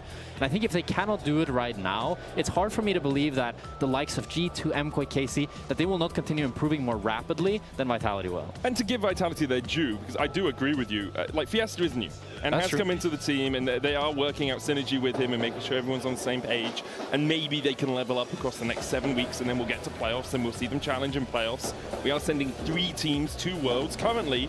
In most people's estimations, especially in mine, it's MKOI, G2, and KC, right? Those to be are the fair, top 3. Last year we thought the same thing. It would be G2, KC, and MKOI, and then Oscar Rinen had the best series of his life against Kana and knocked KC out. Yeah, so I'm not saying that can't happen. Yeah, I'm just saying. I mean, and Naknako, we've seen him have pretty damn good series. It's if we were very to true. do 1-to-1 here. So you're saying, you're predicting now. I'm not predicting. KC versus Vitality. I was just following. You said match. anything is possible. I was kind of following you down that road. Okay, I like that. I like that. Betty tends to just tell me to shut up and then moves on with something else. So it's nice to have a co-caster that aligns with me. G2, on the other hand, a little bit messy yesterday. I think we've heard a lot from Lebrov talked about it, Caps talked about it. Their schedule has been very grueling recently with EWC, with MSI. And there's not a huge amount of time for them to actually evaluate where they want to sit in the meta. Yeah, I mean, Lebrov said I think they had 2 scrim days after MSI before this LEC road trip now, so not really a whole lot of time to practice whatsoever. So you need to be really smart about, you're watching the games, you're playing on stage, and just taking the learnings from those really quickly. I also think the current meta right now is so explosive. We see junglers like so much proactivity in the early game from both support and the jungle role, and I think in a game like this, for example, if the Nocturne and Camille can execute the early game strategy and put Skumon really far behind, that's how you just blow up a game like this and just win from that. Yeah, if Vitality can get ahead in the first 10 minutes, you feel that they should be able to snowball this game away from G2. G2 will need some more time to scale up. And even when they do, there's great scaling on the side of Vitality. Like Silas, Cassio, late game is difficult to deal with. And alongside that, G2 can't just rely on Broken Blade really carrying on a Clyde, because you have a Nocturne as a threat to always gank him in that side lane. Let's get on to Summoner's Rift, though. A new look. Although this map has been out for, I don't know, 7 years now. It's been a while since we've seen the old school classic map. As Fleshy looks for Caps in the mid lane. Gets the adaptive defenses. Caps trades back onto him. Lebrov is here as well. But the invade is going to be delayed as Linces. Is Fleshy going to come across? Lebrov chose to go for the aftershock, so he doesn't have too much fighting power. Oh, misses the taunt as well. There's a lot of missed skill shots to start this one out, guys. Hookshot wall dive does go wide. It felt like G2 were just, they accepted that. They said, hey, we're not actually really going to contest for these Razor Beaks. And Lebrov is going to stay around to see if the red is stolen as well. But Skumon now will step in towards the enemy jungle. Should be spotted on this ward. You will have to see if Vitality can defend here. That's really going to be the linchpin to what makes this play worth it or not. Because overall, Caps didn't lose his flash, didn't get too chunked by Fleshy. But Linces wants to try to find Skumon here. Skumon has no smite. But Linces, I'm not sure if he's going to be in time. I think Skumon will get the Krugs, but Fleshy's wrapping all the way around. So close. Oh, he flash smited Linces, you absolute monster. Skumon's going to execute. If it works, it works. Flash for flash, Linces does manage to get the Krugs. Kazi just sprinting into Lebrov here. Hans Summer's there as well. Kazi just walks straight into them, and Hans Summer and Lebrov don't have enough damage to get the kill. You know, and we said the early games were explosive. I'm glad both teams decided they're going to prove it. Are we sure this isn't a show match? Are we positive? Well, the kill score is 0-0, so actually nothing really happened. True, yeah, nothing has happened, guys. No one needed to watch the first 2 minutes of this game. Fleshy also did go up towards the top side to try and cover Naknako as he pushed Broken Blade in, but wasn't able to find any purchase on a gank. Lebrov is now out towards mid. Needs probably 4 minions of this wave to get that level 2, so he's still a while away. Shen level 1, obviously very powerful anyway with that Shadow Dash. Fleshy is down here, as Kazi only had to use the Ghost previously. He does still have a flash of his own, as does Fleshy. the biggest winner of this play is Linces. While he didn't get the kill, he still got the Krugs, and he got a pretty big tempo advantage, as he's now finishing his Wolves, and Skumon just goes to his already dead Raptors, and has to do that red buff, and it will depend on if Linces can get double Crab to really like snowball himself towards 6, as we have some trades towards bot lane, but level 1 Shen, not too much follow-up damage. Well, he did manage to block the hookshot wall dive, which meant that Hansama didn't get CC'd, and it allowed him to walk out a little bit easier. Both the junglers are going to be on that bot side, as you say. Fiesta on this side, that's all-time 15-6. Does have a very good record on it, but is playing against the greatest player that Europe's ever produced in the form of Caps. Do you like the Sylas game? I'm unsure if I like it. Like, I mean, I like it from the comp POV, but the ultimates, I think the ultimates are fine, right? But there's nothing to write home about, but pretty good. I mean, Arcane Storm is nice. Also, Linces is getting the second Raptors. Wow, that's really nice for Linces. Yeah, I think the Shockwave is good as well. If you could put it on the Nocturne, incredibly powerful, but you can't. You have to flash in with your own Shockwave. And Cataclysm is solid, right? Yeah. Sand United can be good. Sand United can also be good. But that's like situational. The problem always is with Sand United is you are CCing yourself to use it. Yeah. And then it's like, well, if I'm in a fight and I'm trying to shield someone, all I'm doing is taking damage when I'm the one that should be dishing out the damage at that point. But you can use it as again, to threaten Broken Blade on a side or something. So I think the Sylas is solid. I don't think it's an awful pick. I like it compositionally. I think Kled Ultimate can also be good. Yeah, if you're trying to charge. If you find someone off pick, like especially you're playing against the Victor and the Orianna. If they're caught somewhere, then yeah, I guess as well with if you're going for a long range Paranoia, then being able to charge follow up on the Paranoia means that your Nocturne isn't isolated for too long. We'll see if that all comes to pass, or whether or not we just have some invades and some flashes and some executes, because it seems to be the way that the early game has gone, at least for these two teams. Sometimes I feel like the supports on this current meta are just having fun. Like Lebrov really wanted to base, and Fleshy cancelled him, and then Lebrov decided, oh, if you cancel me, I'm going to go cancel you now. Yeah. So then he canceled Fleshy, but it's like, if you already wanted to base. I don't really understand support anymore, dude. I used to understand. It's like, go sit next to your AD carry and make sure they get through the laning phase, and if you can find some kills, find the kills. And now it's kind of just be everywhere on the map and hope someone overextends, not expecting you to be there, because why on earth is a Shen support at level 2 up in top lane at 5 minutes, you know? Yeah. But I'm sure there's a lot more going through these players' minds than there is going through mine. I think there's way more of a skill ceiling right now to support. I would be surprised if this meta continues, though, because it is... A lot of people complain about the jungle role, but having to play against 2 junglers, I think is too much for most people's brains to want to do constantly. And it is like... You can argue that it's too OP, right? If the support can just stay level 2 and run around the map killing people, you kind of remove any sort of semblance of, like, rationality to what support normally is. Yeah, there's no equity between the roles, right? It's not like you can just play Pyke mid lane, run everywhere, get your quest at the same time anyway, and kill everyone, right? So Riot tend to look at situations like this and say, hey, enough of that. Let's get rid of the top laners as supports, please. And they work out ways to nerf it. And I think there is an obvious nerf path in the World Atlas. You just make it more punishing to proc it outside of your lane, right? And make it that you have to, and then you have to force people into the lane. Anyway, I think we've rattled on enough about why we think support is broken right now. Yeah. As Vitality will start up the Drake. Fleshy doing a good job of keeping anyone from G2 away from it, and it will be first dragon relatively early here, 6.5 minutes in. And we're seeing the reward of the early game plays from Vitality. Like, Lince is up a full level nearly on Skumon. Actually, Skumon got quite a bit of XP from the Krugs, but still a big lead from Lince's. And with that, he's able to pick up the Drake completely uncontested. It's also due to just how much stronger Fleshy is. You can see him constantly kind of bullying out Lebrov. And when you're playing the Shen into the Camille, you're not expecting to win the early game. It's mostly just about like kind of containing her. Oh, great engage there by Fiesta. Ignite Shockwave doesn't come out in time, and Fiesta gets first blood on Caps. The Camille has not been contained as she now finds Caps. Caps tries to flash away, but is not able to get it. Has some trades in top now from Narco. Ooh, doesn't get the dismount. Skumon is in the area though. And Narco's used the dominance. He's going to go over here, place a ward down, and should just be able to back out. I don't really feel that G2 wants to continue fighting this. Cap steps up to try and stop the recall. Pretty and then greedy by Fiesta, Caps. I mean, he hits Abscond Abduct. That's a great engage from Fiesta. I mean, Caps feels really safe because he has the pink ward in the bush below, and he has the ward in the river bush. But Fleshy paths around, and because, as you say, lance Abscond Abduct? Abduct, yeah. Oh, it's a crazy ability now. It's a good one. It's a we have one. a lot of those doubles, you know, hookshot wall dive, Abscond Abduct. quickly, I know I said I talked enough about support. This is one of the reasons that Camille's support is so broken. As the paranoia comes down, they'll chase on to LeBron, who tries to flash away, but there's the fear, there's the abduct out of the abscond, and Fiesta's now 2-0. A charge in, though, from Broken Blade as he looks for the chase onto Fiesta. Fleshy trying to get across the wall, has no flash. Hook shot's knocked up in the middle of it, and the dash back in with a Cataclysm. Skewmon takes one, they're in a double cage. Fiesta locked in a cage of his own making. The glass walls of emotion won't let him escape as Skewmon takes the shot down. And I thought Labrov just made a mistake here. He walked a bit. Oh, I think Hansama might be Linces? Oh, Hansama gets out.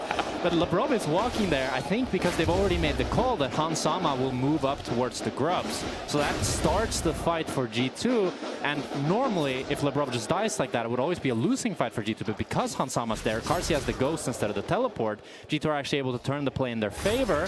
But Vitality, they still get one grub, and they get a kill back, so I think they can still be relatively happy with this play. Well, not terribly sad.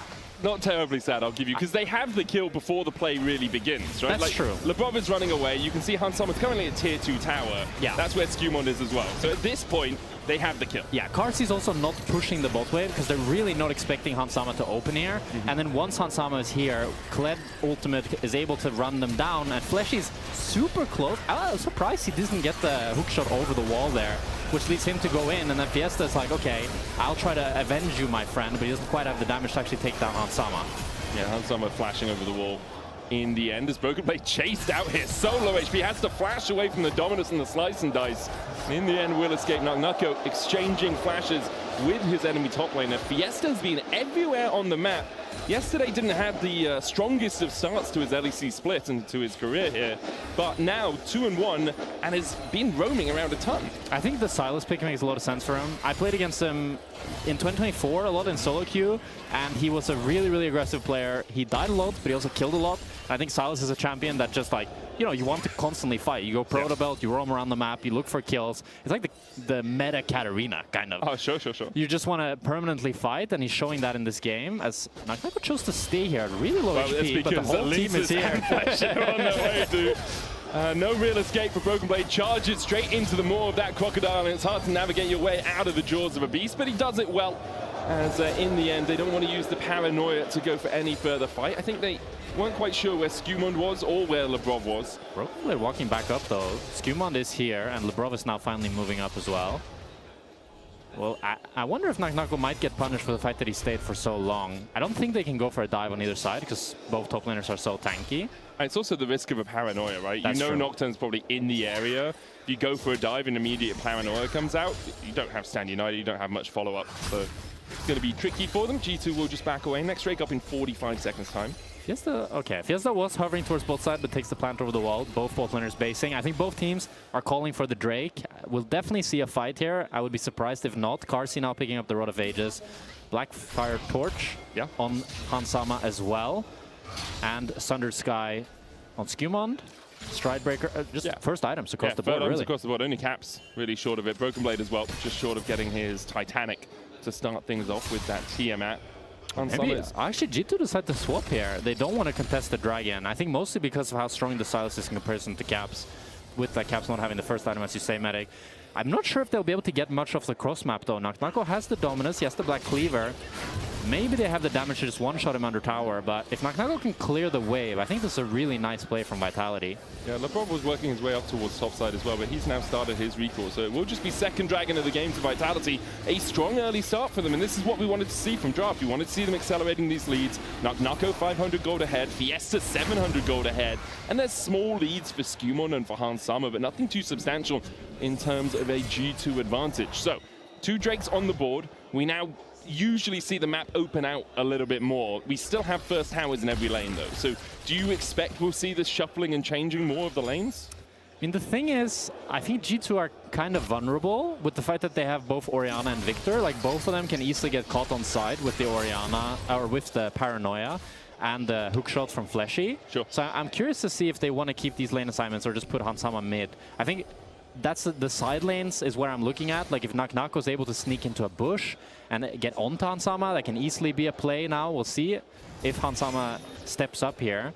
I think he should be fine on this way, but it's all. Oh, there we are. Paranoia immediately. They just want Hans Summer's flash and a counter flash coming out from Linces. There's the fear. And Hans Summer doesn't have a leg to stand on except the artificial ones he built for himself as he walks out in the picture-in-picture Cataclysm coming down. Meanwhile, in the mid lane, we see a chase between Fiesta and Caps. Kazi was forced to flash ghost away from a Cataclysm and a charge out from Broken Blade and Skewmond. In the end, an exchange of the bot lane mages summoners between both teams. And I did say I thought Hans Summer was fine. It was very close, but he was fine. Just had to burn the flash there to get out. But you can see how scary it is for this Victor on the side lane. And that's the biggest worry I have. But at least G2 were able to get pretty much the same play in the bot side. Plus they got plates on Broken Blade. It does mean that Broken Blade's tempo is a little bit delayed. You can see Knock is already opening out of base. So that is a tempo lead for Vitality's Caps. Ooh. He'll be okay. Dodges to the side of the Abscond.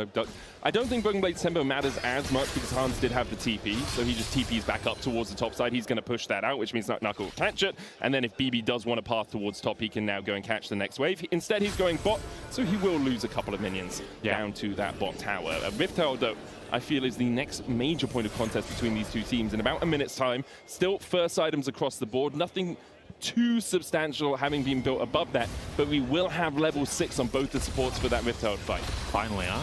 This really reminds me, I think it was like 3 years ago where it was supports always hit level 6 at 14 minutes for the, that was the first Rift Herald. You'd come mid to steal like 2 minions worth of XP, so you were level 6 by the time the Rift Herald came up. Fleshy actually not quite there yet. He went in and got some deep vision towards the red buff side of G2. Now he's going back to base, but when the Rift Herald spawns, I mean, he can run towards mid. It was like 3 minutes. Catch a wave, right? Should be pretty easy for him to get for sure. I do think Carsey with the Rod of Ages, the fact that he has so much more tankiness than Hans Summer has, makes it a lot easier for him to not worry too much about Skewmond versus Hans Summer worrying about Linces, as Fiesta's already all in, but LeBron is here. Stand United immediately. Fiesta does have the flash and the rocket belt still to get away. Shadow Dash gets the taunt, but LeBron and Caps begin to walk away because they know the rest of Vitality are making a beeline through the river. Fiesta low shockwave flashed away from, and Vitality won't punch back. I think Fiesta got a little bit cocky there. Like he saw that he could kind of take the 1v2, but then Caps had a little bit more damage, forces the flash from Fiesta, and with that, they're gonna get full control of the Herald, forcing Vitality back. Broken Blade with some good trades onto Nako as well. I'm curious if G2 decide to start the Herald. I think Caps can look to base and TP. Oh, he just wants to hit the tower here, actually. He has the support from LeBron, but still needs to worry a little bit about the paranoia. That's why he's not continuing to just hit the tower there. Yeah, Fleshy also he's known to be in the area. That's a known bit of information for G2. And with him being level 6, doesn't want to get caught out by that Hexagon Ultimatum. And here it comes. Flash forward, Ultimatum, Paranoia coming in as they dive towards Caps, who does have the flash and gets out in time. Great Shadow Dash onto Linces. Underneath the tower means he takes 2 shots and is sent home in a body bag. Fleshy next on the menu as the Cataclysm comes out from Skewmon, locks him in place. And Fleshy, there's no wall there. Reaching for air and finds only his own death. It's so deep from Vitality. Caps was respecting. He had the flash as well to get out, and G2 want to strike back onto Nako as well. Caps with a great TP. Nako really not too much he can do here. Pops the Dominus, does have the flash. Oh, Shockwave only up in 7 seconds, but BB and Caps team up to find a kill on the enemy top. Nako tried to get away with the Dominus and the flash, but he just doesn't have the HP to do so. I like that from Caps that he immediately TPs there after the play is finished. They don't go for the Herald as now. Fiesta might be in trouble as well. Has no flash. They have so many teleports. Hans Summer's on his way up. Fiesta has no flash. He's stolen a Cataclysm, but he's locking himself in a cage. He still manages to take one down in Hell in a Cell. He'll fall forward. It's BB, in fact, that TP'd in instead of Hans Summer. And G2 find a slew of kills across the map. Nice little outplay from Fiesta it's good there from Fiesta. to get one back at least, but you're definitely seeing G2 with full domination on the map as they're utilizing these teleports. And Vitality, they have a lot of teleports as well, but they just haven't been able to really find the good place to be able to make use of them. The biggest advantage that G2 has in the teleport is the Hans Summer over the Ghost, but Vitality are actually just doing the Drake. That's why it's so good from Linces, from Fiesta, to take out Skewmon, because they know there's no jungler up on the map. Vitality can hard force this, even with LeBron in the area. That will be their 3rd Drake, put them on Soul Point in his mountain. And currently, you have to say, it's the new blood on Vitality that is keeping them in this game. For sure. Fiesta is having a really good game as Broken Blade goes under tower just to get a trade here. It felt personal a little bit, just wanted to punch him. I mean, I think hoping maybe Knuckle pops the Dominus early or something just to make sure you can survive, because Caps is here. There's a paranoia possibility from Linces, but still about 20 seconds on that CD. Yeah, I really like this play from Caps. He decided to ignore the bot wave because it was so pushed in, and they're just trying to siege this top tower. But Vitality are already answering, trying to defend. The paranoia is up in 5 seconds, but Fiesta's already TPing in. The bot has Stand United. Rifthold was started. TP from Hans Summer as well, as they're going to meet flying through the air. Broken Blade has that Stand United on him. Shadow Dash tries to get on the backline, but Knuckle doesn't get taunted up. Linces still falls first, and now they'll dive onto Fiesta, who is isolated in the midst of 5 in G2. Very happily take his life. A charge forward as Vitality are charging to an early grave. Knuckle with the dominance doesn't dominate no one. Taken out by LeBron. Fleshy follows suit. Kazi the last man standing, and he wasn't even there. And Vitality, again, they thought they could get the numbers advantage, but it's Hans Sama with the teleport. Carsey can't join. Carsey has 0 kill participation in this game, because every time there's a fight, it's Hans Sama that can TP, and he's stuck. He's trying to walk. You can see him on the minimap that he's trying to match the player from Vitality, but they go for it so early. The paranoia is still on cooldown for 5 seconds, and he's able to get Broken Blade dismounted, but the Stand United from LeBron comes in. He lands the flash. Actually, doesn't land the taunt, but he's able to start the fight regardless for G2. And with the fact that you see Carsey so far away, by the time he would get there, the fight is already completely lost for Vitality. It's just G2 are playing the map so much better than Vitality this game. Entirely agree. We've seen it over the last 3 minutes or so. Petrifying Gates flash from Kazi, doesn't get the stun on the Hans Summer, who tries to trade back with a Hextech Grey. It's all a fight over the Rifthold. The last couple of minutes have been there, but as you say, like G2 have been in so much crisper with how they wanted to play the map. Get a kill top, TP to bot for Caps, then TP Broken Blade to top side to catch out Fiesta, who's killing Skewmond, give up the Drake, but then fight again as the Bob is caught out in a Hexagon and made him. Kazi will get his first kill, assist, or death on the board at 19.5 minutes, and still the Rifthold survives. You've got 20 seconds before it's going to return into its burrow. Fiesta kept the should be able to take it, yeah. Yeah. A little bit of an overstep from LeBron. He wanted to look for Fleshy since he was so low, maybe cancel his recall, but he stepped a bit too far forward, and with that Vitality, get the Herald. It's still a 4,000 gold lead, but it is 3 Drakes from Vitality, so all it really takes is one mistake like that from G2 when the Drake is spawning, and the game can't quickly turn in Vitality's favor. But is a Mountain Soul enough to overcome a 4,000 gold deficit? I mean, hopefully, with the pick and the Mountain Soul fight, you would also get gold. But sure. Yeah, I think in this situation, if you were to put Mountain Soul right now on Vitality, I'd still say G2 is probably going to win. So, no. Oh, I get that. It's just one of those, like, at the moment, it really feels like, assuming G2 don't mess up and lose their jungler before the next Drake, they should win that fight. They're 4,500 gold ahead. Most of that sitting on Broken Blade, who on this Kled recently has been a bit of a nightmare to deal with. To be fair, though, the one player we haven't seen in a team fight is probably their strongest in an extended fight, Carsey, right? Yeah. So I do think now, especially as he gets 10 stacks on the Road of Ages, he gets a level there. And if he's able to really actually participate in one of these longer fights, because it's felt like most of the fights Vitality just didn't have the damage. They ran out of steam pretty quickly. If he can provide that, but I think Linces and Fleshy also need to step up, because we've seen them now consistently either go a little bit too deep or not pull the trigger when they needed to. And I think when you're playing this Camille Nocturne, you have one opportunity. Yeah, you it's need one to punch. Yeah, if the paranoia is bad, the whole fight is always going to be lost. So they really need to find either Caps or Hansama, picked off, one-shot them, and that's how they start the fight. Oh, really nice jousting over the wall there. Stand United coming in as well as Fleshy flashes away. Broken Blade flashes into the face of Kazi, but Fleshy's not saved by his Casio. Broken Blade's going to run away. LeBron can just dash across the wall. A not often seen mechanic there, jousting over terrain. Really nicely done by BB. That's some nice Kled mechanics. He's definitely... I think he's going for that best Kled in the EU title, not I mean, like, if we ever win Worlds, if BB ever wins Worlds, it's a Kled skin, okay? We know it already. It seems far-fetched, but you never know. Yeah, I think Vitality now, they will definitely not be able to contest this Dragon. Yeah. They used the Petrifying Gaze on Carsey as well, and G2 does have full control. I mean, Fiesta is posturing like they really want to try to contest here, but I think it would be a mistake from Vitality, but they do have the Rift Turret as well. They could be contesting mid-prior. Fiesta didn't get spotted. Oh, nicely done by Fiesta. Sneaks into the bush, now jumps onto Hansama immediately. But where are the rest of Vitality? They're going to ride the Herald through the fight. Hexagon made him go into Hansama as well. Rift Herald coming in, Caps is here, and Flesh is already dead. The Rift Herald charges through, but with the Cataclysm on the backline, Fiesta unable to get purchase really for the damage. Now trying to dash back in as Linces begins to open up. Skewon chasing Knuckle with Broken Blade. LeBron having to flash across the wall. Caps getting chased down towards the bottom side. Abscond, abduct. Does Fiesta have enough? Not quite. As Skewon joins in the top side of the fight.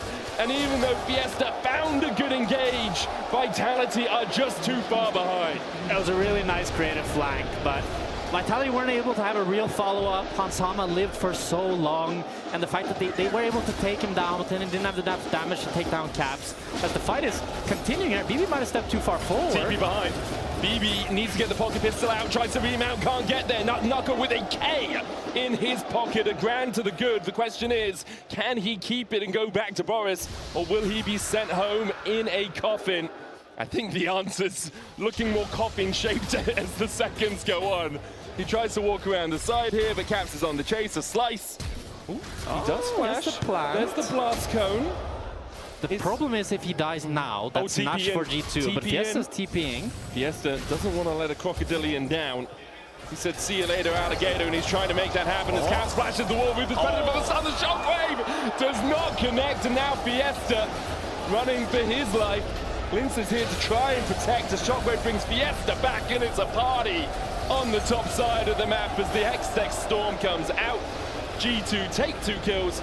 And as you said, Jack, that's probably a Baron to boot. Yeah, Fiesta wanted to be the hero for Vitality. Save Knuckle, turn the play around. I think if he gets the Shockwave on Caps, maybe there's a world there where they're able to take him down. But with both members from Vitality dying, Linces does have the paranoia, he does have the flash, but it's so difficult for any of the Vitality members to really run in here. Maybe Fleshy can get a ward. Yeah, just chuck the ward down and hope, right? Yeah, but I think if like G2 is such a disciplined team, they're not going to give you this opportunity. It would be very funny if they do now, but... Congrats to Hansama, 2,500 kills here in EU. He reaches that milestone. G2 secure the Baron well, and they're looking to secure an extra couple of hundred gold on top of it. Fleshy will fall to Lebrov, 202. And now Linces uses the paranoia defensively. Needs to try and walk away from BB, dives across all the way to Lebrov! Okay, I did not see that one coming, and nor did the Shen support. Meanwhile, Nako tries to step up as Skewon puts him into the dirt. Hansama now being protected as Fiesta goes in. The Shockwave pulls him back. A flag, a drag, a slice, a dice, enough. As Fiesta dies for the 6th time this game, and G2 with a 7,000 gold lead continue to push through top. Kazi locked in a cage. Linces is going to be locked in the afterlife in a second. Kazi trading on Skewon, but Skewon has enough to survive through it. Another flag, another drag, another Vitality death. It's a massacre right now. G2 are just kind of playing with their food. Some of the fights are relatively close, but you can see how much stronger G2 are across the board as they continue racking up kills. It's going to be a 9,000 gold lead, Nash for G2. They can play to get triple in it. They can play for the next dragon. They can really do whatever they want at this point. I mean, Broken Blade is level 17, the Flesh is level 9. As we watch the fight. I mean, but yeah, that speaks a little bit to the game, doesn't it? I guess LeBron is level 11, so it's not that big of a difference. But you can see here, like Vitality, they can't enter the fight. There's nothing really you can fault them with. It's just the state of the game is so difficult. Karsi is able to get LeBron really low, and that's why Linces can use the paranoia onto him. And then Knuckle wants to follow the engage, but he gets pulled back by the Kled, and he ends up dying as well. And it's just... messy across the board. Messy, and no VAR to pull them out of the hole that they have dug themselves into as G2, 10k ahead, will push through the bot side. It does feel like it all came down to that 4-5 minute period where G2 were just moving around the map so much better than Vitality, picking up kills in top, kills in bot, making sure that even though Vitality did get onto Soul Point, after that point they were so far behind. You can see the gold leads like individually 3k, 3k, 2k, 2k. It is not an NBA game. In fact, it's a game of League of Legends. It is a game of League of Legends. I mean, it's also a shame because the first few minutes from Vitality were pretty good. Like, they got a decent lead onto Linces. They got the first few drags. Fiesta was in a really good spot, roaming around the map. Oh, flash taunt. And there is enough damage immediately to shed the skin of the Casio. Linces tries to get on the backline, but with the Cataclysm and a Shockwave. Oh, it's a bouncy castle. Caps doesn't even fall, only Nucko survives. And G2 will just push in for the win. Nucko with the 6-pec TP. That's for the shield, that's for the shield. It gives him a shield, sure, but I don't think the shield matters too much when you're immediately relegated to standing on your fountain. G2 will close out game 1 here as Vitality continue to struggle to find form in some. Much better game from G2 though. Yeah. I think they bounced back from a rough early game really well.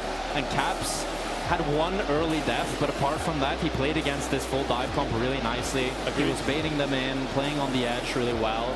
And across the board, it just felt like you could really tell that G2 was a much better team. Yeah, very much agreed with you. I can see the analyst that's getting ready next to us, but I haven't been told to hand it over to me yet, so we have to continue talking. Now I can hand it over. There we go. AD, take it away.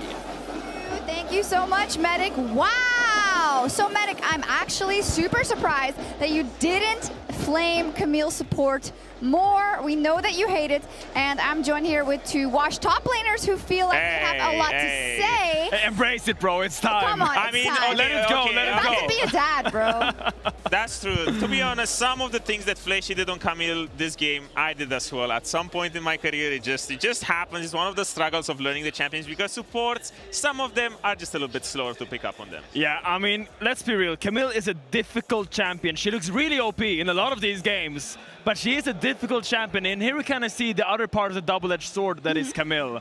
We're going to show you guys some replays where it kind of looks like things are going wrong. Because the thing is, when you're playing Camille, you feel like you're Jesus. You're flying around everywhere. You can do every single play on the map at all time. But it is quite hard to execute in some of these fights. The thing is, you have one button to go in. And if you don't hit that button, you're kind of just standing there, and then you're very squishy. You don't have the aftershock. You don't have any sort of like defensive cooldown by the time you're going in.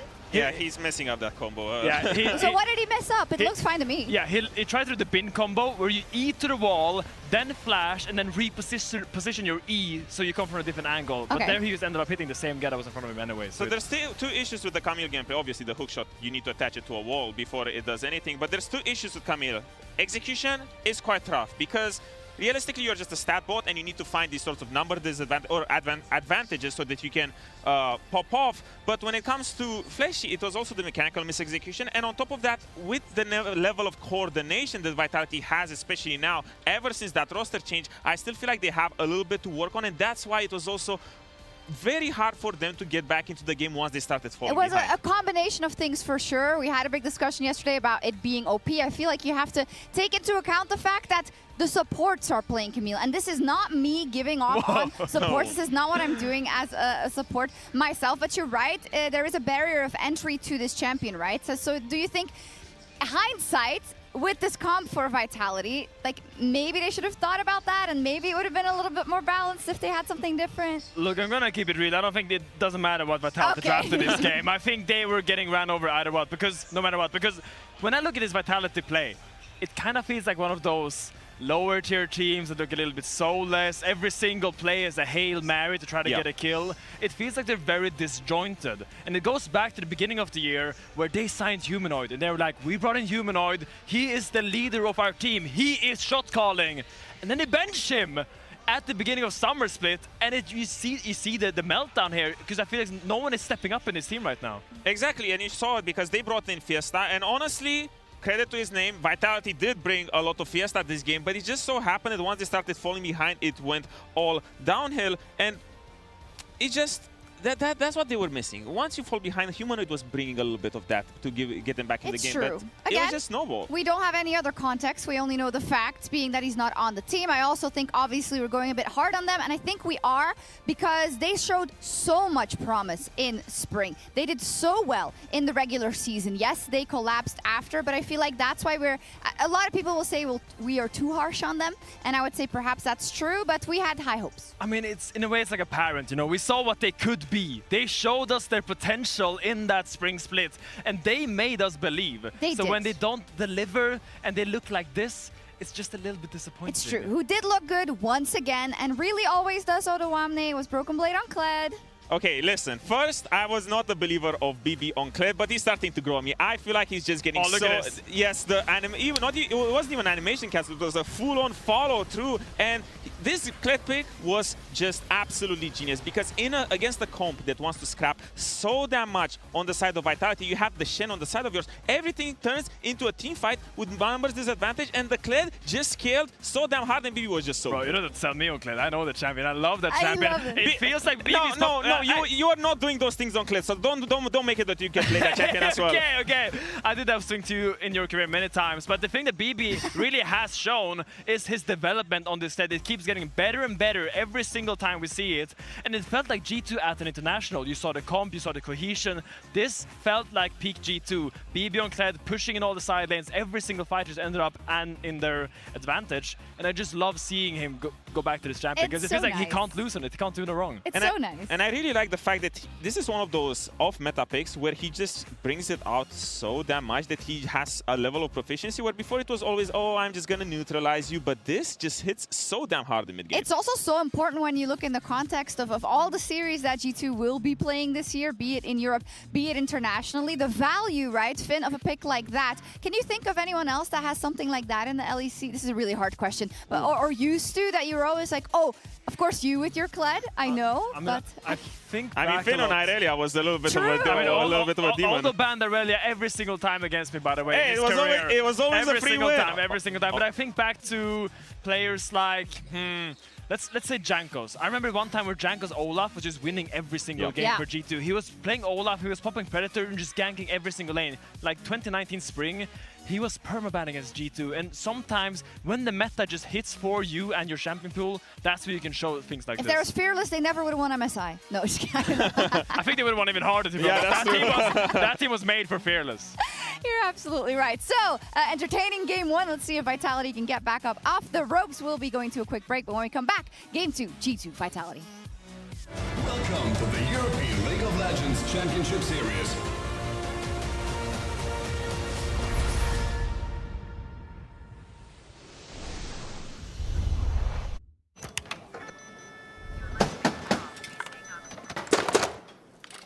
Brother, let me try. Wait, brother. Let us break this instead, brother.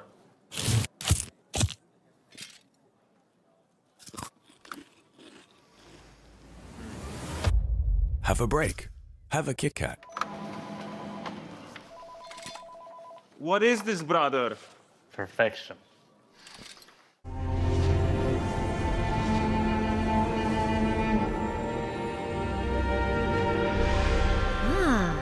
A new champion.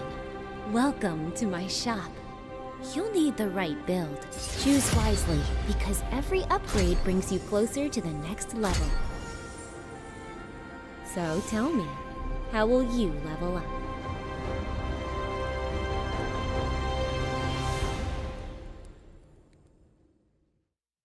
Want to find your fastest server every time? Express like a pro and optimize your connection in one tap. Express and game without ISP throttling. Express and shield yourself from DDoS attacks. Express and choose the VPN trusted by gamers everywhere. Express VPN. Experience gaming the Express way. Fast, stable, competitive. Outplay the world. It's time to Express. Unlock free Hextech rewards, exclusive skins, and more. Scan to subscribe. In your best man speech, you said my wife is funnier than me. That's factually correct. Okay. We're in range. No, it's fine, man. It's fine. Relax. I've got this. I have years and years and years of experience. Yeah, but it's gonna last. There we go. Look at that. What are you so worried about? Oh,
Championship Series.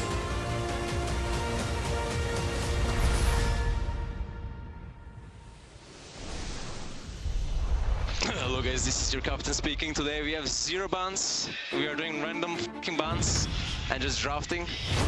Yeah, it's good, it's good. Look on Silas? Yeah. Okay. Very good, guys. I'm gonna come with the wave, come with the wave, wait. I can heal Victor, guys. Good guys, Just kill Reneg. No, we're killing Reneg. Good. I'm moving. How's it looking, guys? How about some comms? Yep. Nice combo.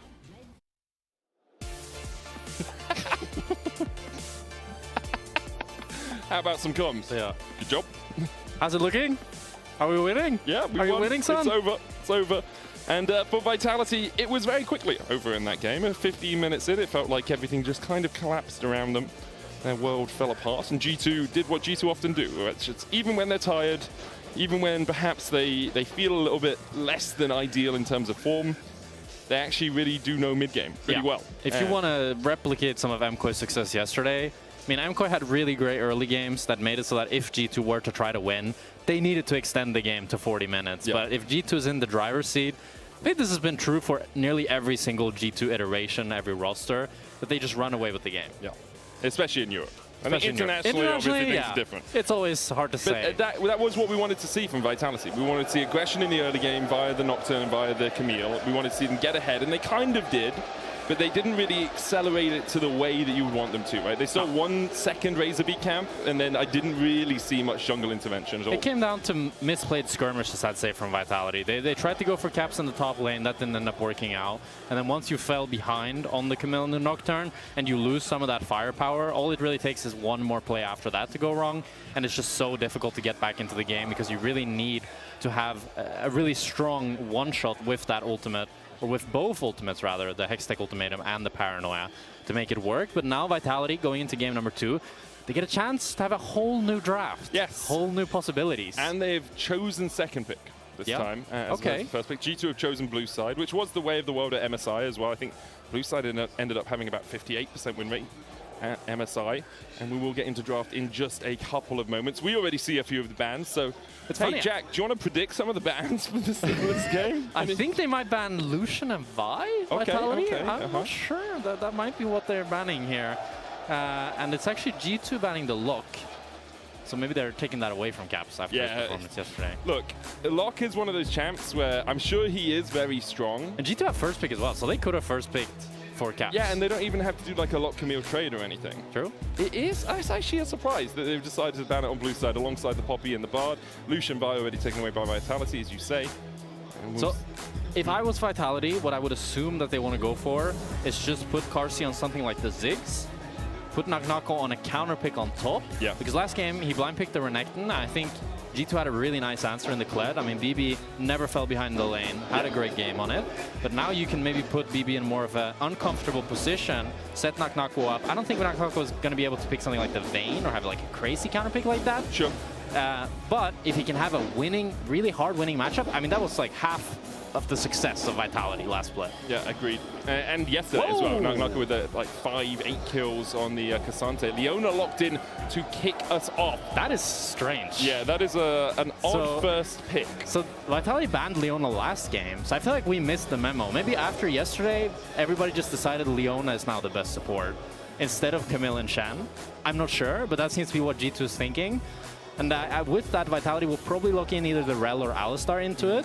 And it does mean that Carsey gets access to the 6. And I think in general, Leona is very strong. She provides non-committal engage with her ultimate. She's really tanky across the board.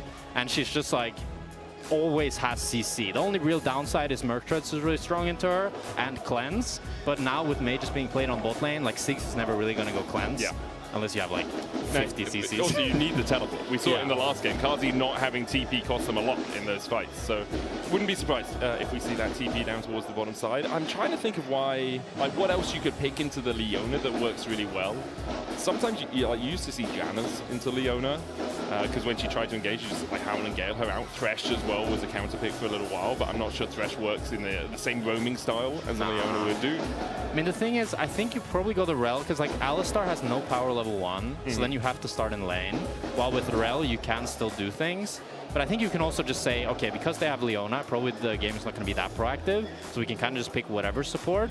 As it's going to be the Syndra Lee Sin from G2. That can be Syndra mid, but it might also just be paired into bot lane. But it is a really strong mid-jungle 2v2 because you set up the Lee Sin Sonic Wave so easily with the Scatter the Weak from Syndra. And then a Jace answer from Vitality. So that's 99% going to go up towards top lane for Nagnako. And it does mean that Vitality, instead of going for last pick for Nagnako, are going to now invest 2 bans into Broken Blade. The first one being Yorick, probably the second one being a tank, I would presume. Maybe a range top as well. You could ban away the Vayne, like we saw. Vayne, pretty good success into the Jace at EWC. It was actually Lion that played against the Brazilian team. Loss, and the Cest went 15-0 on Vayne into Dokla. Okay. What happened here? But that was pretty crazy. So we'll see what Vitality decide to pick. They're going to get rid of the Olaf instead, so something can chase the Jace down. I think into the Vayne, like you do have the ability just to burst the Vayne down. Obviously, Condemn works really well, but if Wukong is up there a couple of times, Vayne then becomes very difficult to manage as Broken Blade in that matchup. So we'll get rid of the Yorick and the Olaf instead. Pyke taken away by G2. They want to get rid of one of those roaming supports again. Ryze again with the ability to move to side lanes. It's all about trying to almost narrow the scope of each champion in the game. It's like we want you to be able to go to as few places as possible and influence as few lanes as possible. Rakan is the answer to the Leona. Not the most fun in the 2v2, but we don't often see a 2v2 anymore, and Rakan is very good at ratting for vision, jumping over walls, getting deep vision in, and giving yourself some good flank opportunities, which can work really well with things like the Wukong, and then you have a bunch of burst damage coming out from the Shock Blast and the Mega Inferno Bomb later on. So if your Wukong and your Rakan can lock up a team, they are going to melt pretty quickly. Yeah, we'll see here what G2 decide to go for. I think a tank in top makes a lot of sense for Broken Blade into this Jace. You can tank some of this engage that Vitality's built up. And we'll see if they decide to put the Syndra towards bot lane or mid lane. I think maybe, like, I'm thinking like Anivia could make sense, Talia could make sense into the Wukong and the Rakan. Something with more mobility is nice though. I like the Ahri a lot. I wonder if Vitality want to go for Akali here. It doesn't quite fit the poke from Jace and Ziggs, but you really want something to match the mobility, I'd say. You don't want to pick an immobile carry here on mid lane. LeBlanc also fits that, and she does more poke than Akali does. So I quite like the LeBlanc here from Vitality, and let's see how Fiesta can pilot it. It would be like probably a pretty explosive matchup up against Caps. And will be the LeBlanc picked up for Fiesta, as you say, very explosive in that mid lane. I think one of my worries for Vitality is I look at this comp, and poke comps tend to be best when you can get onto an objective first and then poke people as they try and walk towards you. It's going to be hard if they fall behind in the early game to get through a Cassante and a Leona. Like when you're trying to re-enter a site that's already being controlled by the enemy team. So again, I look to Vitality and I say, let's see what you can do in the early game. Can you force Skumon behind? Can you find good skirmishes with this LeBlanc and this Jace? Predominantly towards the top side, or perhaps can you catch Hans Sommer out when he's being left alone by LeBron? I mean, Vitality has a lot of firepower. They have so much damage, but they have very little face check power. They do have good engage from the Rakan and the Wukong, but as you say, Medic, if they fall behind and they need just a body to walk forwards, Wukong is not going to provide that role well, neither will Rakan. So it's going to be really difficult for them to retake space if G2 shows a similar early game from last game. But I do think, though, if the game goes towards 20 minutes, it's still pretty easy for a Shock Blast to land, some 6 bombs to land, Fiesta to get a good combo in, and then just to chunk out one G2 member and get space that way. But it also depends a lot on how well Lebrov and Broken Blade are playing the front line to be able to deny that pressure from Vitality's carries. Well, they both had pretty good game ones. Wouldn't say the best they've ever played, but pretty solid overall. G2 had a very good first game here against Vitality, who seemed at odds and ends as we got into the mid-game. Let's see if they can rectify things here in game 2. An explosive composition, I would say, from the Wasps or the Bees, or however you want to call them, as G2 are going to make a 3-man foray up towards this top side. So I think they just want to put an early ward for Broken Blade to make his laning phase a bit easier. Or they think maybe Vitality wanted to do the same thing, so they're just covering a potential play here. Well, I think Lebrov actually started the sweeper, So I think they just wanted to make sure that Vitality didn't put down a ward, so Broken Blade can play in those bushes. And it's one of the problems when you're playing melee into ranged, is if there's a ward in that middle bush, you don't have the option of stepping out, autoing a minion, stepping back into the bush into Fog of War, because the Jace can just walk at you and auto attack you, and you're going to keep all the minion aggro as you step in. So yeah, it's good to make sure you're sweeping that out, and in the end, it's much to do about nothing on the top side, as both the supports are down in bottom lane in time for the first wave. We see a little bit of a trade between Caps and Fiesta, but again, nothing too substantial, though Fiesta didn't really want to take that tower shot. It ends up being about the same HP. Good Dark Sphere onto Fleshy with the Shield of Daybreak out of Lebrov. The Gleaming Quill to heal Fleshy up a bit. So the sustain is going to go for the side of Vitality. Nice sidestep there by Carsey. And I do think especially Lebrov was a little bit delayed because he went for that top lane play. So Vitality bot lane is going to be able to get level 2 first. How much that truly matters in the mage meta we're seeing right now, hard to say. It's usually just more about Fleshy being able to be first on the map if Carsey wants to go for an early recall. Although they are getting some good trades down in the bot lane, but there's not going to be any dive available as Linces is passing up towards some... Exhaust immediately. Lebrov's just trying to walk and Shield of Daybreak. Carsey has to flash away. Okay, I don't know if he had to flash. Oh, well, he was felt really, like he had to. Yeah, he was really high HP. I'm surprised he flashed there. He had the heal from Fleshy as well. And it's a level 2 Syndra. Like, yeah, she has to scatter the weak stun, but I think he was a little bit preemptive there. I mean, possibly. I think Skewmon is pathing bot, so if he got really chunked, that is definitely a threat. And he also didn't know where Skewmon was. Yeah, he could have been level 3, right? And Skewmon is now moving across for the level 3. Fleshy is going to face check into him. The Sonic Wave Resonating Strike just forces Fleshy to use the grand entrance away. Fiesta! Ooh. He flashed forward, he still gets him! The delayed electrocute! Oh, that was nice. Fiesta had a great start to game 1, and now is doing exactly the same here in game 2. He's putting on a party here in Paris. Very nice from Fiesta, bringing some life for Vitality in game number 2 here. Kind of want to see a replay to see exactly how that went down. We saw a lot of trades in the mid lane, but it looked slightly Caps favored. He was the one with the push in the end, but Fiesta surprised him with the electrocute proc and was able to take him down. And he's now able to pick up an Amp Tome in the advantage for himself, and we'll have to see if he can utilize that. As we see here. So yeah, Caps is just trying to get the shove in. And Fiesta, it's the flash chains. And the auto attack. Yeah. So he W's back and the auto takes a while to travel. Really nicely done from Fiesta. Fleshy now and Lebrov in mid because they're level 3. So why would they not be in mid lane at this point? Neither of them have returned to base yet. It is unsealed Spellbook on the Rakan. Sometimes we see Guardian. Sometimes we see Electrocute as well if you really want to try and get some burst damage in lane, but you're not really in lane at the moment on support. So Lebrov was looking there, thinking perhaps he could Zenith Blade onto Fleshy. Decides against it. Fiesta with a good chunk on Caps. Another chain landing. There's the follow-up. Oh, Fiesta! He's just having an absolute joyous time in mid lane. Another great play from Fiesta. He catches Caps off guard with the chain, and then it's a CC chain with Fleshy flashing in to land the grand entrance. And Caps wanted to try to charm Fleshy, but wasn't able to get it. That's why Caps felt comfortable holding onto his own flash, because he thought he could always just cancel Fleshy with the charm himself.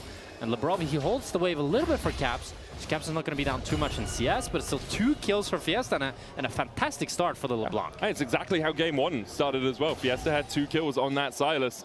Now we see the bot lanes relegated to a 1v1. Hansama with some good damage out of the Scatter the Weak and the Force of Will combo. Only at 23 splinters, needs to get to 40 for the first upgrade on those Dark Spheres. Although, Carsey used his teleport and Hansama is not. So if Hansama lands 1 more Scatter the Weak, and he can be in a really nice position where he just recalls, buys the Lost Chapter. Caps has no flash. No, Caps has the flash. He's just going to take a chunk. He's fine. Just as a note, if anyone sees a ward dying and then it has a weird text box above it, basically Spectator Client isn't working quite as well as it should do right now. And so instead of showing the gold for killing a ward, it shows like at value something. I thought they were just getting infinite gold. It's a stack overflow of gold as the Sonic Wave is going to hit from Skewmon. Red buff there for the slow, though. Chase onto Fiesta. Tempest Cripple as well. Reveals Fiesta and Caps. He gets him with the auto, gets the shutdown. The Orb of Deception deceived us in the fact that it missed, but Caps still had that right click to secure the kill. And Fiesta was so close to level 6. He only needed a few more minions to die, and he would have been completely fine there. But Skewmon was there, able to punish Fiesta with the fact that he used the flash earlier to solo kill Caps. That puts some gold back in Caps' pocket and pretty much completely equalizes the lead that Fiesta's built. It neutralizes it and means Caps has 2 Dark Seal stacks and Fiesta has none. Fiesta had 2, so now they traded. He's been battered around like a piñata, and the goodies that come out of the 2 stacks of the Dark Seal. Yeah, relatively even early game hit. I don't feel we needed either team to get massively ahead in the first few minutes of the map, although I think for Vitality it would be beneficial because they are looking at poke into tanks, and the further ahead you can get, the better it is. As Caps continues to trade with Fiesta, who uses his Mimic, will land the chains. Labrov flash, Zenith Blade, Shield of Daybreak there for the stun, all the Deception out as well, Spirit Rush available for Caps. There's the exhaust, and Fiesta, he's feeling himself a little too much. I mean, G2 support jungle are there, ready to fight, while the support jungle from Vitality were thinking about the Ocean Dragon, and with the fact that they lost their mid laner, they're going to be forced out of their own jungle. Great triple man scat of the week. Kazi able to satchel away, Dragon's Rage kick for the knockback, and the chase with the Sonic Wave. I think Vitality thought the G2 were just going to go for the Gromp or the blue buff or the Drake. And instead they wanted their lives. And it's all a domino effect from the mid lane play. The fact that Vitality had to back off from the Dragon after Fiesta died, it led G2 to being able to then move. Great scatter of the week from Hansama. And now 1,000 gold lead for G2, a denied Drake from Vitality. And it feels like these slight miscommunications from Vitality, they probably thought that Fiesta was fine. He could just use his prio, use his pressure to play for Dragon, while Fiesta wanted his support jungle to move because he wanted to keep fighting, continue pressuring Caps.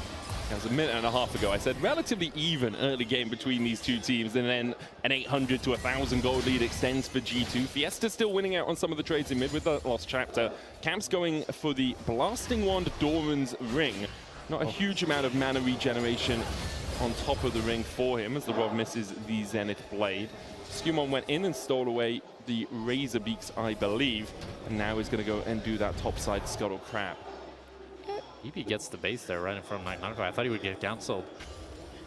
The game has slowed down a little bit. I think neither team wanting to go for Drake just yet. Caps is pretty chunked, doesn't have the Spirit Rush available. Probably will just look to base after this. Pretty low on the mana as well. Yeah, I think he's happy enough just to make sure this wave gets crashed in. Rifthold not up, it's the Grubs to start us off. Rifthold's still a while away. Yeah, and Karsi moved towards mid lane there to make sure that Vitality could secure the Grubs. We'll have to see. Linces has already gotten 1. He can get 2, but I think Skewmon might be able to get the Smite. 3rd. Skewmon gets the 2nd. Doesn't have Smite either. Now Linces' Smite is back up. TP in. Zenith Blade, Hex Flash forward from Labrov. Looking for Fleshy. And in the end, it is 2 for 1 in terms of Grubs over to Vitality. Felt a bit bad that Skewmon was able to get it at 1 HP, but in the end, as you say, Medic, it is 2 for 1 Grubs, so still a winning trade for Vitality. They were able to use the Karsi roam to actually start those up, and then get 2 Grubs for themselves. Still a 1,000 gold lead for G2, and they remain in control as they've piloted these lanes pretty nicely. Broken Blade actually with the CS lead up in top lane has it's a pretty good chunk, but he's not going to go for the ultimate just yet. Yeah, I don't think that's an all-out situation, right? You're too close to the wall. There's no real way you can drag Nagnako a long way away from his tower. If he'd been positioned closer towards the tri-bush wall, then you drag him across and see if you can get the kill. But you have a lot of armor already with the helm, with the chain vest, and with the plated steel. Caps as Caps rushes forward and Fiesta feels it. Caps predicting it as well played. Caps took the solo kill personally, it looks like. He's starting to look angry, taking down Fiesta, and the solo lanes are starting to go more and more in favor of G2. All 3 of them. All 3 of them. I mean, Broken Blade, I guess, is still behind Nagnako as expected. But Hansama in his bot lane solo lane also has a 600 gold lead, predominantly through farm. He's about 20 CS on Kazi, as Kazi does manage to pick up a couple underneath his turret. But it's a 2,000 gold lead now, Jack. At 5 minutes, it was 0. My spider senses is telling me that Nagnako is going to die in like half a minute. So it all out. I feel it. I'm feeling it. This feels like, you know, like when it released Cassante and people always got surprised. I feel like it's coming. Okay, well, you've got 25 seconds left on your half a minute. Maybe see if Nagnako oversteps. I'll give you 2 minutes, okay? Before 12 minutes, we'll see if Nagnako does die.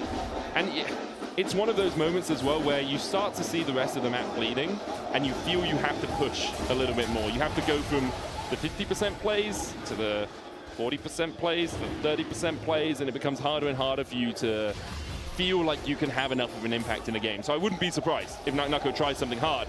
But and Carsey just doesn't quite TP'd make top it. lane. Yeah, I think TP. Vitality said we're not going to contest this dragon. I'm not sure if Carsey can do much of anything here. He can hit the tower a little bit. I mean, Broken Blade is full armor. We'll have to see. I mean, you do have Satchel, but I don't think they're going to be able to get through the plates quickly enough. Another TP. It's Fleshy with the unsealed spellbook. So Fleshy will be here. Okay. Yeah, I mean, they get the counter wave as well. I was skeptical on this play because I thought if Carsey's the only one TPing, it's a bit awkward. But with the unsealed spellbook, it's quite nice. It's now coming. The Skew-One's here and the charm hits first. Flash forward for the Sonic Wave, followed with a resonating strike to Skew-One. Dashes back to the distortion. And there's the chase further as Linces tries to flash away, but Skew gets a double. And I will say, in spring, I doubted this man's Lee Sin. It did not work well for G2 when we've seen it before. But here, 3-0 already on the pick. And G2 still defending topside, while Hans Summer, left to his own devices in bot lane, has taken plate after plate after plate. He's an all-you-can-eat buffet. And Carsey got some plates on top, but they're fighting the 2v3. They're going to go in. There's the all-out as well, and Caps is here with a Spirit Rush. The charm still connects onto him. Carsey flashes away, but Caps gets the kill. A follow-up solar flare to take down Nako and Fleshy. Underneath the tower, the last lone survivor. The wave not here for G2. Fleshy's going to try and walk back to his Wukong and will get saved by the fact that Linces is on his way. And Caps is doing so much damage on this map. Fiesta dashes forward, gets hit by the charm, and he tries to run, tries to flash away. Linces even tries to cancel the resonating strike, but he's not able to. And then Skew-Mon is just landing all of these Sonic waves. Takes down Linces as well. And then Caps is like, okay, I'm going to go top now and kill you there too. Okay, Jack, here is your mission if you choose to accept it. Okay. As our Tom Cruise, I'm going to give you Mission Impossible. How did Vitality get back in this game, dude? Well, not like this. Yeah. I think Fiesta might just be dead. Caps tried to flash for it. Fiesta saved in the end by a good distortion away. Caps thinking he could bring the Orb of Deception round, but Flashy as well with the Gleaming Quill did heal Fiesta up a little bit. Caps went Magites before his first item. That could be an avenue. He just used his flash as well. Sure. If Caps gets a little bit too cocky. Okay, so if Caps gets too cocky, you lose 1.5k of your gold lead. Yep. You still have 4,000. Well, one step at a time. You're not going to close the gap all in one play. I'm just saying, in Mission Impossible, Tom Cruise does the whole thing at once. Okay, but if you're going to take the enemy Nexus, you need to do lots of good plays. You can't just do one good one. Okay. And watch out for the pressure plates. Yeah. As they're taking the top lane plates. That could be bad. See them taking the tower? Okay. Don't quite get it. First tower of the game did go over to G2. Hans Summer got that on the bottom side. First items are coming in for Vitality. You've got a Blackfire Torch, a Luden's Echo, a Triforce, and you've got a chain landing onto BB as Linces is here for the chase as well. Broken Blade still pretty much only armor, but Fiesta 2 levels down, can't chase any further. Nako, feeling the power of the sun, slowed up by it, flashes away from the Scatter of the Weak, tries to trade back onto LeBron. Fleshy is here and has the charm. Can they chase any further? They now see Skew-Mon's waiting around the corner and decide perhaps that is not the best moment to go in for a 2v3 fight. And while both top laners had their flashes burnt, it's a bit different situations as BB was pushing into the tier 2 and Nako can't even access his own tower, as now he can finally do so, but he is going to watch his own tower fall here. And G2 are continuing to remain in control of this game. BB can finally pick up a little bit of magic resist now with the Null Magic Mantle, but I think as he continues picking that up, it'll be a lot harder for Fiesta and Carsey to try to deal with him, as he's such a good state in this game. Yeah, we're kind of at that point in the game that we worried about in draft, where he said, hey, if Vitality don't get an early lead, and then G2 set up well around objectives, how are Vitality actually ever going to step into the river, into the Baron Pit, anywhere near? They have no one that can face check. And then you have Caps on Summer, who are both almost a full item ahead of their counterparts. I think if they weren't 5,000 gold behind, it would be a lot easier. Oh yes, I mean, I agree. The problem is, and I'm sure all the Vitality fans can hold their hands up and agree with me here, this happens too often to Vitality. Yeah, but if you're 5,000 gold down at 15 minutes, can you ever blame the draft? As BB now gets I'm not hit by blaming the another draft. Okay. I'm saying the draft in combination with how the first 15 minutes have gone has not been advantageous for Vitality's chances of winning this match, as BB survives 3 people, goes all out. He went back in as he tries to dive onto Linces. The Mikhail's healed there in time. Meanwhile, G2 just pushed through the mid side. BB's pretty tanky, yeah. You can see it takes quite a while to kill him. Okay, he's now got a Negatron cloak. Basically doubled his MR. He's unkillable. Yeah, it's very difficult for Vitality to deal with him. And even though they took down BB, they're still going to lose the mid tower. They're going to lose the Herald. Linz has got the Krugs in the bot side, but you have to feel that the Drake spawning in 10 seconds will go the side of G2 as well. And Vitality, they need to continue cross-mapping, but they also need to get some objectives out of it. They do have the objective bounties, so if they're able to get this top tower, potentially if G2 goes for the Dragon, that could be something. But I'm not saying you blame the draft. I was thinking maybe the Vitality fans or players. It's possible. Sometimes blame the draft. I mean, yeah, they can. Again, whether people want to blame certain parts of the game, that's up to them. I feel like this has been everybody has free will. Yeah. A confluence of G2 playing well after Fiesta got ahead, and Vitality playing poorly after Fiesta got ahead. I think that's fair. Yeah. And I think also Fiesta. I mean, he's a big ride or die. Yeah, Fiesta kept playing aggressive, but it also felt like G2's, like Skumon and Lebrov, were very receptive and adaptive to that, while it felt like Linces and Fleshy were not on the same page whatsoever. Agreed. And you do expect some of that in week 1. The Solar Flare comes down, distortion away from Fiesta. He goes back in. Okay, it's hard to be receptive when you're doing that, Fiesta! What are they meant to do to Linces on the enemy wolves? Linces can't be there. Yeah, Fiesta might need a siesta after that one. That was rough. Brave play. And I like the ambition. Just need to temper it a little bit, as Caps now has 14 stacks on his Medjais with a Malignance alongside it and a Blasting Wand, which puts him basically a full item ahead of Fiesta. Have another look at this, because like the charm misses, they go for dodging a lot of skill shots. He's playing really well. It's just this decision here, that moment where I'm like, maybe not. Okay, rewatching it back, he didn't dodge some penny skill shots. But he dodged the charm at the start. Yeah. Didn't get hit with the stun from the Solar Flare. Yeah. You can't dodge exhaust. No. And so, yeah, good job. But then, like, at that point, he decides to dash back in. Yeah. And so it's little column A, little column B. As Fiesta goes for Hans Summer, and he's doing good damage. Gets the chains down. That's a third of Hans Summer's HP left, as Linces looks to Lebrov, who does still have his flash. But Vitality aren't on the same page. They sent 5 people to mid lane there, and Fiesta lands the chains, and Linces with flash, Fleshy with flash can't follow. Yeah, I agree. It's it just feels like a lack of communication, miscommunication. Perhaps Fiesta, like being new to the team, is just seeing these opportunities and going for them without communicating. And this is all obviously hype. Like we're pondering, we're thinking about what could be happening. We don't know what's going on exactly in the minds of the Vitality players right now, other than, oh crap, we're 6,000 gold behind. How do we get back into this game? I can promise you that one. That thought has gone through probably about 5 heads on that side of the stage. Yeah. They have 3 minutes now with no real objective, unless G2 want to try to rush the Nash at 20 minutes. G2 don't have crazy Nash damage. It's a lot harder with Mage's bot now. Yeah. Unless you're playing Cassio, I guess. Yeah, Cassio, Talia. There's a few, but yeah, definitely harder, especially since you're playing like normally in a Mage bot lane, you have like DPS on top or mid. But in this case, G2 don't really have crazy DPS anywhere, so they're gonna have to play for the soul, most likely. So that makes it a lot easier and more... Oh, Solar Flare into the charm. And unfortunately, Fleshy's going to have to use the charm of his own to try and get away, but the Spirit Rush should be able to chase him down. Dances away in the end. Linces and Nugnutko keeping the rest of G2 away from the next plate on this tower. They do use the Cyclone to do so. I mean, Fleshy escaped, he burnt his heal, his flash, his Mikael's, his quickness. He did get out alive. Nugnutko trying to defend this top lane tower as well. But it does feel like G2 are still just really hard for Vitality to break the G2 formation. I think Fiesta is able to find a chain on the Broken Blade. He tries to dash away. He can land the second ultimate one. Yeah, second chain would be good. Hans Summer's on his way across. Oh, never mind. Broken Blade's going all out just this once, and as the distortion comes out, it's deceased for Fiesta. Tries to dash across the wall, but Caps is just too damn charming. Fiesta keeps trying to go for plays. But again, like Linces is farming Grom, Fleshy is. I mean, Fleshy had nothing. Yeah, like, Fleshy was probably still back in but it just feels like there are very little plays that, like, if you want to try to come back from a deficit, the way you do so is by finding a numbers advantage fight. Coordination. Because you will lose any fight where the numbers advantage is equal because they have fatter wallets, you know, they have way more gold.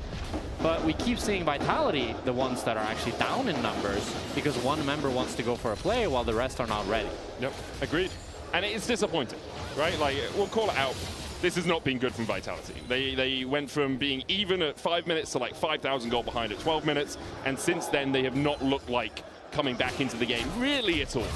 And it's been mostly Fiesta finding a couple of picks, and That's then a very awkward I mean, he can position. just spirit rush across the wall, and that's exactly what he's going to do as he looks for the chase onto Fiesta. Vitality here do have a numbers advantage for a moment, but with the Solar Flight only hitting the clone, G2 will back away.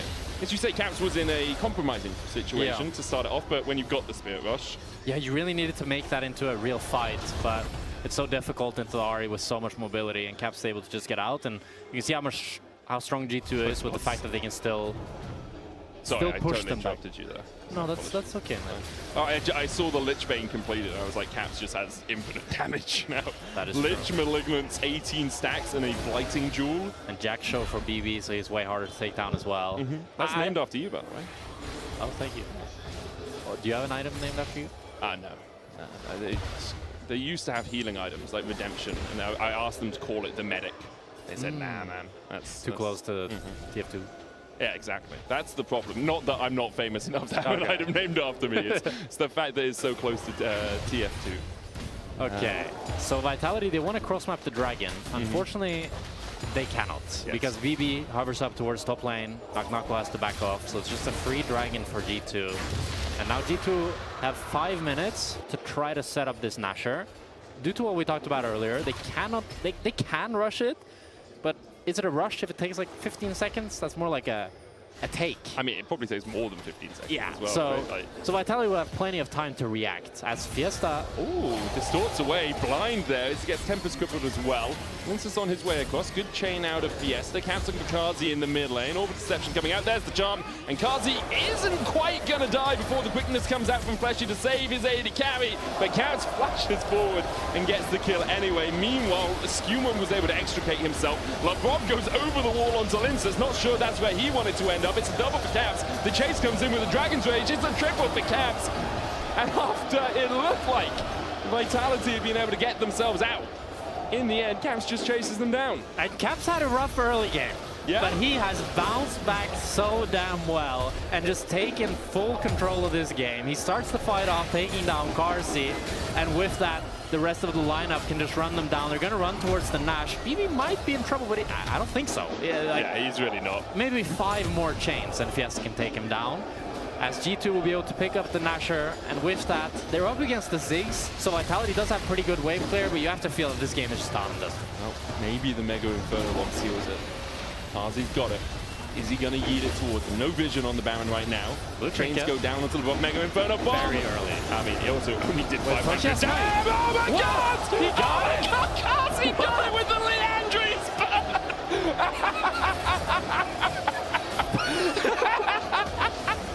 Fiesta jumps into the pit as well as Fleshy and Hansama are traded. The Leandry's from Kazi kills off the Baron. Fiesta will die 2 Caps. In fact, it's Skewmon who gets it in the end with the Tempest portion of the Tempest cripple. I mean, that's the way back in the game. I'm not sure it's enough for Vitality, but it will delay things. Okay, so the Mega Inferno Bomb lands. Fleshy goes into the pit with the smite. So that's why Skewmon, I think Skewmon is the one who smites at 1400. Yeah. Yeah. And it's Leandry's turn. It must be, right? Leandry's Blackfire Torch. That does 68 damage? I mean, it did enough. It did enough. Vitality gets Nash. Let's see if they can make anything out of it. They're still facing down 8,000 gold lead, and now Soul point, yeah. the Soul, I think the Infernal Dragon will spawn in like a minute and a half. Agreed. So... It's still not easy for Vitality. Yeah. However, if they steal the next Drake... True. Just do the same thing again. Keep doing it.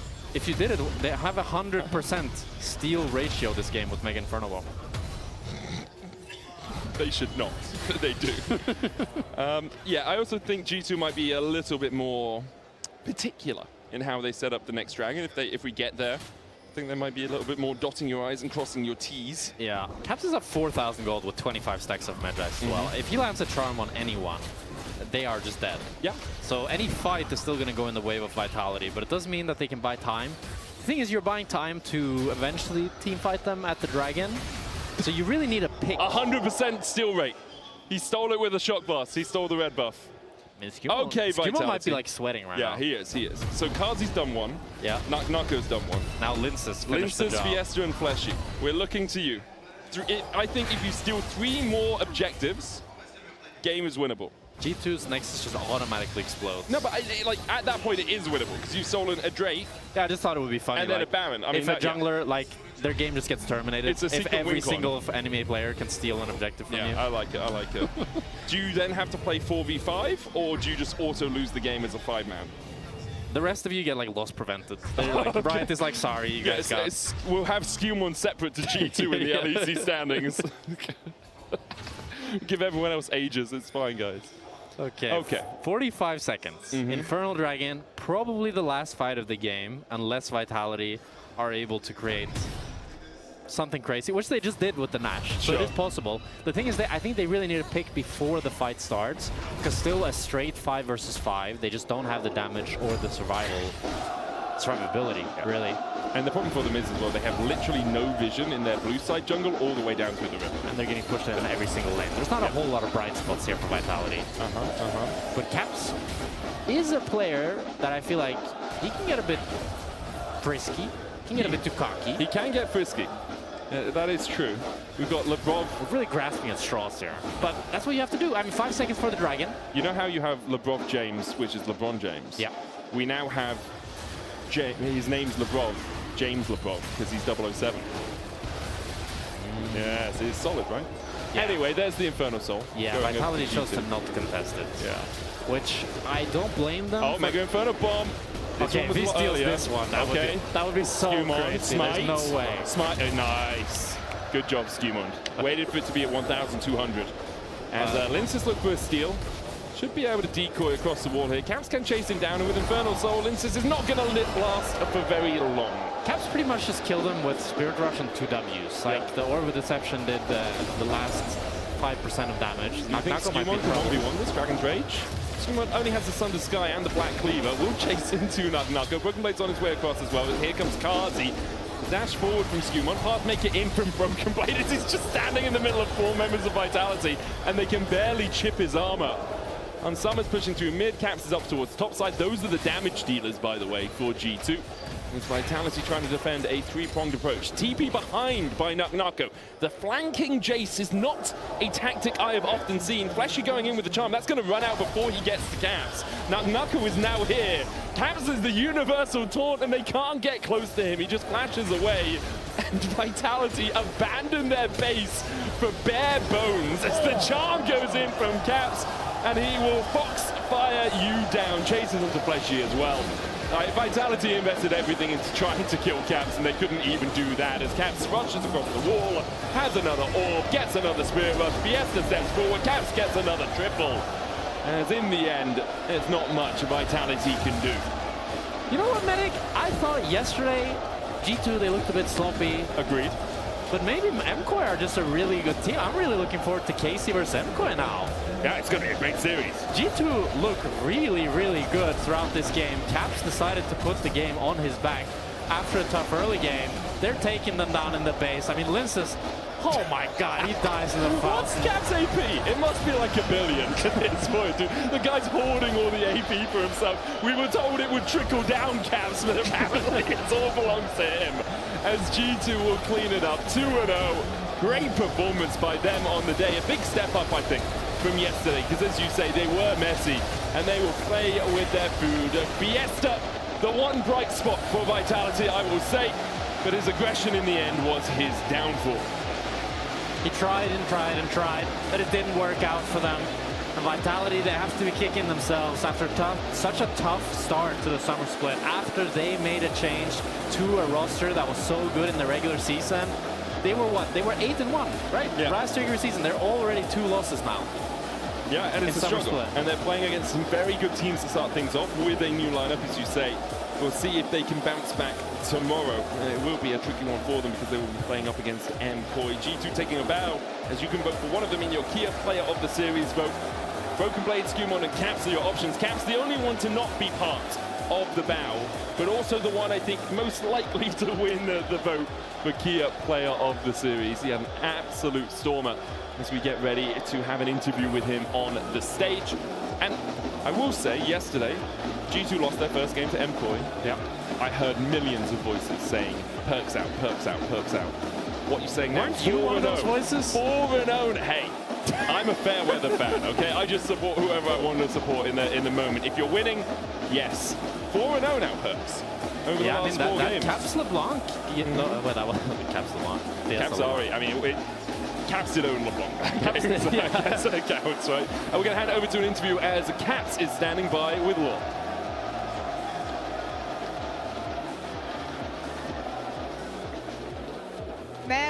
Merci beaucoup les gars. Ah, on est là? Oui, on est là. Merci beaucoup les gars. Applaudissements pour Caps, s'il vous plaît. Caps, thank you for joining me for this interview. We are used to G2 slumping usually when you come back from international events. Yesterday was a bit slow, today smooth and clean.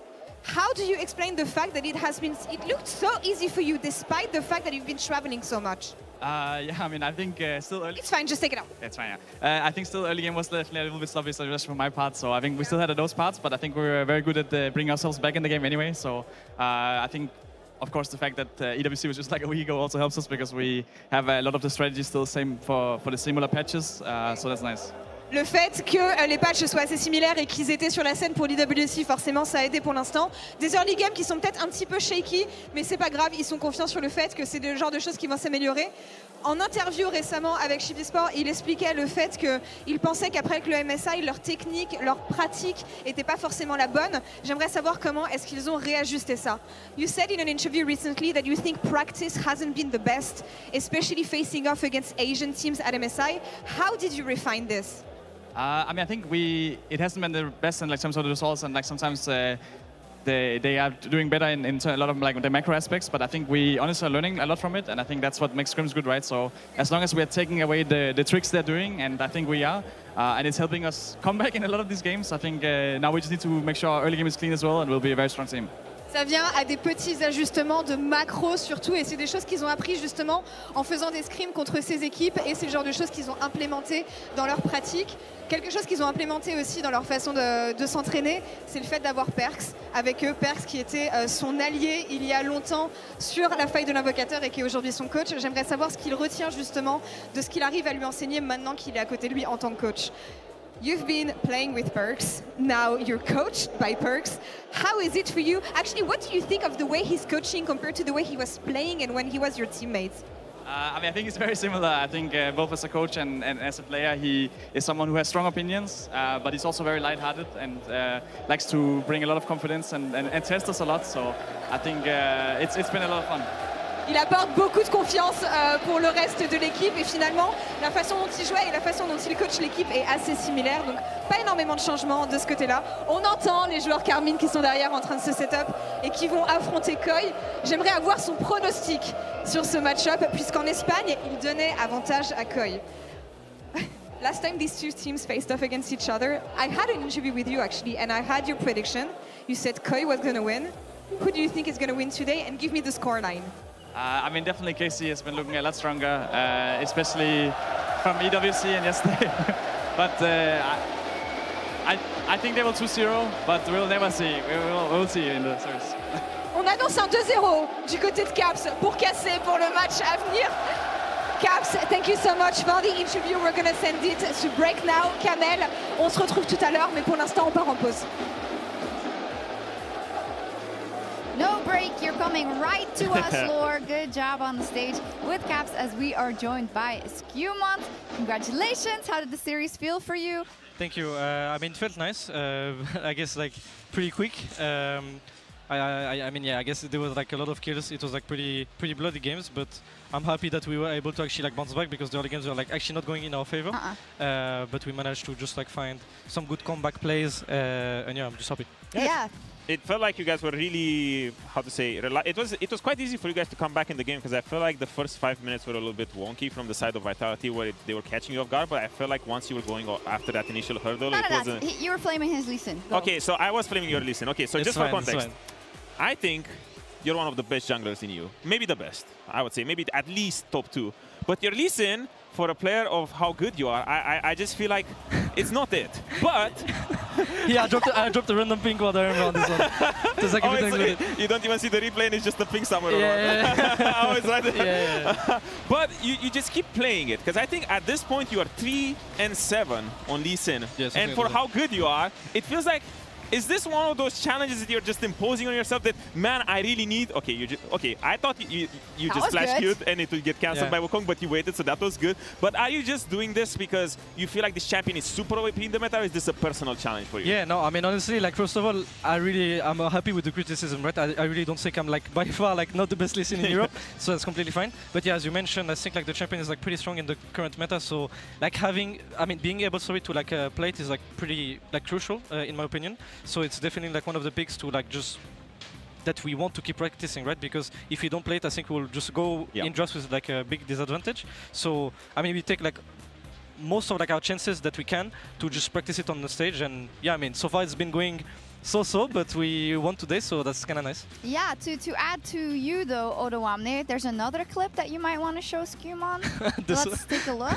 I think I know which one it is. It's something around the Baron. Is that oh yeah. He knew it was coming. Okay, but this is not Lee Sin specific, because no, this one, like, honestly, I was shocked that my teammates weren't able to like deal a bit more damage. I feel like everybody just stopped attacking it, and I was like, okay, I guess, I mean, I'm ready to smite it. Okay. Every single time this happened to me and my team, the jungler always said the same thing, and I feel like it's complete co. But I do get it. It is a bit. No, for sure. I mean, especially because like, I mean, we were calling that Rakan has a smite as well because of like the spellbook. But like when you get the spellbook from the smite for spellbook, sorry, it is like lower damage than. Okay. So okay, if he gets it, like just well played to him, right? But yeah, I was like a bit too, I guess, yeah, just nervous on that one, and I missed it. Yeah. But yeah, you did. When it comes to Lee Sin, is it one of those things when you pick it? Are you excited to learn it, and or is it one of those where like, oh man, I really need to get through this. I really need to get the reps in, because it's one of those things. Because I also had champions where I felt like I needed to learn them, but every time I was playing them, I wasn't really excited. But some of them I was like super hyped to just be like, okay, I'm just gonna improve my win rate. Yeah, I mean, it's kind of like 50-50 in a way, because I do know that it's definitely not one of my comfort pick, and like not my best champion in general. So we'll go into the game. I will go into the game like individually, knowing that I will have to put in a work to actually just play good and win the game, because it's different to win with Lee Sin compared to like bruisers in general, right? So obviously I'm just excited to like show that I can still play the champ, but it's not always easy, because I always have this sort of like, oh yeah, if we lose because of my Lee Sin, blah blah blah. So yeah. Because on the topic of Perks, because we can obviously only speculate from the outside, but him being an expert, is this one of those things where he's also helping you? Because when I think of Perks, he's also one person who was very happy to step out of his comfort zone. Is he one who gives you some advice on that? Yeah, I mean, definitely, for sure. Like I mean, for the Lee Sin topic specifically, yeah, definitely. He's helping me a lot to just like, not to say like bring me more confidence, but also just like actually go out of my comfort zone, as you mentioned before, and just pick those champ, even though I could be able to pick like another one and maybe take the win. So yeah. Okay. Our key player of the series is Caps. He was smurfing. You're off. Yeah, no, it's okay. It's okay. I understand. Like he had like 25 major stacks, right? Like on the last game. Yeah. 50% of the damage. Yeah. So I mean, he was just like, it really felt like a solo queue, because he was just. I mean, I remember I was pressed up one time, and I think he had like 100% kill participation with 25 stack majors, even though he was behind in early game. So yeah, I mean, obviously he just deserved, right? He was smurfing. You both were. Congratulations, 2 Ws on the weekend. We'll see what you'll do tomorrow as you're up versus KC. And speaking of KC, they are up on the docket next. You can hear it. They are shouting for Carmin, because they are going up against their Spanish rivals of MKOI. We'll be right back with that. Chain vest and with the plate steel Caps as Caps rushes forward and Fiesta feels it. Nice, Caps. Good job, Caps. Good job, Caps. Thank you. He's not really, no? Oh, I'll go. Yeah, looks good. Yeah, nice. Good job. What the f do you do this, Caps? Penta, you wanna go or not? No, go back. Okay. Ari is scary, man. Ari is very scary, I agree. Oh, I ulted flash look, no? Oh, it did no damage, actually. What the f? How did you get it? Play the Leandris. My god, bro. Nice, guys. Actually, good job. Nice comeback, Caps. Nice comeback.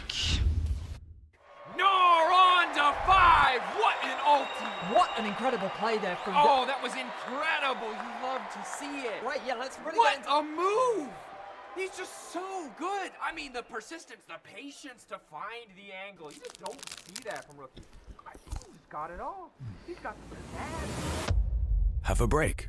Have a Kit Kat. Ooh, that looks good. Do you want to maybe share a little bit? Yeah.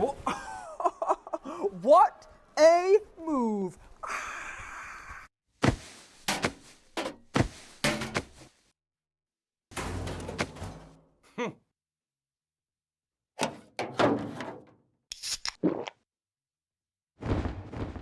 Red Bull gives you wings. When I was a player, if I was to like make a misplay, maybe it's my mouse, maybe it's my armrest, something feels wrong. If you were at home, you wouldn't do that. The Infinite Precision Armrest is part of the larger Circulab on Stage standard initiative, aimed to bring your home or training room settings to the tournament stage.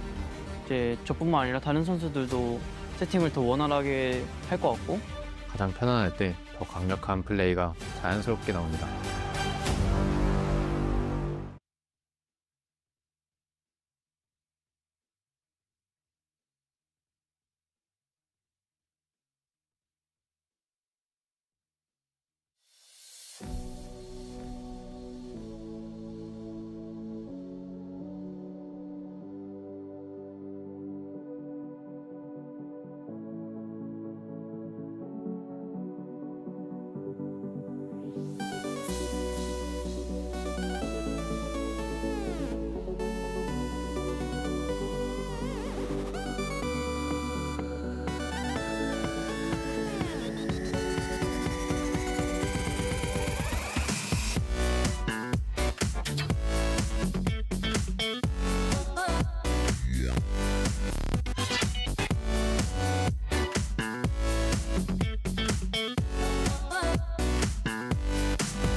What hysterics and Danger said there, and is actually maybe we have to hold that Mirwan's been engaged on the cycle, comes down, it's still a very tanky karma. In goes Alvaro though with the quickness, and Yikes in danger, goes berserk, courtesy of the hot top, taking stays alive for a second or two. Yike, burning but alive. Super into the air, got the feather fall onto Callisto, still survives. Back in from Mirwan, sets up the play, but again not enough. Collectible HP, whittling him down. Flash from the AD carry from France. He's got a triple, he's got a quadra in his eyes, and now Yoya might be last to go.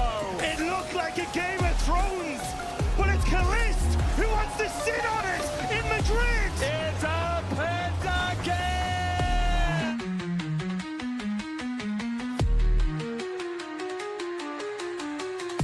Well, it's owned off. Jojo finds a Rojo, but only under one. It's on to Calist, but he just walks it out. Dragon's Den comes in. They get a trade. Jojo survives the jump. A two-man impale is good as well. It's not over yet. The Molten Bird layers down deep. A volcano created by Mirwan. He's brought it back. He layers down again.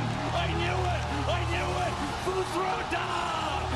Found out in rotation. He gets arrow. Dragon's Den over the wall. He steals it. The Dragon steals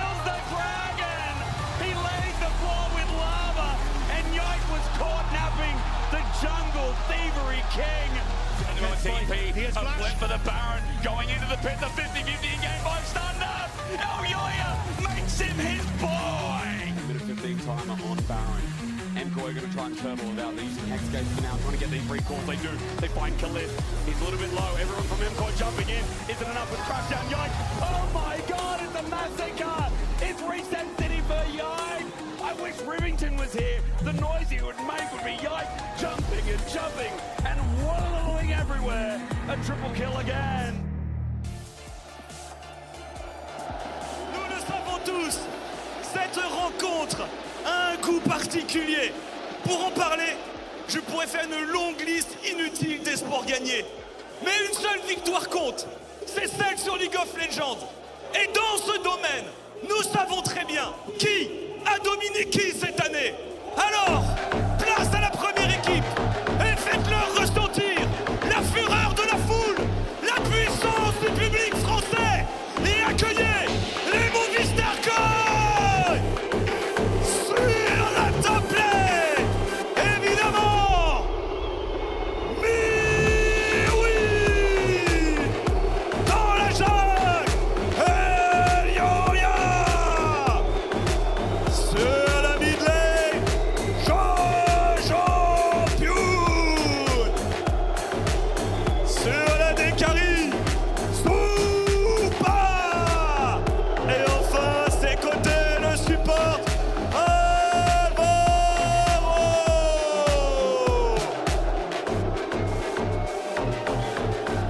Mesdames et messieurs, pour les Movistar Coy, s'il vous plaît.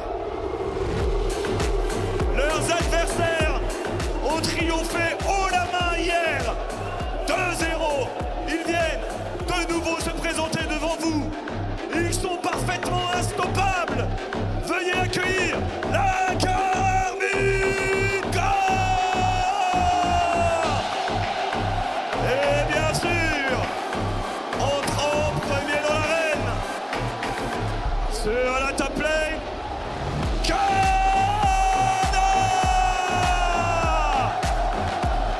dans la jungle, Yike. Sur la mid lane, Yahoo. À la décarie, Calis. Et enfin, pour finir, à ses côtés en support, Ujo. Pour la Carmine Corp, mesdames et messieurs. Et pour vos deux équipes, un tonnerre d'applaudissements.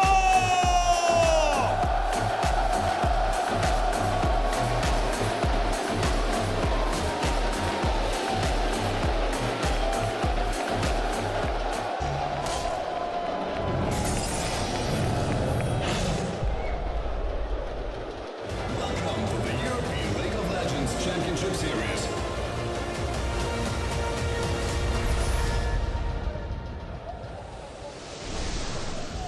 And here we go for the grudge match of the weekend. MKOI versus KC. It has been a... Oh, I was told we weren't on camera, but just facing the other way. Hello. It's a grudge match. Last time MKOI beat KC was a long, long time ago. In fact, KC took down MKOI in Madrid on home soil. Question is, can MKOI repay the favor here against Carmine Corp? There's so much history between these two teams. And we talked about how KC boo every team. They still boo MKOI a lot louder, as you could hear in the player intros.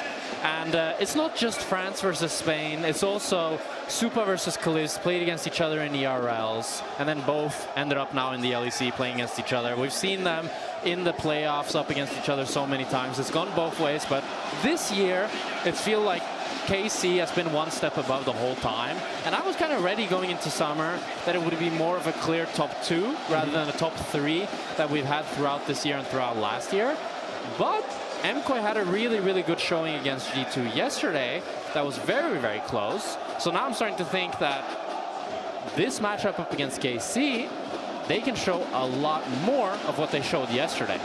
And KC had a good win yesterday against Vitality, but I think perhaps today's performance against G2 has proven that Vitality are not the first place in regular season team that they were in spring. So this could be a lot closer than we expected. As we get into picks and bans, MKOI chose blue side, KC chose second pick with the right of first selection.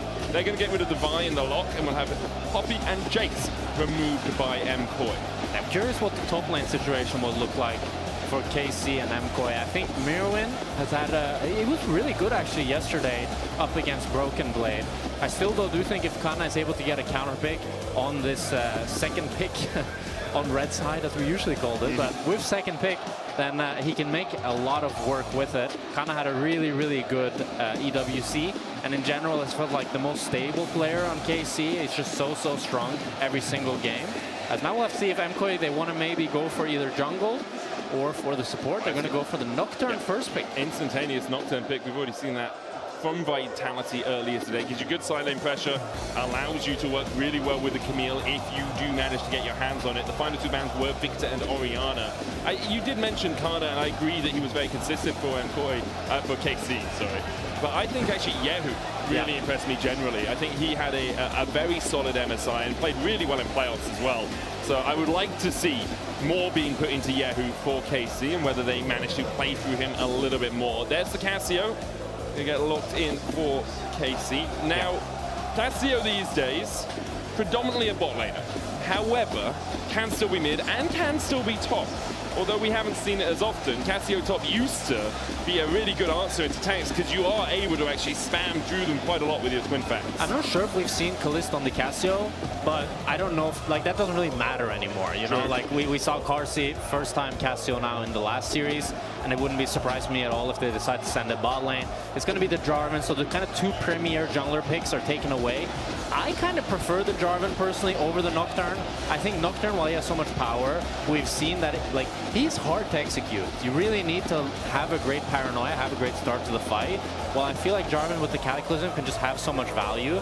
But it looks like MKOI, they're just locking in the Akali once again. I mean, Supa had a great game on Akali yesterday up against the Victor. I don't think Akali is a good matchup into Cassio as well, but it should be harder for him to find those solo kills that he was able to do last game. And it might not even go to him. It can go to Jojo, which is the beauty of this flex, as they also then get to pick up that Camille. Yeah, the question was, are you going to pick Camille here? Because KC know that you want to pick Camille here. If you leave it open, KC are likely to pick it and then ban Leona and Shen on second rotation bans if they really want to make sure Busio has an easy time. And although Busio, before the start of Summer Split, was 0-4 on the Camille, did manage to pick up a great win yesterday, had a huge amount of influence across the map. And it looks like Leona is just going to be the answer here for KC. No surprises that it is one of the two. Well, I'm surprised they don't go for the Shen, but I guess we're starting to see that teams like the Leona more than the Shen, because it was banned in game number 1 last series and the first picked in game number 2. And I was just thinking up against the Akali and the Nocturne, the Stand United should have a lot of value, but Leona as well, you have so much CC to stun any carry that goes in. It does mean, however, that I think any player that takes this Akali, whether it's Supa or Jojo, if you play well, it's pretty easy to avoid the Leona CC. You dodge the Zenith Blade, you dodge the ultimate, and as long as you don't go melee range, you can avoid that. Well, let's see as we go into second bans here. KC choosing to take away the Kai'Sa, so they're not convinced that this Akali is going towards the bot lane, and Kai'Sa being pretty much Supa's best champion also makes a lot of sense because it's so good with this dive comp that MKOI has built thus far.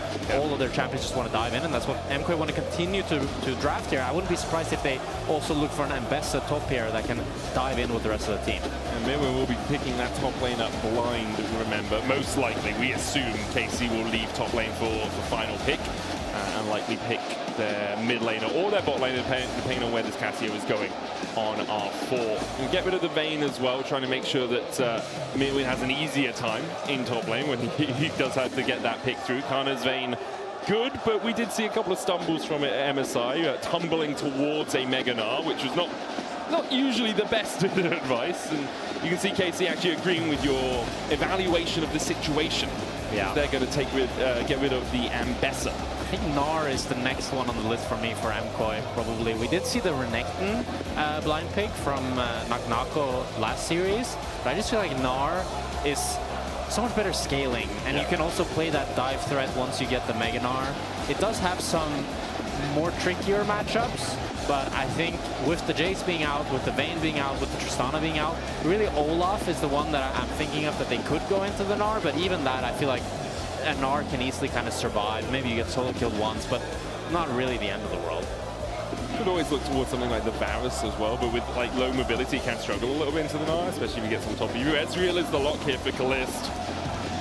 Had a great time on it at EWC.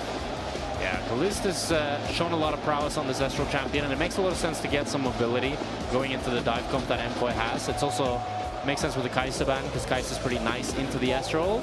And it looks like Mirren is going to pick up the Gnar, and we'll have to see if MKOI decide. I don't think you can play a Kali bot into Ezreal. Yeah, I think you're doomed if you play a Kali bot into Ezreal. That sounds just too difficult.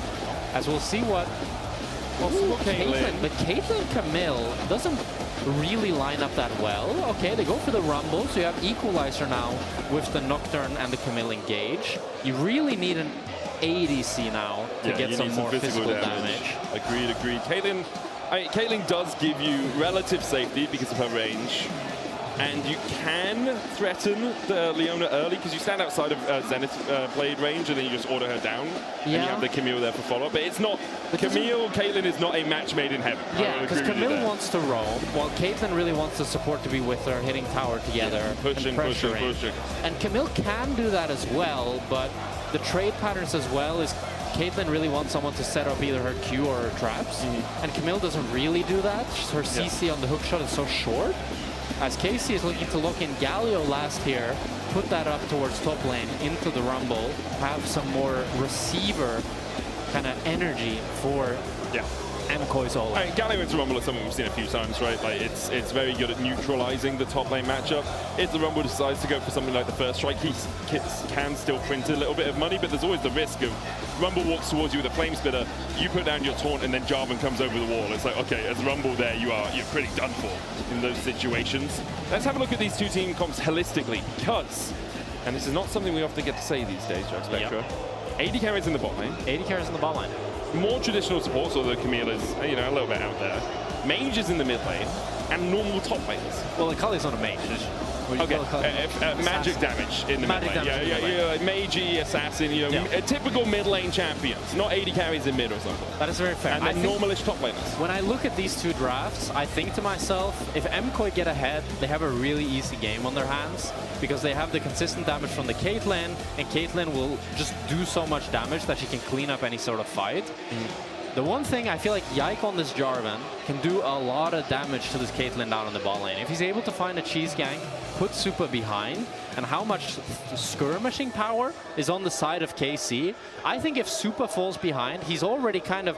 He doesn't fully mesh with the draft, but if a Caitlyn is fed, you just headshot them and one-shot them. And you stand behind. You've got a Hexagol to Maiden, you've got a Paranoia, you can stand a mile away and just slowly walk up. We do have a pause as we get into the game, so unfortunately we won't be jumping straight in. We'll get to hear the KC crowd support their team. But if Caitlyn is behind this game, she has nobody to really set up her traps or to allow her to fight in the way that she would want to. The slow, extended, have a good trap set up, somebody CCs, you put down the trap, you put get the Piltover Q, whatever it's called, and then you just do a ton of damage. Sure. So I feel like if Supa falls behind this game, the whole comp can kind of break apart. And it's a very easy or obvious weakness in the MKOI lineup. And you have to expect Yike will be reading that, and KC will be reading that and saying, okay, let's go bot. I wouldn't be surprised actually at all if Alvaro is just bot lane for the early game. Maybe he roams level 1 and they just accept the push. I think even level 1, you really want to contest push level 1. I'd be surprised if he goes for anything crazy. But it does feel like tradition at this point, that the support cannot lay in level 1 ball. But there's also not a huge amount he can do on the map when you look at it, right? It's like you can go try and threaten a Jarvan a little bit, steal a camp, I guess. Galio probably shouldn't die to a level 1 from a Rumble Camille, right? You have Justice Punch, you have Flash. Cassio, you can do damage to Cassio, but the Akali will never reach. Exactly. Maybe you make her Miasma level 1, and it slows down her push if she's worried about you jumping on her. But even then, she shouldn't have to, right? If she hits you with a Noxious Blast, she gets the move speed, she just walks away from you. So I did see a couple of monitor settings being changed. It looks like the lighting is currently being adjusted on stage, glaring into someone's eyes. I will say... I had some teammates who were really picky about that. If the lights were a little bit off, they were like, no, I can't play. I mean, I understand that. It can be annoying for sure. Bright I mean, lights now in the big city. we have really bright lights shining at us as we speak right now. Yeah, so you do kind of get used to it. It frustrates me though. It does? Well, more because they make me hot. Oh. So for me, I feel like they may be giving me like a headache at times. Yeah, in the LEC studio, we get them dimmed between, like when we're not on camera, they get dimmed. But here, obviously, the tech setup, unfortunately, isn't established for League of Legends broadcasting every day of the year. I do think the Adidas Arena needs to look into that. Yeah, that's weird. That's what they should be doing. If we were at the Nike Arena, I'm sure it would be set up for us. Whoa, careful there, buddy. Yeah, there's a slight issue with the setup on the stage. And production has said, you are always hot, medic. I appreciate that. He just made that up. They didn't say that. Coming from the Tom Cruise lookalike next to me, dude. It does actually, that did sound weird, didn't it? Because I just said that out of like thin air. Yeah, they don't see anything. At home, they don't see any of this stuff. Oh, production is just telling me I'm so hot. I don't know why. I mean, it's so true, dude. It's so hot, bro. Can we actually? Are we on the TikTok stream? Because we could turn the auto cue around and hold it up to the camera to prove. But obviously, we are preparing for what is it's a storied rivalry already. It's actually probably El Clasico level. Yeah. Like G2 Fnatic doesn't hit that anymore. G2 KC probably hits higher heights in terms of gameplay and like when we see those matches. But there's not that much history there. Yeah, the rivalry between these two teams is probably the biggest rivalry in the LEC right now. For sure. Yeah. And it looks like we might be getting back into game as I see the ready checks have gone through. And yeah, we're going to get into it. Onto Summoner's Rift once again to kick off this best of three between MKOI and KC. KC with a decisive win versus Vitality yesterday. MKOI with a messy loss against G2. It was close, they played well, and they weren't quite able to get it over the finish line as Mirwin and Alioya step forward together just to get a little bit of vision, and it supports Alvaro on the bottom side of the map here. Yeah, Alvaro wants to try to find a chunk here onto Kalist. Can get the hook shot. Oh, Arcane Shift to start. Not what you want. Definitely going to remove a bit of push potential from that Ezreal.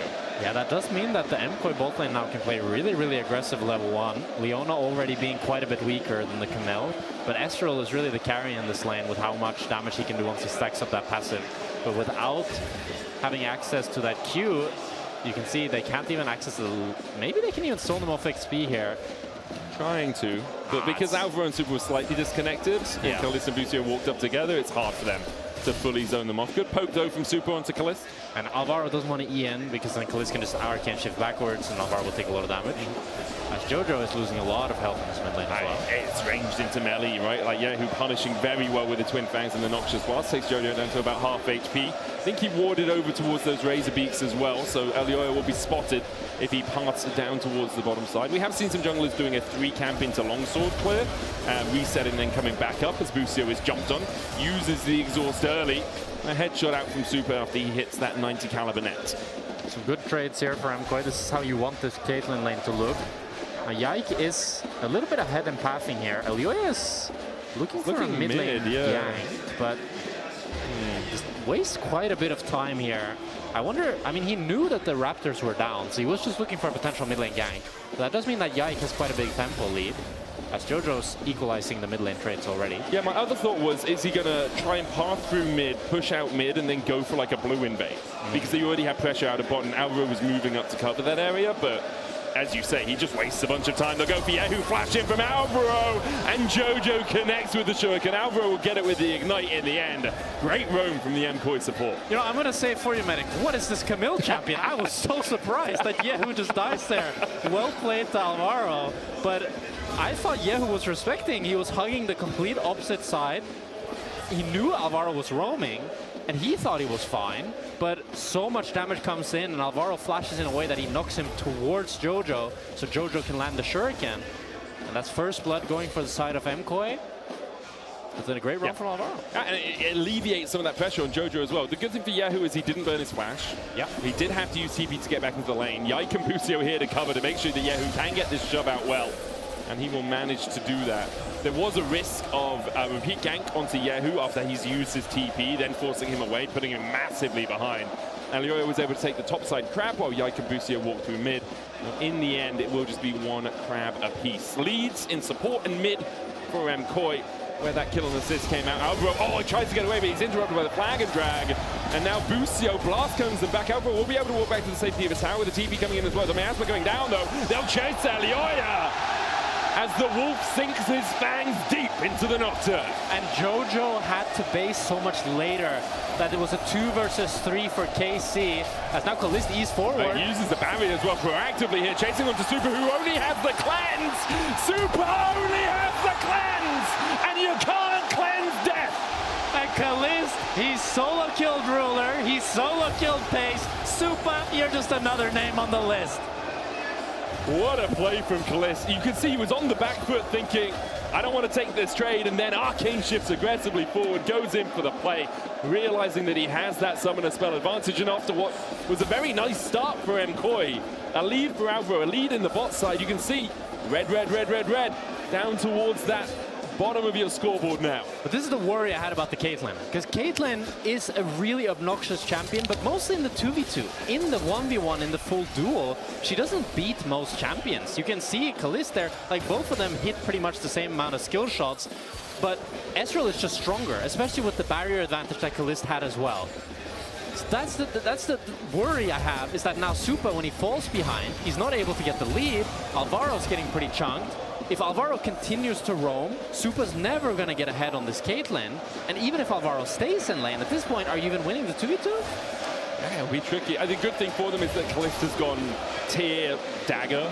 Like, he hasn't bought a lot of effective damage right now. Obviously, it will help spamming out spells, getting towards the Mana Moon and such, but Super went for the Carl in the longsword, which does give you a little bit more attack damage in the short term. Alvaro now moving up again, tons of pings on him as he roams around the map. Yeah, who needs to be careful. Doesn't have the flash anymore on this Cassio. 1 minion away from 6 though. Hits it now. Petrifying Gaze will grasp Alvaro out of midair with the miasma down. You thought for a second he could turn it around, but in the end, it's enough from Jojo and Alvaro to get the kill. Busio going in with the exhaust as well. Yike is here for the follow-up, but Busio will just take the supportal combat kill. And 1-for-1 as both supports are continuing to roam here across the map. Jojo chunking down Busio as well. I think Kalist is hitting just the crab here. I was wondering if he maybe had started. Has he started the dragon? No, he's not started. Well, he started the dragon. So KC, they have the death timer advantage here, since Yehu is running way faster than Alvaro. Well, they also have the crab advantage, right? Because they control the river, you get level 6 for Yike. Gets him the crab. He's already got the updated smite, as does EULCS. He is looking for the contest. There's a Cataclysm advantage for KC. Busio on his way across, has the flash. Jojo going to try and force him away. Yehu flashes in from Busio as he dives in with the Zenith Blade, but Busio now has no mana and no way out. There's the Cataclysm. True Shot Barrage coming out as well, as we'll have an exchange of support. Jojo trying to get away. Mirwin TPing into the fray, but unable to find much purchase. Didn't have the equalizer. Puzzling decision from MKOI here. Super is basing down in the bot lane. They thought if they use Mirwin's teleport, they could still look to contest. But EULCS not having the level 6 makes it so difficult for him to try to enter. And Yike getting the smite as well. I think if EULCS got the dragon with the smite, then he would hit level 6 and maybe the fight could turn out different. But Yike got the dragon, and they're able to get another kill as well. And had Mirwin used equalizer in lane or something, or did I just not see it in the replay? Because it was down by the end of the fight, but I didn't see him use it in the fight. So maybe he used it to clear a wave. But in the end, we'll see after replay. I mean, KC get the Hextech Drake. It's about even. Here. Let's see the answers. Okay, so EULCS really it's needs down the at the start of the fight. Yeah, so Mirwin's already used it. EULCS doesn't get the smite. Really good smite from Yike, actually. He smites it just as 1k HP. And then with the fact that EULCS is just a sitting duck at level 5, and also like you're fighting with no Akali ultimate, which is really, I think it's much more important that Akali has that than Cassiopeia having the Petrifying Gaze. Agreed. So I feel like Jojo wasn't in a good position there, and it was a bit of a greedy contest from MKOI, and it ends up punishing them. Still though, they have the slight golden lead, and Jojo's sitting 2-0-1. Good start to this game on the Caitlyn. Super, despite getting solo killed, up a tiny bit of gold as well. So the game is very back and forth, but still very equal. Still pretty even between the two. And Jojo has done a good job of navigating an early laning phase. A lot of it helped by the fact that Alvaro has been around mid, looking for those ganks. Jojo's yet to die. on this Akali, even though there has been a lot of action in the middle portion of the map. Yehu doing a good job here, but the Paranoia is going to chase him down. Petrifying Gaze doesn't connect as Jojo flips over him and sends him to the Spirit Realm. Now Busio's in the middle of 3. Yike trying to do what he can, but Busio, without a flash, without a dash, without a hope of escaping, will be taken out. Peace has been made by Super as he claims his first kill of the game. A 2-for-0 play here for MKOI. They make another proactive play using the Paranoia. Alvaro also flashed over the Petrifying Gaze, so he doesn't end up getting stunned. That's going to be 3 grubs going for the side of MKOI now. And that 1,000 gold lead for them on top. It's a sizable lead after it was basically even before this fight. We'll have another look at it. Yehu just oversteps a bit with Paranoia coming down. Very nice flash, though, from Alvaro. He flashes and knocks him down. Yeah. That's really nicely played. Yeah, and then Busio has no flash. Super decides to move as well while Kalista is hitting the top tower. Just KC didn't expect MKOI to be able to make this play happen. That's why Mirwin might be in trouble. Kalista's down. Mirwin has the flash. Kalista's a long way away.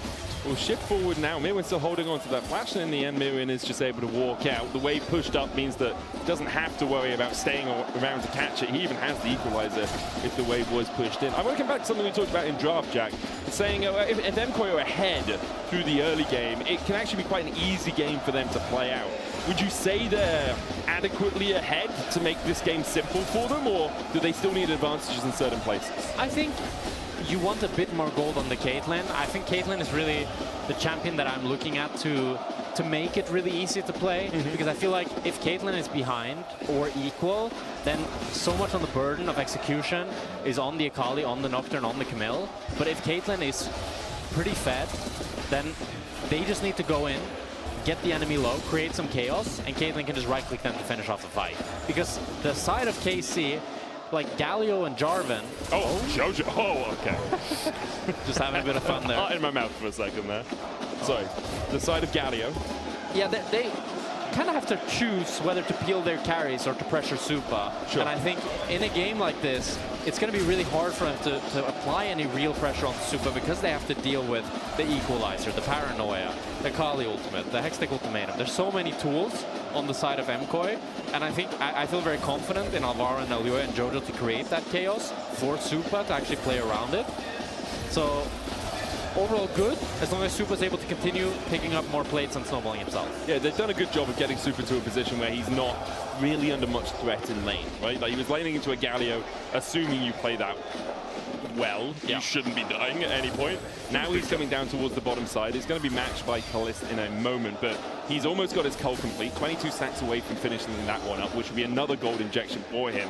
Kalista's yet to finish his Triforce. So Kalista's items are extremely vegan. Like, no offense to him, of course. This is kind of how you normally build the Astral, but I think especially with the fact that he went the Ionian boots, like he's yet to pick up any AD. Yeah, this guy needs a 20-pack of chicken nuggets to get his protein in for the day, really, doesn't he, you know? He's lacking. Well, chicken nuggets is not the best source of protein.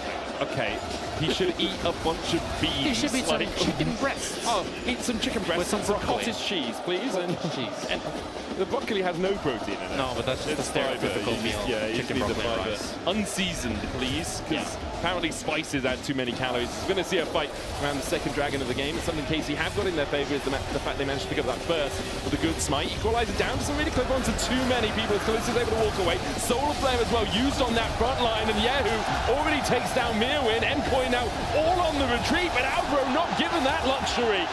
Great fight from KC. They take the Drake and they get a double for their Cassio.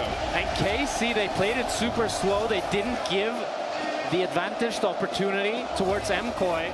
And you can see how good their defense is of the backline. It's so difficult to break their formation.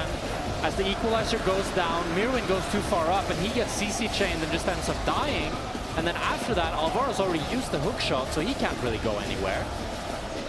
And this Galio pick is doing so much work here alongside the CC of Leona. Great stuff from KC.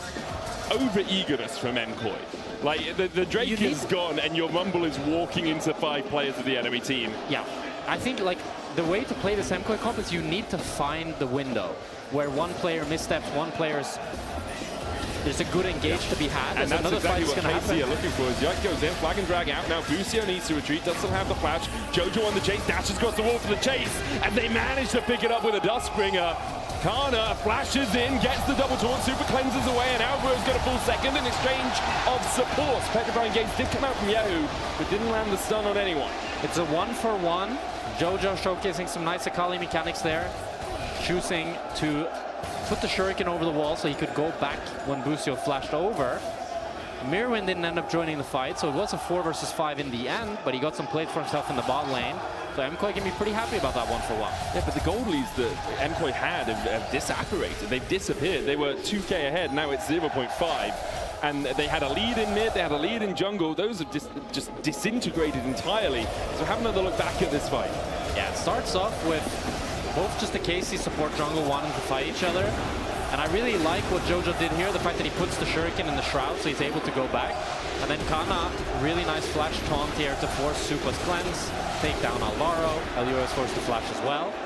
Not sure how many plates Mirwin picked up in both, but hopefully at least one. At least one. It must. If he didn't get a plate, he wasn't auto-attacking the tower at all. As Alvaro's still only level 5. They're going to catch out Busio, who's on the rotation across it. Good solo player gets one stun, but the Shroud of Darkness coming out from the Nocturne means that he's not CC'd. An ace in the hole for Super, just to get an assist, as Mirwin secures his first of the game. And even though Alvaro's still level 5, still making a lot of proactive map plays on this map, able to find Busio there. And a lot of damage in this support jungle. I think this has always been MKOI's strength, how well they can coordinate Alvaro and Elioya together. Super needs to be careful in rotation here. Kalis can E over the wall, but he's on vision, so Super recognizes it. I do think this meta should be very advantageous for MKOI, especially if Super can adapt and play mage as well. And given the fact that he played Akali yesterday, that gave a lot of confidence for me that he can play kind of whatever the meta will dictate. And I think just the fact that Elioya and Alvaro can always be playing together, always playing forward, will be so good for MKOI. I mean, that's where they shine. We saw it as well when the Enchanter meta was happening. MKOI was struggling, and then Alvaro was like, no, I'm just going to play Rakan. Yeah. And they absolutely stomped over their opposition. They were able to find these picks, they were able to find these plays. And so hopefully, for MKOI, they're able to find that same impetus from their jungle support combination again. Here at a very even mid-game. 2 Drakes though for KC. Their main advantage, where it's a small goal lead for MKOI, but nothing too substantial. Most of it sitting on Alvaro, who's almost 1,000 ahead of Busio with that Sundered Sky already completed. You'd want that in some other spots, I feel, if you're MKOI's. Kalista Arcane shifts forward. Busio going in with the Zenith play for a good upshot wall dive. Into the Solar Flare. Yike there with a flag and drag. Cataclysm TP behind. Paranoia onto Kalis. And they've gone too deep. Yike down. The dive in from Jojo as well, as Kalis is going to feel the pain of a 5-point strike. Busio trying to run away, but MKOI collapsed perfectly to find a double. Jojo says 4-0-4. Enemies not found. And it's a huge overextension from KC. 3-0. Rift Herald for MKOI.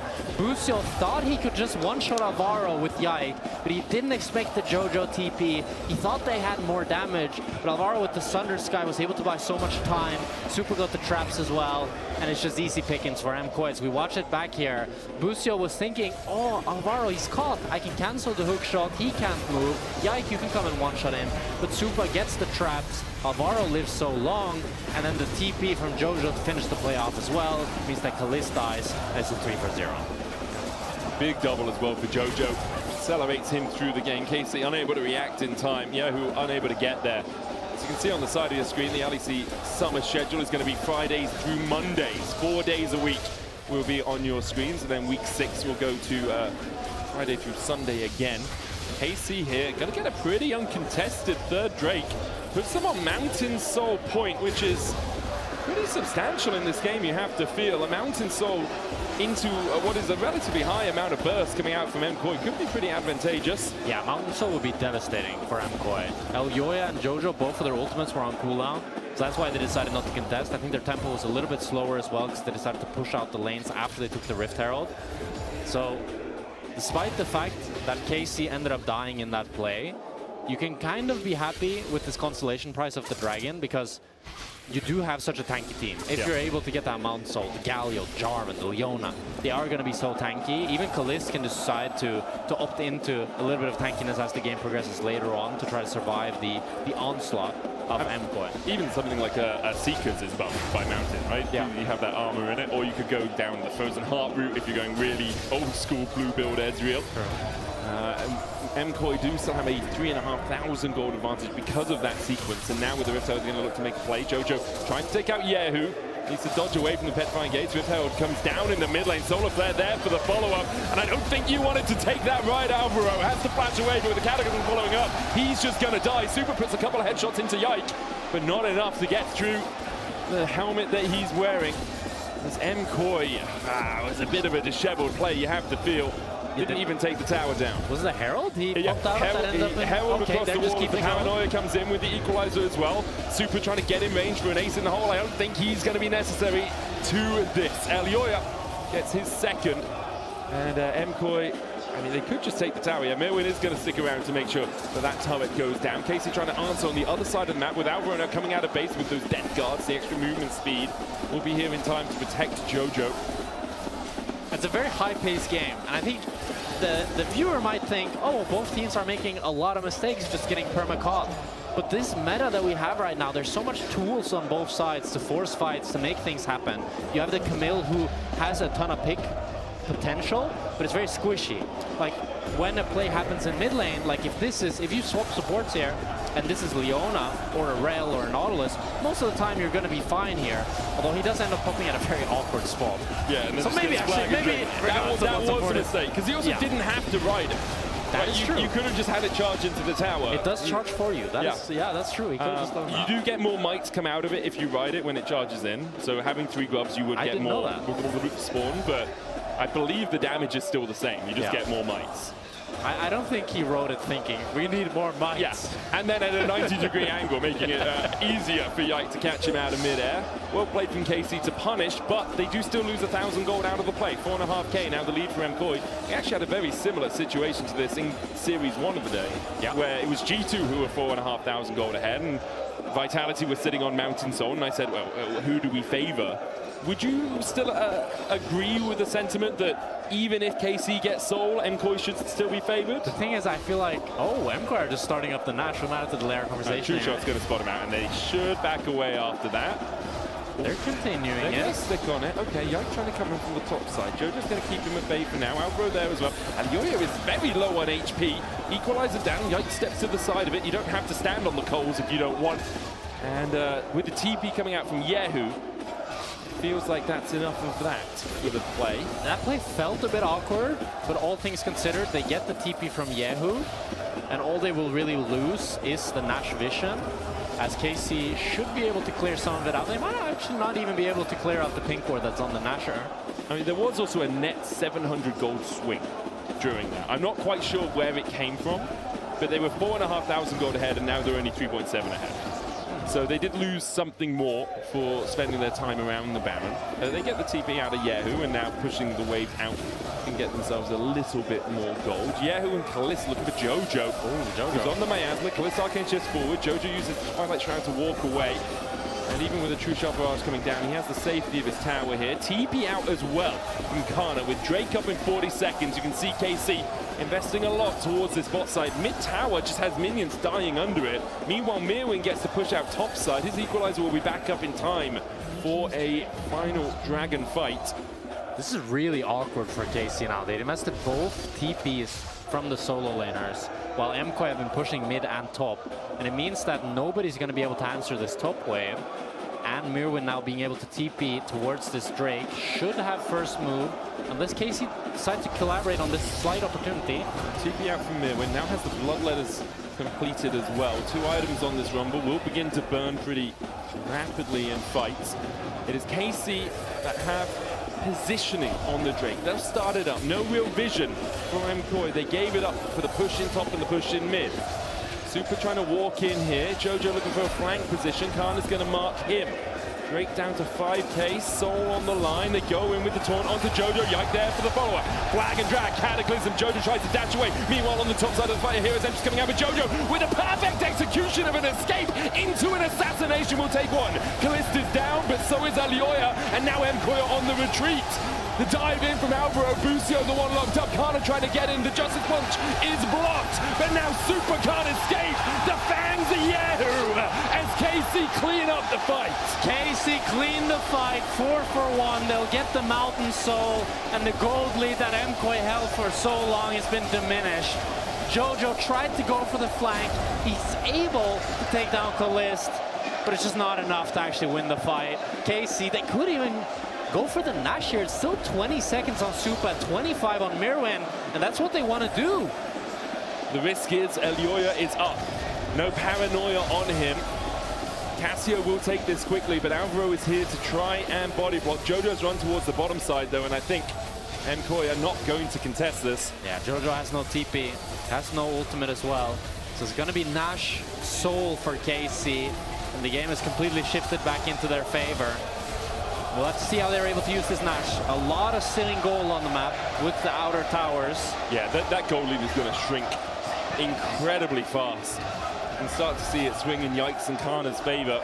Expect Kalista to catch up too as Busio goes in for EULCS. The Solar Flare does not connect, and Busio is deep here. Yahoo and Yike coming to protect their support. They'll manage to do so. And Kalist using this time to take down that tier 1 on the top side. Things back from KC. They all want to retreat together. They still have 2.5 minutes on this Baron buff. Yeah, they get the tower, then they need to base. As we watch the replay of the Drake fight, it starts off with Jojo trying to flank, but he gets collapsed on, and that forces EULCS' hand to go in. And even though it looks good with the fact that they one-shot Kalist, the truth is that EULCS falls and Jojo is as good as dead. He can't contribute anything to the fight, and Super gets exhausted, and he doesn't have the damage to break through the front line. Something that we didn't talk about too much when we talked about the drafts is the fact that KC's team comp is just so much tankier than MKOI. There's no real front line on the side of MKOI, while KC have 3. You've even got 4 so you much, could argue with how tanky Yahoo is. Jojo's caught out, has to use perfect execution to get across towards the blast code, and now with Soul as well. Like, everyone is so difficult to kill unless Super has that time to open up. And even though he had a little bit of time in the last fight, you're also risking a flag and drag, a Zenith Blade, a Solar Flare, a Miasma, a Idol of Duran, the taunt from Galio, a Justice Punch. There's so many ways that you can be gap closed on, and so few ways for you to actually escape, and so few ways for your teammates to stop those engages from happening. Super needs LDR. I think once he gets LDR, fights can be winnable again for It's MKOI. rapid first. Going down the rapid fire cannon before he gets his last Whisper. I believe with the Zeal and the Scout Slingshot. Yeah, first. And, I mean, I understand it. He is playing against the Astral, and he wants to try to get the poke, but Mirwin. Flash away from Mirwin. Busio happy enough just to stand under this tower for a moment. Yike looking to be getting. Look at how much damage Alvaro took. Just trying to answer the pressure from Busio. EULCS is going to look for a paranoia towards the mid lane as they dive onto Kana, but Kana is so damn tanky. EULCS forced away, a TP in from Yahoo as well as they look for the chase on towards this Nocturne. Miasma down, Jojo on the wrong side of it as another Taunt comes out, and Busio's here for the chase. A cataclysmic event in the base of MKOI, but perhaps KC has stepped too far. KC bit it off a bit more than they can chew.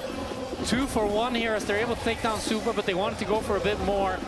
They won't be able to break the inhibitors with this Nash, but they took away MKOI's gold lead and got one for themselves as they now head in towards the Elder fight in 2 minutes. 150 seconds before we get to the Elder. You can see MKOI lining up for this. Like, EULCS is walking across, and the immediate snap reaction from KC to go in. The problem is it's just MKOI don't have real targets to go on. The only real player that they can look to one-shot is Kalist, but Kalist is playing quite respectful, and even then it's an S-roll with an arcane shift. It's pretty easy for him to maneuver around. Even though KC was able to take down Supa, with the fact that their support and jungle ended up falling, they weren't able to get the inhibitor, which is the best saving grace for MKOI. The game, all things considered, the game is equal gold-wise. The Mountain Soul is on the side of KC, but it is just that. Yeah, but a Mountain Soul is like 3K's worth of stats, dude. Like, then you factor in the team comps as well, the fact that they're just so much tankier across the board. I think it's very clear at this point that the Leon has outskilled the Camille. She's just so much tankier. She's up 2 levels. She can live for way longer, and Alvaro doesn't have any real kill threat on any of the carries of KC. She also has an extra item because she's gone support items as opposed to Thunder Sky. Like, Alvaro still has almost 1,000 gold lead, but Busio, because he's gone Zeke's Lockets, is like, yeah, I just have 2 items, I guess. And Jojo is 6-0 on this Akali. I think playing quite well in every single team fight, but who does he kill? He's going to do, okay, maybe they're all going to go in onto Kana here, who does have the flash, will use it to get across the wall with the Justice Punch there. The taunt comes out, they'll go for the Chaser Heroes entrance silence as Kana does go down. Mirwin's TPing in here as well. There's Cataclysm in by Yike, but Yike falls again to Jojo. Kalist will take the counter kill, and now it's a 3v3 and Kalist begins to open up. Yahoo here for the cleanup as he slithers through the MKOI lines. The Petrifying Gaze doesn't even need to hit as KC turned the fight on its head. KC had them routed. MKOI wanted to go for the play. Kalist is flashing forward. He wants to take down Mirwin as well, making an ace. They have the top wave. It's a 25-second death timer. I don't think they can end the game. 20 seconds until Elder Dragon. So probably they will just head over there, take the Elder Dragon. Can they even take the Elder Dragon? Maybe not for now.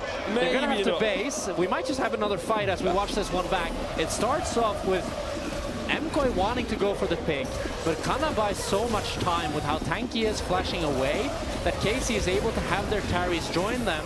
Yike decides to sacrifice his life to put down the Cataclysm, and then Yahoo can just take down Supa, and Kalist can open up. This fight is the problem with both the team compositions. It just exemplifies. It takes you so long to get through the front line if you're MKOI that KC can move from mid lane to the top side fight and still win it out. The Elder Drake begun by KC. They're 5 men strong on it. Jojo looking for a flank from the top side, but Kana's going to spot him out with Justice Punch. I don't think they can enter. Mirwin is still dead. I mean, you could Farsight into Paranoia, into Jump In.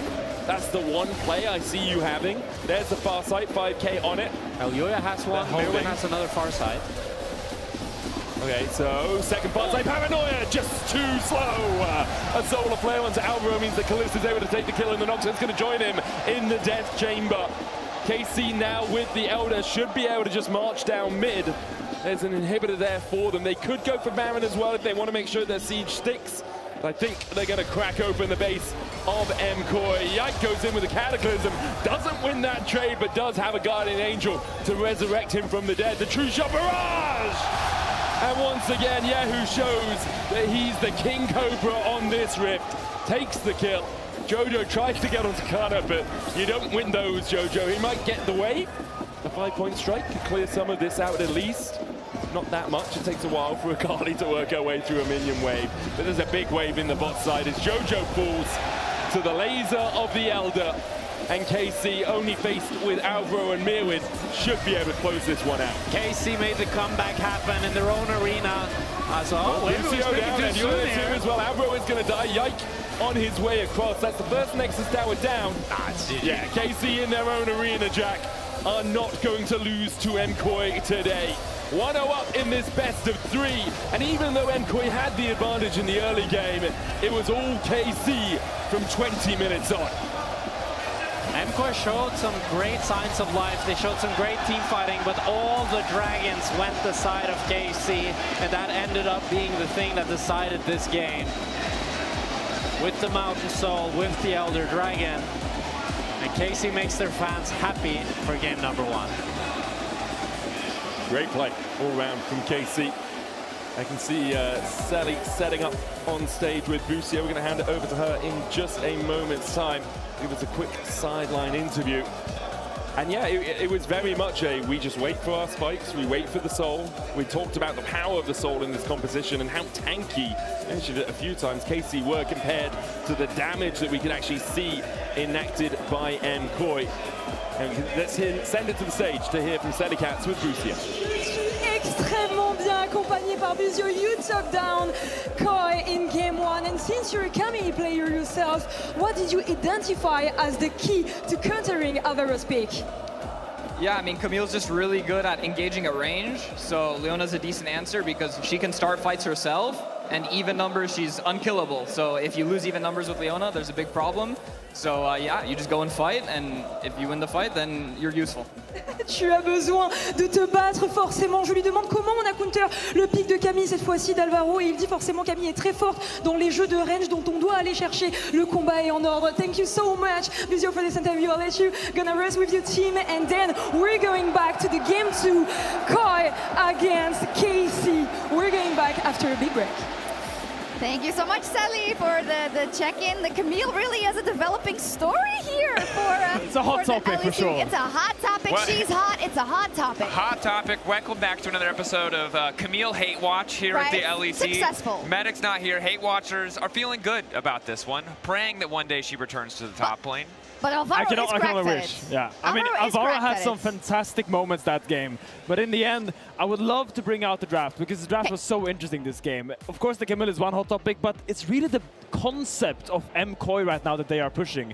They came in today, game 1, and they were like, we are gonna draft Engage no matter what. You see the early Akali, the early Camille, the early Nocturne, and while it's very cool to engage, it's very flashy to engage, it also makes you predictable. It makes you very predictable, and I think KC did a fantastic job of countering this comp by MKOI. They drafted a fantastic disengage comp, and it's really cool to engage, but if you have to go through a Galio, through a Leona, into a Cassio, that is really difficult. And specifically, Galio feels like that Thanos pick against these diving threats. His W since 2019 has been the nightmare of Akali's everywhere. And no matter how fed JoJo was in this game, you can see they kind of have to burn everything on this Galio to make these fights even somewhat playable. And once KC got control, started stacking Drakes, it just didn't feel like there was really any room for MKOI to maneuver. It's true. When we take a look at kind of the emphasis that was put on getting JoJo ahead, Dracos, in terms of getting that Camille involved early, the game plan was spelled out very clearly. Look, we could play the replays, but we honestly don't need them because it's the same thing we see from Alvaro Camille every single game. He's in mid lane for some reason way sooner than we ever expect him to be, but it's the proximity that we need to look at here. The amount of time that both Elyoya and Alvaro spent around JoJo to ensure that he was in a comfortable spot, disgusting. Abandoning camps, willing to turn everything aside just to be there, abandoning Supa in the bottom lane. And look, initially it felt like it might be okay, but things started to go a little bit south in that isolated bot lane 1v1. It's true. In our Euronics play of the day, Kalist solo. Oops, I called that up too early. I'll call it up again in a second. Solo kills. Yeah, these are the numbers. Look, these are the numbers for JoJo. 6K plus A, 100% kill participation. Everything happened around mid. I mean, that's they the put thing, right? everything into JoJo, but while that was happening, now we see the Euronics play of the day, which, look, you see the level advantage for Supa. Maybe you're optimistic, but that's an Ezreal.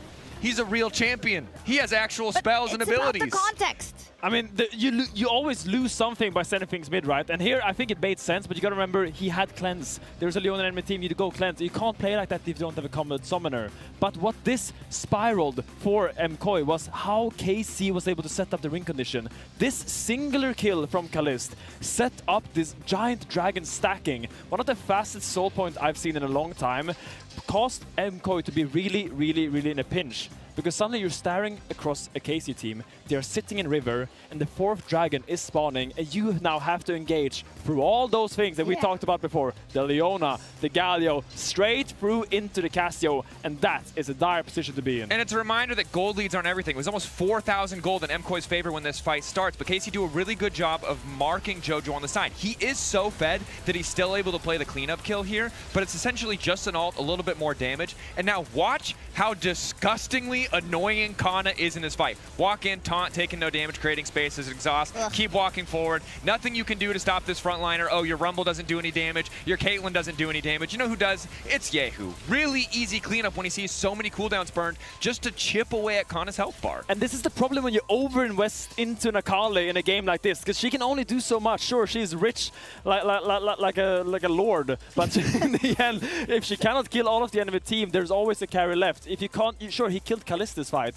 but look at Yehu, completely untouched, and that flash W was really the slam dunk to just put MKOI down in the dirt. Yeah, bro's looking like a Nepo baby. He got all the support he needed. He got none of what he wanted after that. You start with this kind of advantage, you really need to be able to carry it home, and it's not entirely on him. No. You can see why MKOI wanted to play this way, but we saw countless fights over the course of this game where MKOI found the right angle, where they're splitting the team up, where they're attacking these points of weakness, but ultimately the dragon stacking, as you highlighted, was good, and MKOI still took a lot of bad fights. That's the other issue. Even with the advantage they had, they weren't clean with the lead that they built. I agree. agree, and that is something that I've seen perpetually out of Movistar KOI when they are in moments like this. They give away advantages a lot, but I feel like, do they get a pass here because it was a draft diff? Is that what we're saying? No. Rewind the bar to 12 minutes and watch these guys line up like we're in the Revolutionary War, muskets at the ready, and just take shots at each other. Like, bro, you need to be in the jungle. You are the guerrilla fighters. You need to find the flag. They're just walking in the Kana. It was cannon fodder energy for sure. It was absolute cannon fodder energy. They see Kana on the Faker skin. They're like, well, he's the GOAT. We'll just walk into him, I guess. Let me see if I can get that autograph. Like, no, it was awful. It was diabolical. Yeah, I mean, you got to think about what this means for MKOI in this series, because they came in game one full swinging, but we got to see how will they evolve. Are they just going to go into game two and do the exact same thing and still get mauled by this bear that is KC? Do the same thing draft-wise, though, because what we saw when we were casting yesterday, Finn, was that they pivoted away and they were like, no, never mind. Alvaro's going to play Karma, and we're not going to draft any Engage options. Engage, still good. Alvaro, Camille, still good. Get us more Engage. Just clean it up and maybe a little bit more of a well-rounded composition. Not all in on the dive entirely. Wow, I really set you off with that.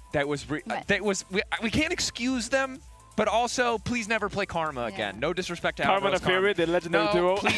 Please. Engage is still good for this team. They cannot forget Elyoya, Alvaro. That is the center. Give them tools. Man even mentioned 1789, I think. 70-something. I don't know. Anyways, we'll be dancing to a quick break, but when we come back, we'll see if Movistar KOI can hang on to their leads as we get into game two. Alvaro was moving up to cover that area, but as you say, he just wastes a bunch of time. They'll go for Yahoo flash in from Alvaro, and Jojo connects with the Shuriken. Alvaro will get it with the Ignite in the end. I cancel the Yerwan. I reach Ilyoya. If we go further. In 5, okay? Ezreal dead. No Leon, no flash. I reach. No info Galio now, can be moving. Okay, I take Herald. Okay, don't pull his game. Nice guys! Come on! Get the Drake. Easy time to dash, no? Kill this Oh, calm down. Kill this flash. Kill this Wait, something. No, Rumble us.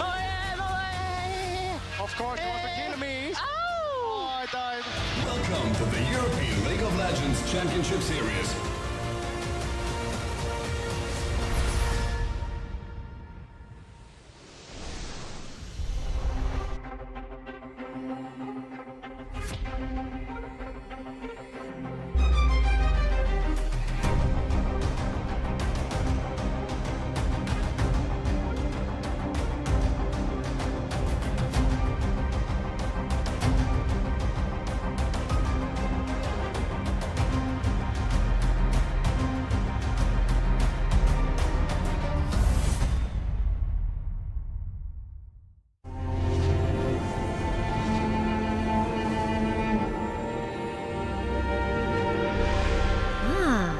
A new champion. Welcome to my shop. You'll need the right build. Choose wisely, because every upgrade brings you closer to the next level. So tell me, how will you level up?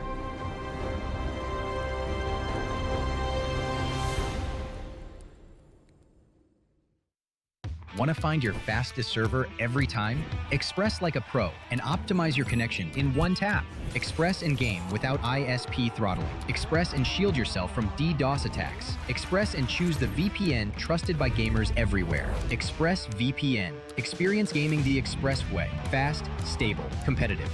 Outplay the world. It's time to Express. Unlock free Hextech rewards, exclusive skins, and more. Scan to subscribe.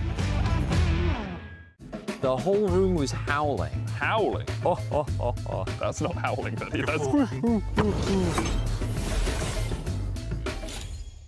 Did you steal the LEC trophy?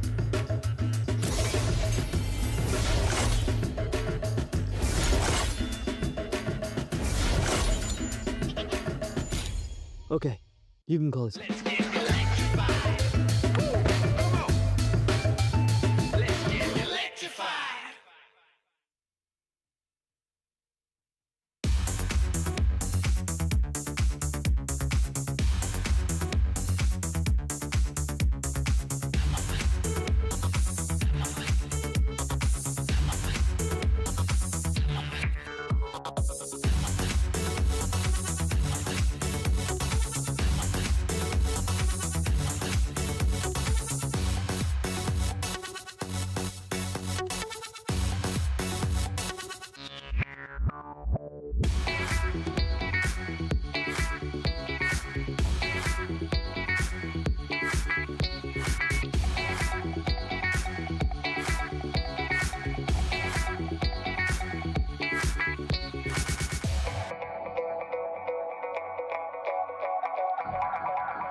of the European League of Legends Championship Series.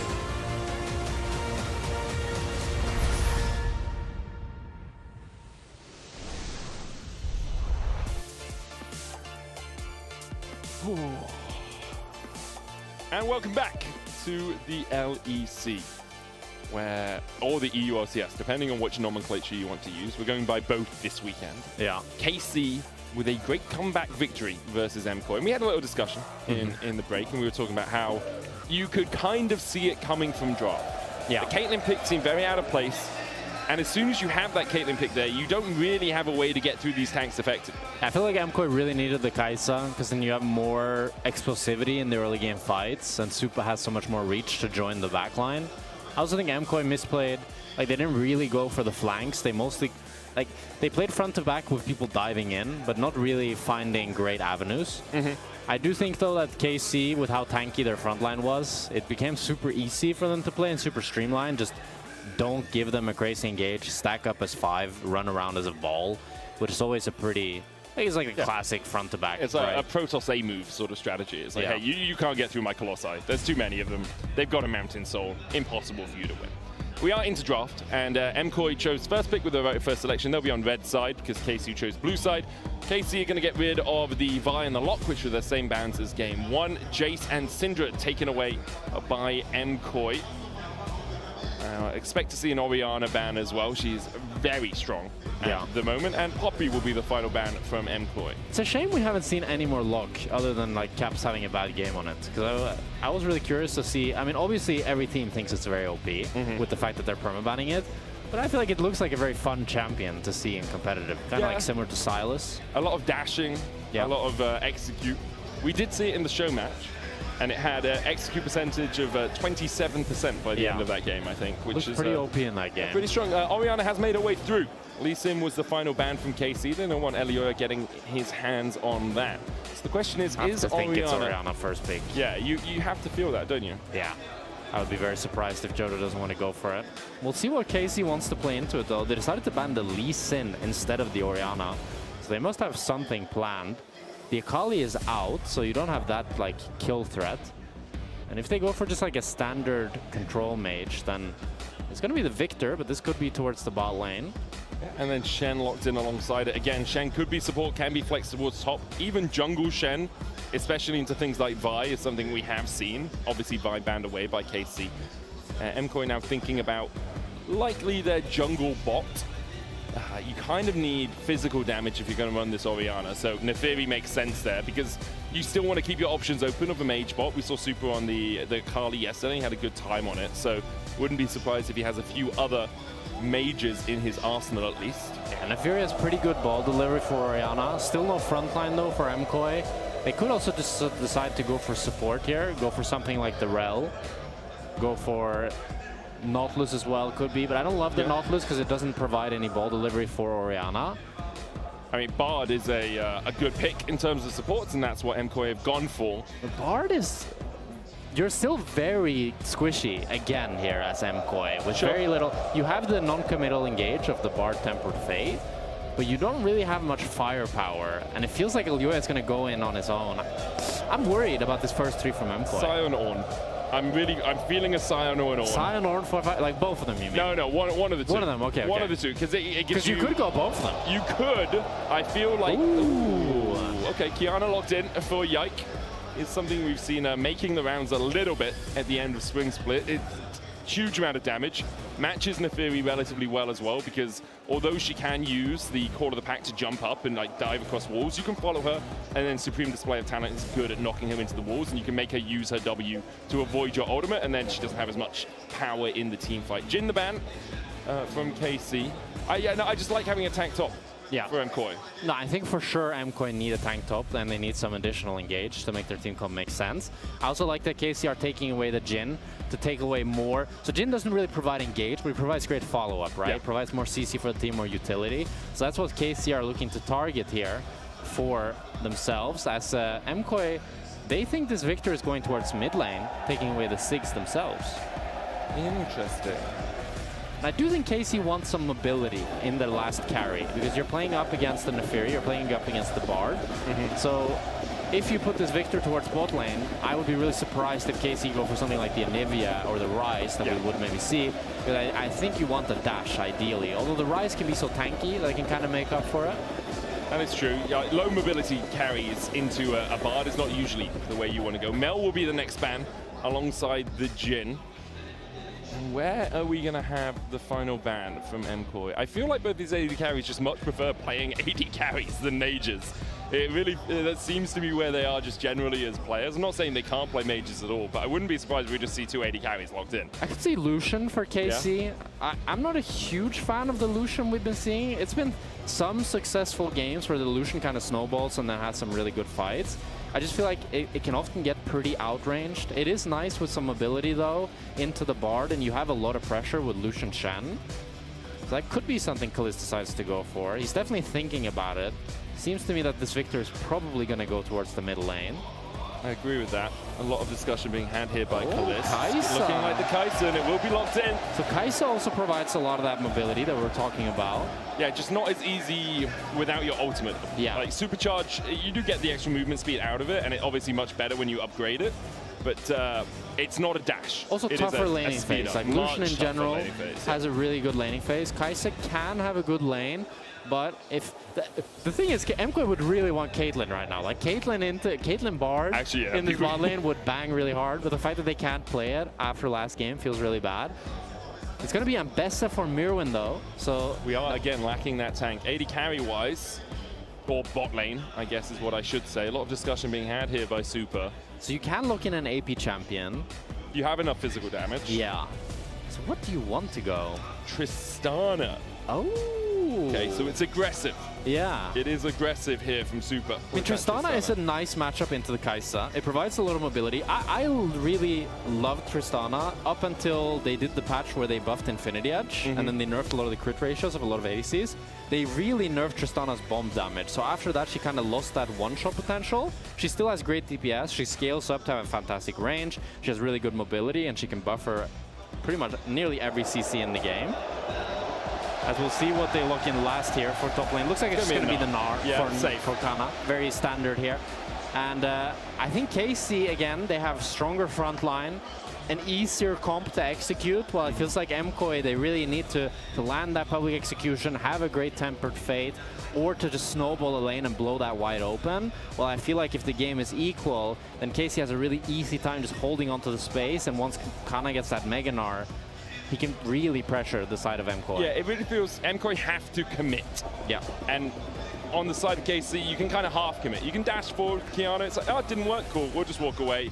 You can posture as the Gnar. Whereas MKOI, it's like, if you're in, you're in. Public execution, you're in. Hound's Pursuit, you're in. And you have great ball delivery systems. If we're going back to League Classic, this is what we always used to talk about. It's like, how good is your ball delivery system? Well, you've got a Neferi and you've got a That's still good to talk really about. I mean, some teams, you forget about that. And I do think, like, with this Bard and with the Ambessa, you don't have, like the Ambessa and the Neferi can deliver the Orianna ball. But sure. They want to one-shot one target and then kind of kite out rather than ending up inside 5 people. They're not like a Jarvan or a Rel that want to wombo combo. So I do think it's a tough game for JoJo to be able to find those big shockwaves. But I'm really curious how this bot lane matchup will go. Super deciding to go for the exhaust and just the volatility that can happen in the Tristana and Kai'Sa matchup. And one thing is, if both supports are roaming this game, that is great for Tristana, because Tristana loves the 1v1. She was most played as a mid laner back when she was really meta, because of the fact that she has such great dueling power and such great fighting power when she can just jump forward. So if both supports will try to go on a journey, I think that favors Super. Well, they both will go on a journey. Yeah. One of them, because it's magical. It's not Camille, at least. It's not like Camille something. Yeah, it's because Camille's already out of the pool. Yeah, but if it was Camille, we wouldn't see them level 1 bots. But now we're going to see them level 1 bot, at least. Wow. I can't believe it. Alvaro gets himself a chime, walks back. Both junglers going to start on the top side. Yike is going to start on his blue. And we're going to have a Razorbeak start for Neferi. Again, it's a relatively low tankiness game, but KC definitely have the advantage when it comes to that with the Shen and with the Gnar. Just looking to see if we have any other changes as Busio shadow dashes forward. Cosmic Binding doesn't get the stun on Kalist, but Alvaro trades effectively back. And with the Electrocute, does get a good chunk out of Kalist's HP bar. They're going to try and keep Super away from a couple of these minions, but Cathy and Rain will push in the wave. Yeah, the first few matchups, Kai'Sa just has more damage on her auto attacks, and she wins the pushing power with her Q. So it makes sense that KC are getting level 2 first here. And it's really, once this Tristana gets a few levels, gets a bit more range, that it gets a lot easier for Tristana to try to space this Kai'Sa and play into it. Looks like Lyoya is going to do the 3-camp reset longsword play. Does mean that Yike will be faster towards this bottom side of the map as Warhound Neferi resets. Gets himself that little bit of extra damage. Alvaro takes a big chunk. Busio goes back in with the Shadow Dash. Exhaust exchanged here by Super for the heal out of Busio, but Kalist begins to open up, looking for those plasma stacks onto Alvaro. Only gets a single one of them, and with the wave pushing in, Kalist and Busio should just be able to back away and accept this pretty easily. So 2 sums burned on the side of MKOI for 1 on KC. And the wave is in a bit of a scary position for MKOI, but they should be able to just crush it, especially with Busio basing. And Yike is still clearing his Krug, so he won't be able to get towards that bot side. That means that the bot lane prio will go towards MKOI, and Lyoya should be able to just pick up that bot scuttle. Yike, I would presume, maybe just bases and goes for the top crab, or maybe he tries to sneak it away, as he knows that the MKOI bot lane wants to base themselves. Yeah, I mean, Yike's going to get spotted. Super actually stopping his recall to stay around here. And Lyoya looking, gets clipped by the Kiana. Busio's here, only level 2. And that will be the Scuttle Crab, at least on this bottom side, going over to Yike. Busio's going to walk up through the river. They might contest topside Scuttle Crab, but with Mirwin having to push through there, and with their Lyoya already half the way towards it, it'd be pretty hard for KC to stop him from snacking on a delicious crustacean. Yeah, so it's Scuttle for Scuttle, but it actually ended up being Yike being able to get the bot lane Crab due to the fact that Alvaro based. And Lyoya not getting... He is able to actually get the Raptors respawn really early, though, with the fact that he started that and went for the longsword recall. So in that sense, he does have a slight lead over Yike. It's going to be like half a camp ahead, basically, or let's say 5 to 10 seconds ahead. Pathing. It's very good pathing overall from Lyoya on this Neferi. He can now head up to his Krugs, and also because he's pathed so efficiently, he could contest if he wanted to. Go in towards this Gromp, see if he can steal something away from Yike. Decides against it, at least for now. As Mirwin continues to get the push onto Kana on this top side. Slight goal lead for him. Yeah, who's also being able to get an advantage in mid lane, but nothing too substantial anywhere, really, on the map so far. It does feel a bit awkward for Super, the fact that he wasn't able to get the base alongside Alvaro. Kalist was able to pick up the call, and now a great taunt from Busio. We'll put some good damage down here onto Super, who does have the flash. Super holding onto the rocket jump there. That means that he gets really chunked now and has to base. Maybe KC will be able to crash this wave and should be able to deny a few minions off of Supa. And already Kalist is sitting on an 8 CS lead, and with crashing this wave, should be able to extend it towards 10. I think they're not actually going to lose too much. Mirwin will reset and then TP down towards the bottom wave to catch that. He's going to lose a couple of minions, but it's nothing as substantial as if Super had actually passed back down towards bot. That is true. But Mirwin might also just hold on to the TP. He's not going to TP, yeah. I think he would lose the whole wave even if he TPs. Okay. So he decides to just hold on to it. But it does mean that Super doesn't lose anything. Yes. He sacrificed his top laner. Sack the top laners. Odo's sitting over there. Finn's sitting over there. Yeah. Sack them. Get more gold onto your AD carries. And solo XP as well, which is quite nice here for Super. That's true. Still a little bit behind on Kalist. As KC decides to Odo started walking in our direction, by the way. I'm slightly concerned. No. They think I want water. Thank you. That's not what I was asking for. Thank you, Odo. I appreciate it anyway. We were just blaming you guys. He can't hear us. Arcane Storm down onto Jojo in the mid lane. Just trying to force this wave forward. No early Drakes taken from either team, but KC do have a sea of blue down towards the bottom of the scoreboard.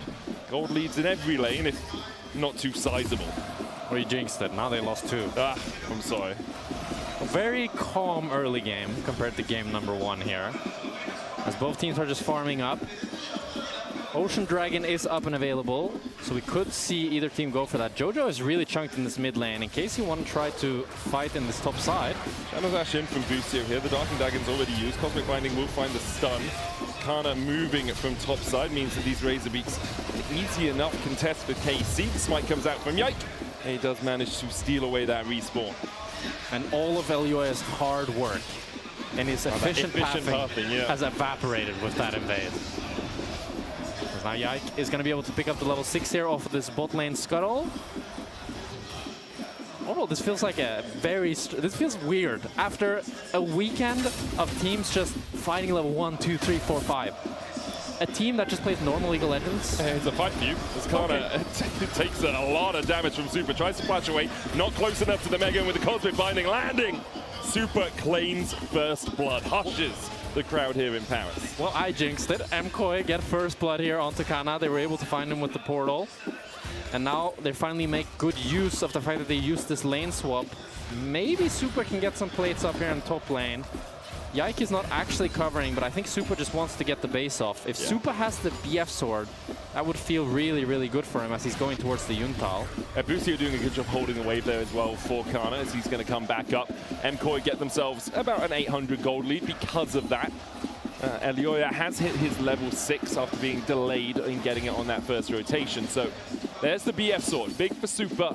I wonder if that means MKOI might look, I was thinking they could look to switch Super back down towards the bottom side, but it seems like they're prioritizing fighting over grubs rather than fighting over a dragon. I mean, also, if we think about the typical Gnar counters that we see currently, it's like Vayne and Gnar are the most common range tops. So it makes a lot of sense to just put Super up against this Gnar, especially with how they struggled in the early laning phase in the bot lane. And it doesn't look like KC are able to put up a Drake for themselves in response. So overall, some good macro plays from MKOI to put themselves ahead. I mean, across the board, you look at it, Miriam was relatively even with Kana when this lane swap happened, and Super was beginning to fall behind Kalist. Super is now 300 gold ahead, and Miriam is 200 gold ahead. So now Kalist is moving up, though. KC, they've started up the grubs, and they want to have a 5 versus 5 here. Mirwin has the TP, so we'll see if MKOI want to fight it. And knowing them, I think they do. Alpha is still only level 5. Cosmic Binding does hit onto Busio, but doesn't connect for the stun. Bit of vision cleared out by Busio. Ward in the back of the pit. Jojo needs to be careful of Yehu here, who puts down the gravity well. The Arcane Storm gets the stun right on the edge. The Storm out. The Shockwave will pull him back. I don't think Yehu has quite enough damage to kill off Jojo in exchange of ultis in mid lane. Mirwin is roaming all the way from bot lane, though. He proxied the wave. And if Yehu hits this mid tower, he could look for a public execution. I'm not sure if Yehu is respecting it here. He's going to be spotted by the minions as soon as he walks into the lane. Yeah, who does respect it. Puts down the gravity field, says, okay, if you're going to try and execute me, you'll be stunned when you land. Okay, so MKOI just decided to have Mirwin hitting the bot plates, proxy the next wave, while KC got 3 grubs for themselves. I would say KC pretty happy with that trade, yeah. It does mean, though, that Kana's now down 500 gold onto Mirwin. We'll see how Mirwin can pilot that. Maybe already has the Eclipse? I don't think, no. Not yet, right? No, he already has the Eclipse, actually. Yeah, very early Eclipse here from Mirwin with how many plates he's gotten. He's got no boots, he's got a shield, and he's got a health bot alongside it. So he's been very frugal up until this point to afford this Eclipse. Whereas Kana's gone for the plated steel caps, the helm, the longsword, the curl, the dagger. So the trinket. Imagine if you had to pay for trinkets. I mean, back in the day, you kind of had to. Yeah, you just bought wards, right? Yeah. But I think they should take trinkets out of Classic. It does feel wrong, even though it came in Season 4. I want to spend 400 gold on an Oracle's Elixir, immediately die, and then feel like my game is over, you know? Yeah. So we see the swap coming back, as MKOI will use the fact that Super is ahead in this bot lane to try and push in. Who is the one answering right now, as KC will make their way through the river. Busio trying to get awareness on where Alvaro and EULCS are. If it's a Drake up, Alvaro's still only level 5, a long way away from level 6 as well. Needs to soak up quite a lot of XP or find a lot of chimes on the ground to get that extra experience. I do think pound for pound right now, MKOI are quite a bit stronger if they are to take a bot side fight. Kalist is sitting on the Halfbound Axe, which isn't really doing a whole lot versus the BF sword and the slingshot from Suba. As Kana used the Mega Gnar just to clear the wave. I would like to see MKOI try to play for the dragon here, especially if Super can pick up that Yuntal. They have the first item now onto EULCS, onto Mirwin, and soon onto Super as well. Do you feel that's what MKOI are waiting for? Just to get that Yuntal so Super spikes a little bit harder for the next fight? I think they're also just like, both junglers are playing carry junglers just full clearing, so they don't have too much free time to set up for a dragon. They really need to line up well.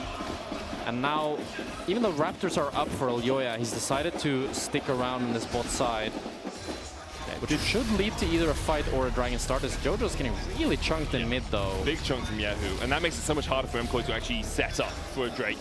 They just finished the Voltaic Cycler Sword on Elyoya, who's covering to make sure that Busio can't get in with a good Shadow Dash. Alvaro forced to half HP as well. Yeah, that's really impressive by KC, especially Yahoo, considering the fact that it's Elyoya that was close to Jojo. That's why Jojo felt comfortable stepping up, trying to pressure. Jojo is TPing back though, and Yahoo has no ultimate now. Blackfire Torch has been completed for Jojo. And MKOI will take the Scuttle Crab. It looks like they're going to take the Drake as well if they want it. Resets coming out across the board for KC. They delayed it for as long as they could, but with the first item out from Jojo, they've decided they don't need any of that smoke. And now Kalist wants to open up towards top side, look for a cross map top for themselves. We'll have to see if MKOI decide to match it, as Mirwin should be able to stand united. Public execution coming out as well. The Shadow Dash from Busio should be enough to catch out Mirwin here, who tried to dash away, still has the flash. There's the taunt, and Kana sets up perfectly to clean up that play. Really good macro play here from KC.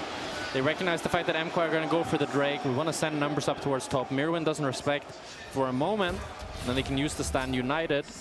But Super and Alvaro, they're opening up towards top. They want to defend the top tower, defend the top side jungle for Elyoya. So it's just going to be a kill for KC, with Kana TPing in bot and trying to get some plates for himself. But Jojo's actually defending that bot side wave. Yeah, wave in mid should be able to be caught I think by Elyoya. MKOI want to go for a play in bot. Jojo's going to wrap around. Mirwin's going to TP. Okay, there's the TP to but I don't think this is anything. Kana still has flash. It's got to be an almighty shockwave. They're going to pull Kana back. Yeah, I agree. I don't think it's anything. While Busio looks for a play onto Super, who buffers the rocket jump away well. They could still look for Kana. Elyoya's on his way across. Kana about to go mega, but running. That's the flash. There's the Helm's Pursuit. Kana flashes it. Darking Daggers 1 hits. Darking Daggers 2 connects. The Mega, the wallop, the flash forward from Jojo. Kana surviving for so long. A supreme display of talent coming out. Elyoya's going to dive to the tower. Jojo's going to follow suit as Yikes secures the kill. Mirin will answer. 2 for 2 the exchange. Meanwhile, in your picture-in-picture, we saw Kalist and Busio teaming up to get a kill. Super in the mid lane trying to take down Yahoo. Flashes away. The tower shot won't be enough, and Busio gets him with just the tip of the Shadow Dash. KC open up the map. And it started out slow, but both teams decided they want a fist fight. And it's KC that end up on top as they killed him on mid, they killed him on bot, and they should be able to get some plates in mid as well.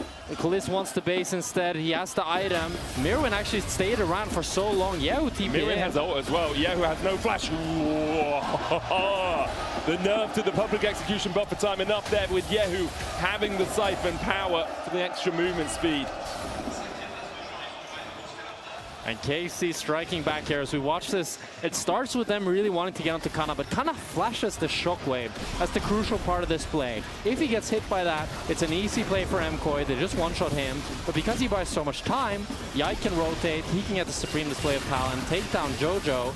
And even though he dies to Mirwin, he really salvages the play for KC. And then, ooh, top lane. Yeah, while this is happening, Alvaro's actually caught on a rotation. I didn't realize Alvaro died as well. Super's going mid, Alvaro gets caught by Busio and Kalist and dies. And then Super. Oh, and he fail flashes as well. Yeah. A disaster across the... Oh, and he fail flashes as well! Oh, God! Oh, close your eyes! Close your eyes! And then Super all-ins in mid lane, think he can kill Yahoo, and he just can't. Oh, my God. Wow, that was... But Bard isn't for everyone. Okay. Okay, Rift Herald. KC have started it. MKOI in position to contest. And they're going to try to. They still have first items. Yuntal complete on Super. Kraken on Kalist. Yahoo scaling up with his Rod of Ages. They're not as strong as he could be. Jojo, good damage to the command distance across the wall. And looks like Rift Herald should be secured here for MKOI. Yike is running a long way away. Really good chunk from Jojo onto Kalist. Yeah. That should just mean that they can get the Rift Herald for free. And there's no cross map available for KC. So MKOI should be able to bridge the gap a little bit with this one, especially if they can break that mid tower with the Rift Herald. They also do have the first dragon, even though it was taken very slow. So it's going to be a really, really slow soul game if we get all the way there.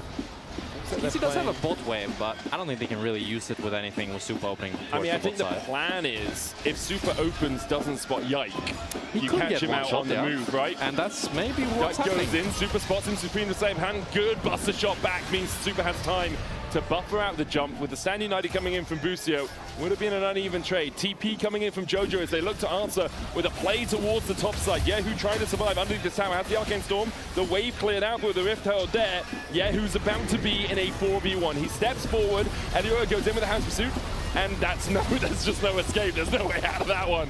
I thought for a second Yehu might be able to do something, but MKOI collapsed well on the top side. It's a proactive play from MKOI. They get the top tower, they get the kill. Kana was thinking about basing and TPing to save his mid laner, but decided against it. Just decided that Yehu's dead no matter what. I'm going to push this bot tower myself. And they were also able to push in mid. But MKOI will even be able to pick up the tier 2 actually with the second Rift Herald charge. A really good proactive play from them. MKOI are giving up the Drake for this. You can see the pings coming out from KC. They'll even it out at 1 apiece. They got the tier 1 on the bot side. They got tier 1 in mid. So still a gold lead for KC overall. And they will even out those neutral objectives. Kalist, the real beneficiary so far this game of everything that KC have done. 1.7 thousand gold ahead on this Kai'Sa. Likely to, I mean, he's probably got it completed, well, most of a completed item back. Oh, a recurve bow and Amptome. It's almost got that static shift. Static shift? Rage Blade. Rage Blade, sorry, my bad. It's Scout, it's late, okay? It's late. It's 8 p.m. I also it's said way that past Kalist my would hit bedtime. mid tower when he had like 0 mana. I'm like, of course he's going to base, you know? It's Rage Blade second. Yeah. I mean, once he gets that Rage Blade, he's going to be really strong. I hope he goes AP, because I really hate AD Kai'Sa, and he has like the physical damage to go it. And once he gets that, that's when Kai'Sa really comes online. Like AP Kai'Sa just scales so incredibly well.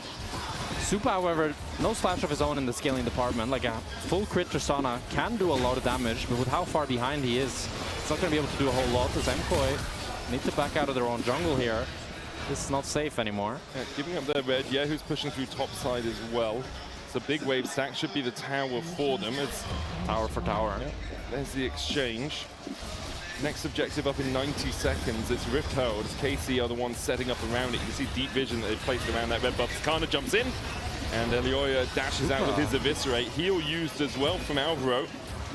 Supa's making my heart rate go up. I feel like with how far up he's clicking, if Kana decided to go for the flash ultimate there, it could have been scary for him. I mean, he of course has the rocket jump to always buffer, but if he gets CC'd, he gets the mark from the Kalista, and then from the Kai'Sa, we're both tired, I think. Yeah, I know. Then Kalist can ulti in.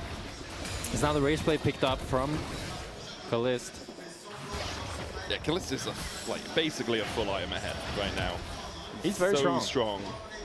Expect them to play around the Rift Herald. Busio with the Zeeks still looking for those possible engages. Stand United onto a Kiana, onto a Nav as they jump in. MKOI have gained control of this bottom side. There is a red buff spawning, and now they might actually just look for a play in mid, because KC are outnumbered. Hound's Pursuit in, Kalist flashes away, double TPs as they look for the collapse. KC want to take this play, a good tempered bait. Mirwin diving onto the back line, but there's a good Nard double wallop, and the damage on the back line of MKOI is just too big. Jojo falls first, Elioa forced away, Super trying to survive, dashes, but he face plants into a wall. What is it with the MKOI bot lane and the jungle walls this game? Mirwin misses the public execution, and Kalist brings down the guillotine. Alvaro has to flash away, but KC with a perfect collapse clean up MKOI. And KC, they've routed them. A really good TP from Kana to flank them. And Supa tried to hit him with the buster shot to bring him out, but Kana said, no, I'm flashing in. I'm making this fight happen no matter what. As we watch it back, it starts with MKOI pulling the trigger. They wanted to get onto Kalist, but Kalist is always going to flash this shockwave. Even though he gets hit by the Tempered Fate, Kana's behind, and he can now Mega Gnar them in, get them with the stun as well, and that allows Kalist to ulti in with the Stand United and really clean up the fight as Supa. Okay, I mean, it's a hard short wall, you know. No, it's a difficult wall. He's far away from it. It's just funny to watch a short It does look really you know? funny. What looks funnier, that or a short bard portal? I think short bard portal. Bard portal is funny because you can go through it. That is true. Repeatedly. The 1 pixel portal. Yeah. And it's like KC now with a 3,500 gold lead. And Seekers picked up for Kalist. I love that. That's a really good adaptation to the engage from MKOI. And now if EULCS ever wants to go for that Hound Pursuit, Kalist just presses the stopwatch, and if Jojo even invests the Shockwave as well, it's just a 1-5 from KC, probably just from that. Yeah, you can see they've doubled as well. Who picked one up earlier, hasn't had to use it before. He's almost up towards the Zhonyas with a needlessly large rod in his inventory as well. MKOI trying to posture around the Baron, but the Gravity Well's going to stun up Jojo, and I don't think he gets out of this one.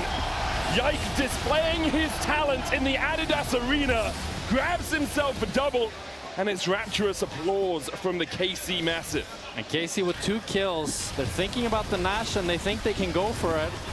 Kana's going to stick in mid here, not allowing Supa to get the tower. And the MKOI, they know it's gone. EULCS goes for the Crux. Mirwin pushes in the bot lane. But this feels like we've seen this from MKOI so many times. These random mistakes. Jojo just gets stunned by a Victor gravity field.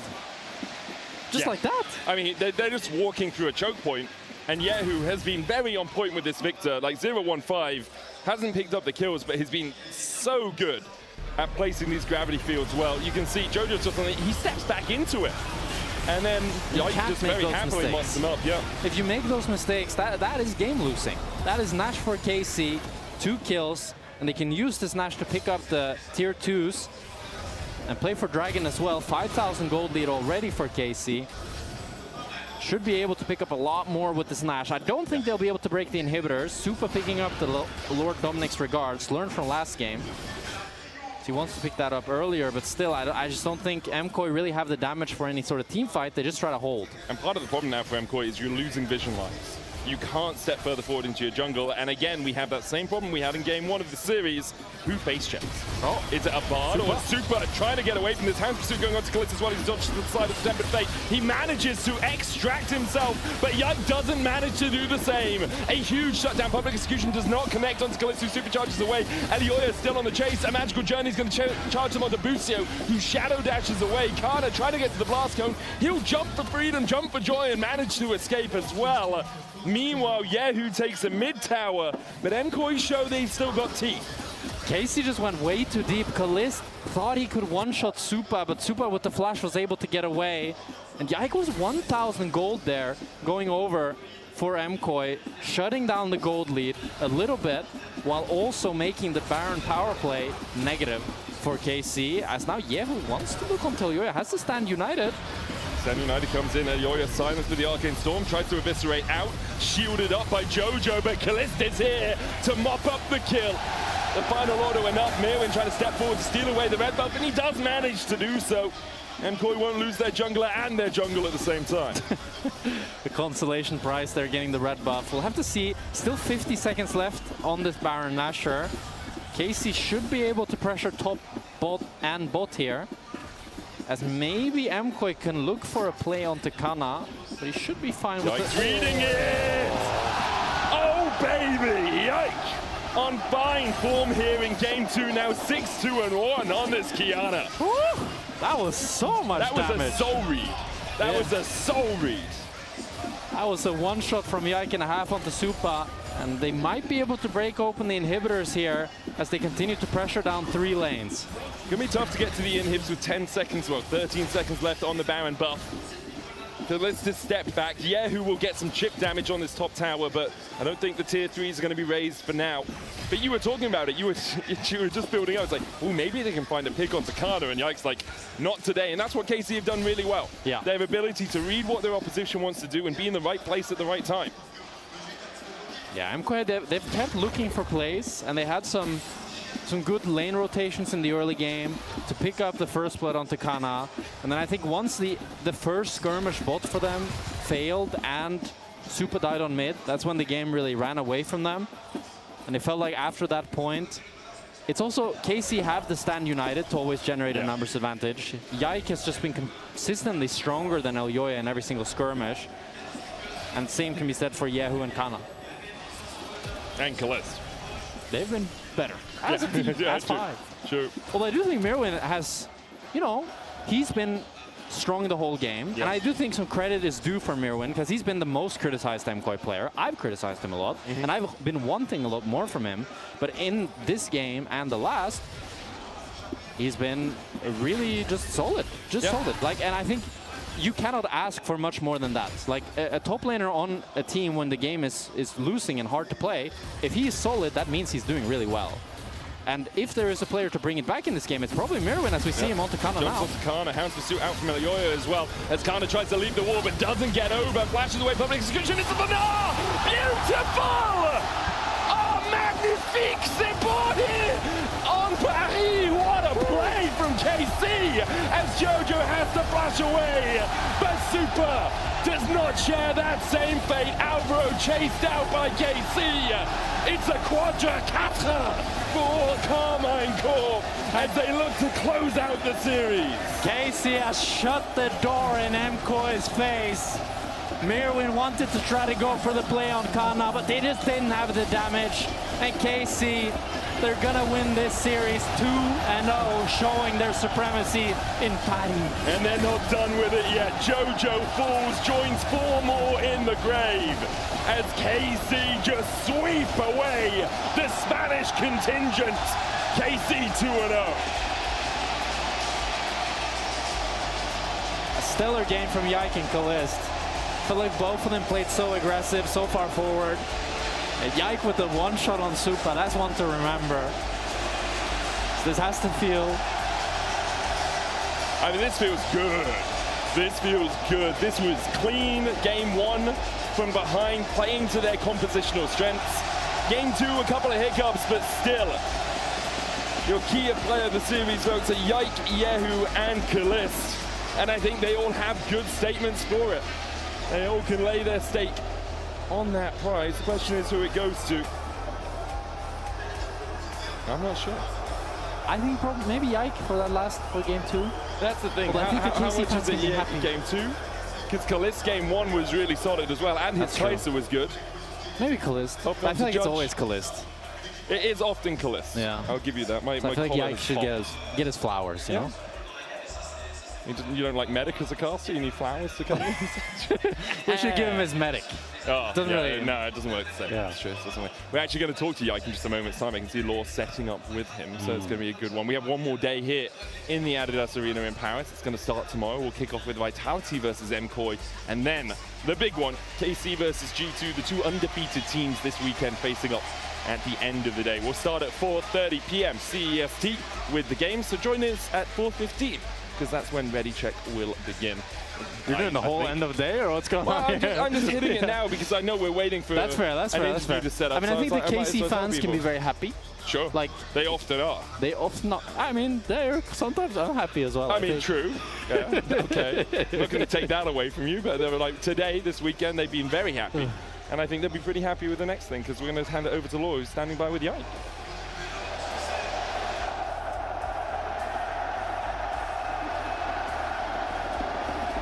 Sous les applaudissements des fans, une fois de plus, Yike qui a l'ascendant avec le reste de Carmine contre MKOI ici à Paris à la Adidas Arena.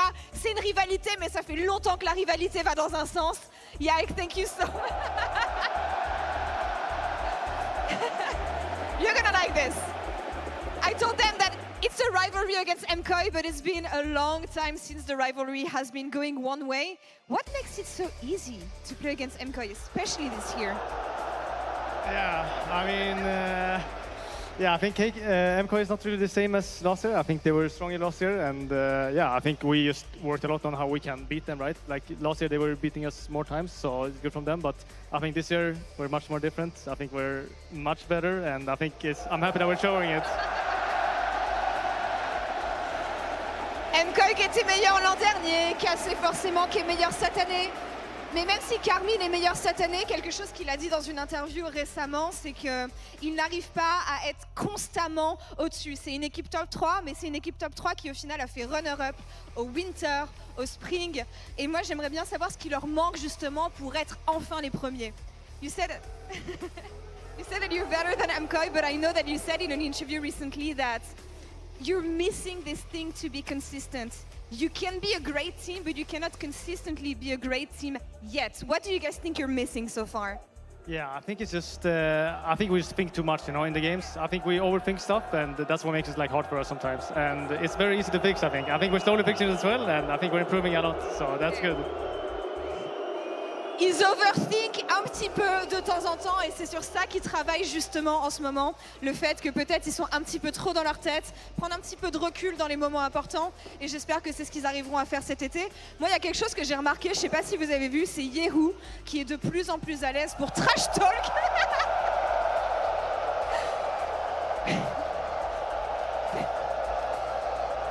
Qui est de plus en plus à l'aise pour trash talk ses adversaires en anglais in-game et j'aimerais savoir si c'est quelque chose qu'il a remarqué et à quel point il y a des choses qu'on n'entend pas de Yehu dans la communication sur le fait qu'il trash ses adversaires. Something that we've heard, especially this game, was the fact that Yehu is so much more comfortable trash talking in English. I'm not gonna say it here because that's not PG, but is there other stuff that we don't hear? How unleashed is he lately? Very unleashed. It's like he's really crazy in the comms, and I really love it. He's exciting us, and he's getting excited, and it's really fun. I love playing with you. I think it makes it so exciting to play. Yeah. Who's teaching him? It's not me. I don't know. No, it's not me. I don't know who it is, but I don't know actually. I don't know this word. There's some words he learned that no one said in the team, so I can't say. C'est pas Yai qui lui apprend en tout cas, forcément il n'a pas envie de vendre ses teammates non plus, mais Yehu apprend l'anglais très très bien. Pas de ses teammates, mais il est très conscient de ce qu'il faut dire justement pour trash ses adversaires. Demain c'est G2. Demain c'est un match-up qui est important pour eux et malheureusement à chaque fois contre G2 c'est close, mais ça va dans la direction de G2, donc qu'est-ce qui les rend si forts et qu'est-ce qui pourrait aider justement à faire la différence demain? Tomorrow is going to be G2. We know that it matters so much for you. We know that it came close time and time again against them. So what do you feel like you're missing to get the advantage over G2? And do we feel like tomorrow is going to be different with the progress that you guys made lately?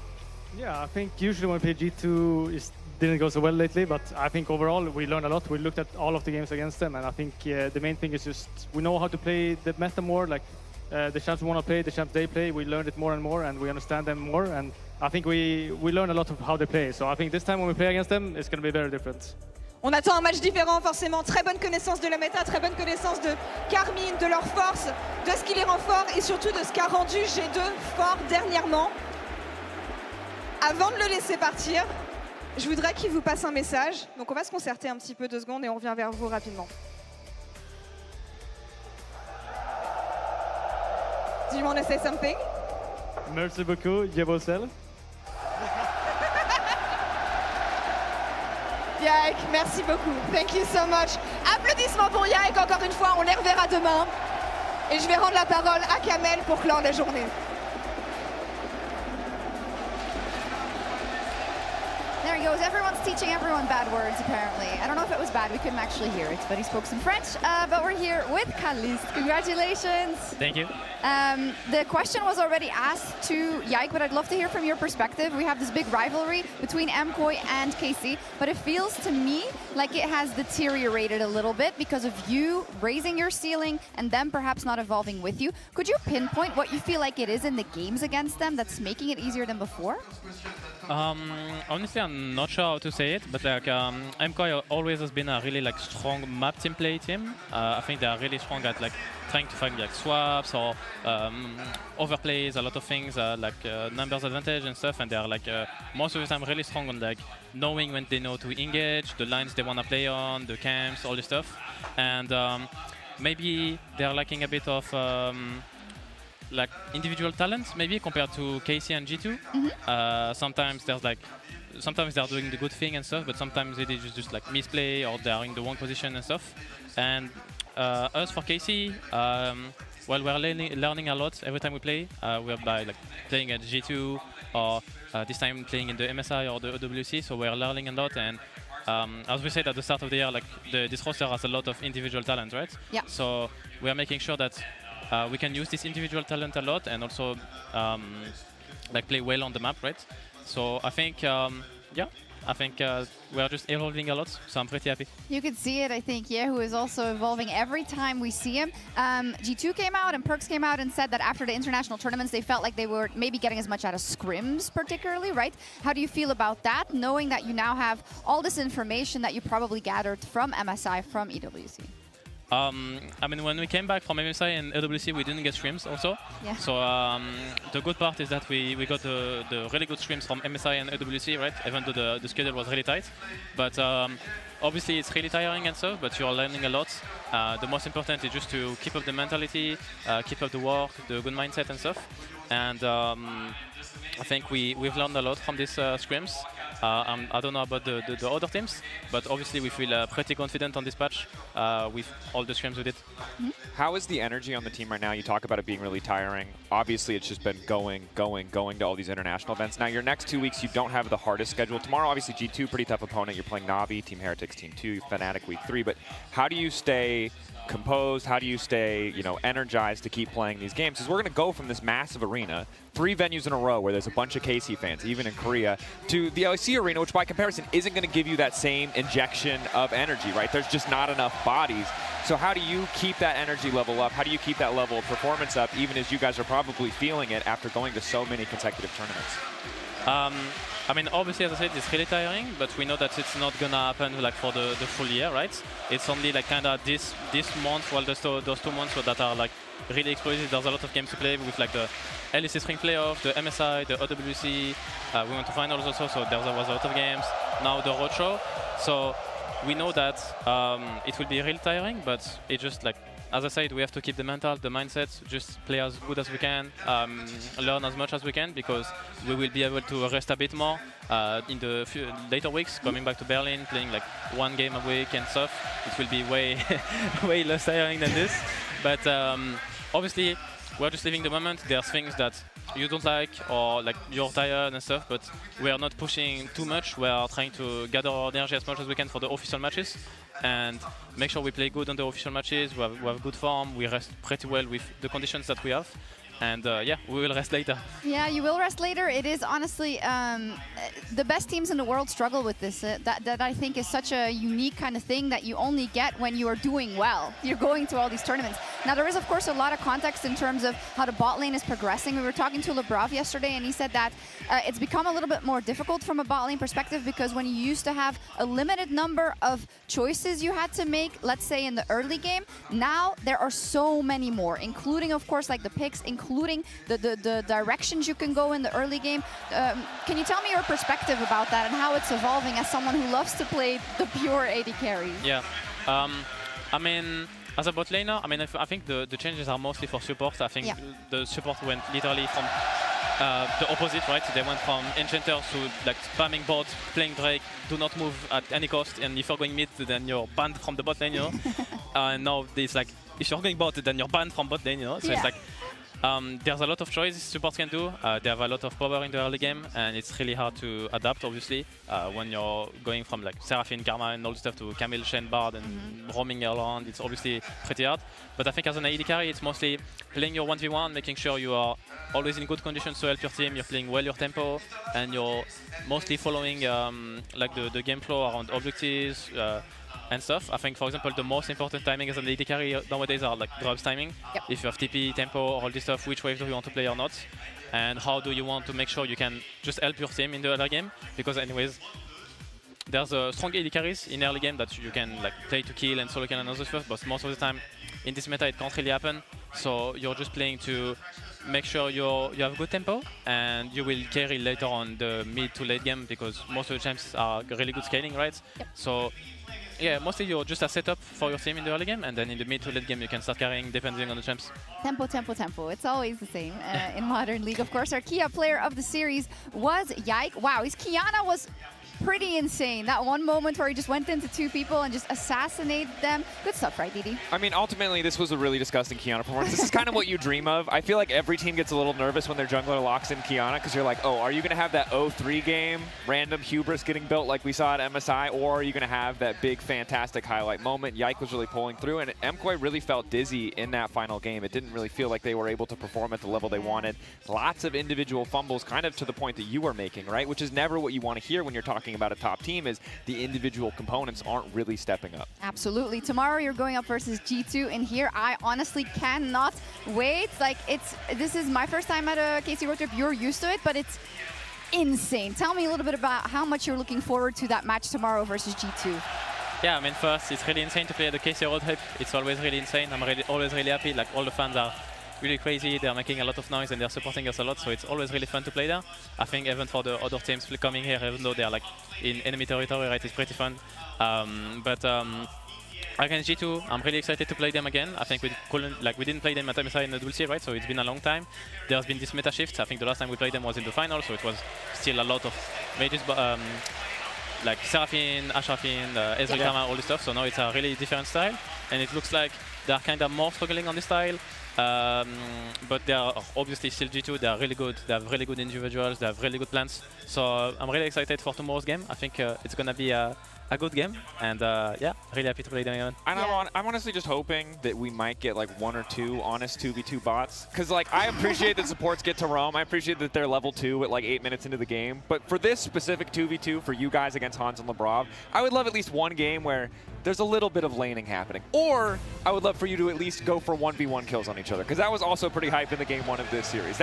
I would be sad if it's just you and Hans trading farm until like mid to late game fights, but I'm guessing we'll probably see a decent amount of that. We'll see. We all hope it. We'll see that. Maybe gentleman's agreement. Who knows? Let's take a look at the summer schedule, because there are a couple of things we need to make you aware of. There's tons of League of Legends that you can look forward to. But reminder, from weeks 2 to 5, we're playing Super Weeks. We are playing Friday to Monday. We just wanted to give you an early heads up, because sometimes it's hard to keep track of absolutely everything, but that's the case. So here you can see it. Screenshot it. I'm sure it's on social. Screenshot it. We'll probably get it on Twitter too. But it's a bit of a little all over the place for the schedule this summer. So we're trying to give everyone as much heads up as we possibly can.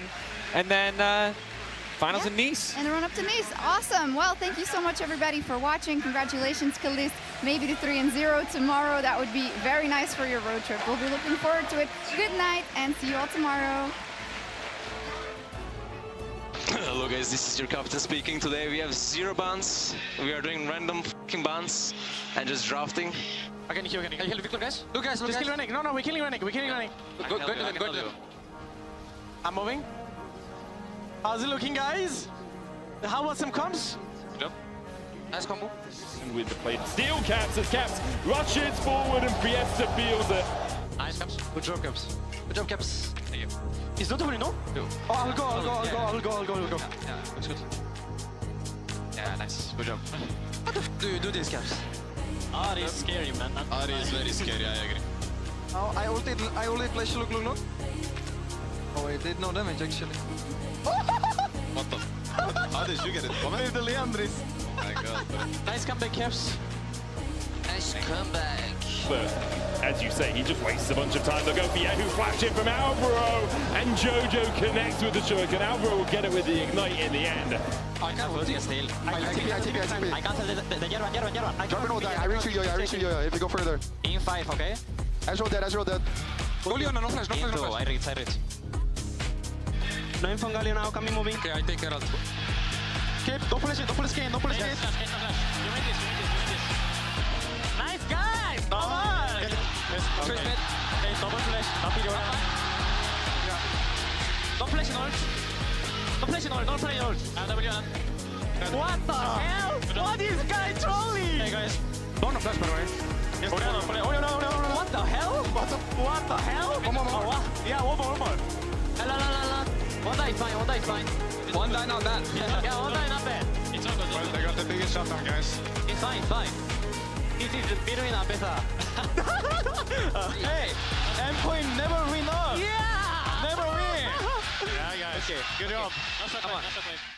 Welcome to the European League Championship Series live in HD. We are about to kick off week 1 of the LEC Summer Split.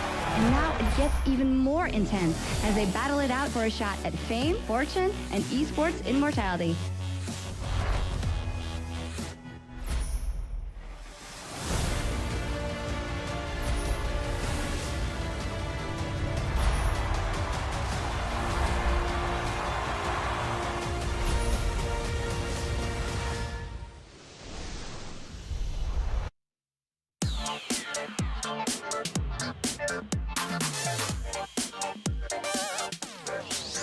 Dragon!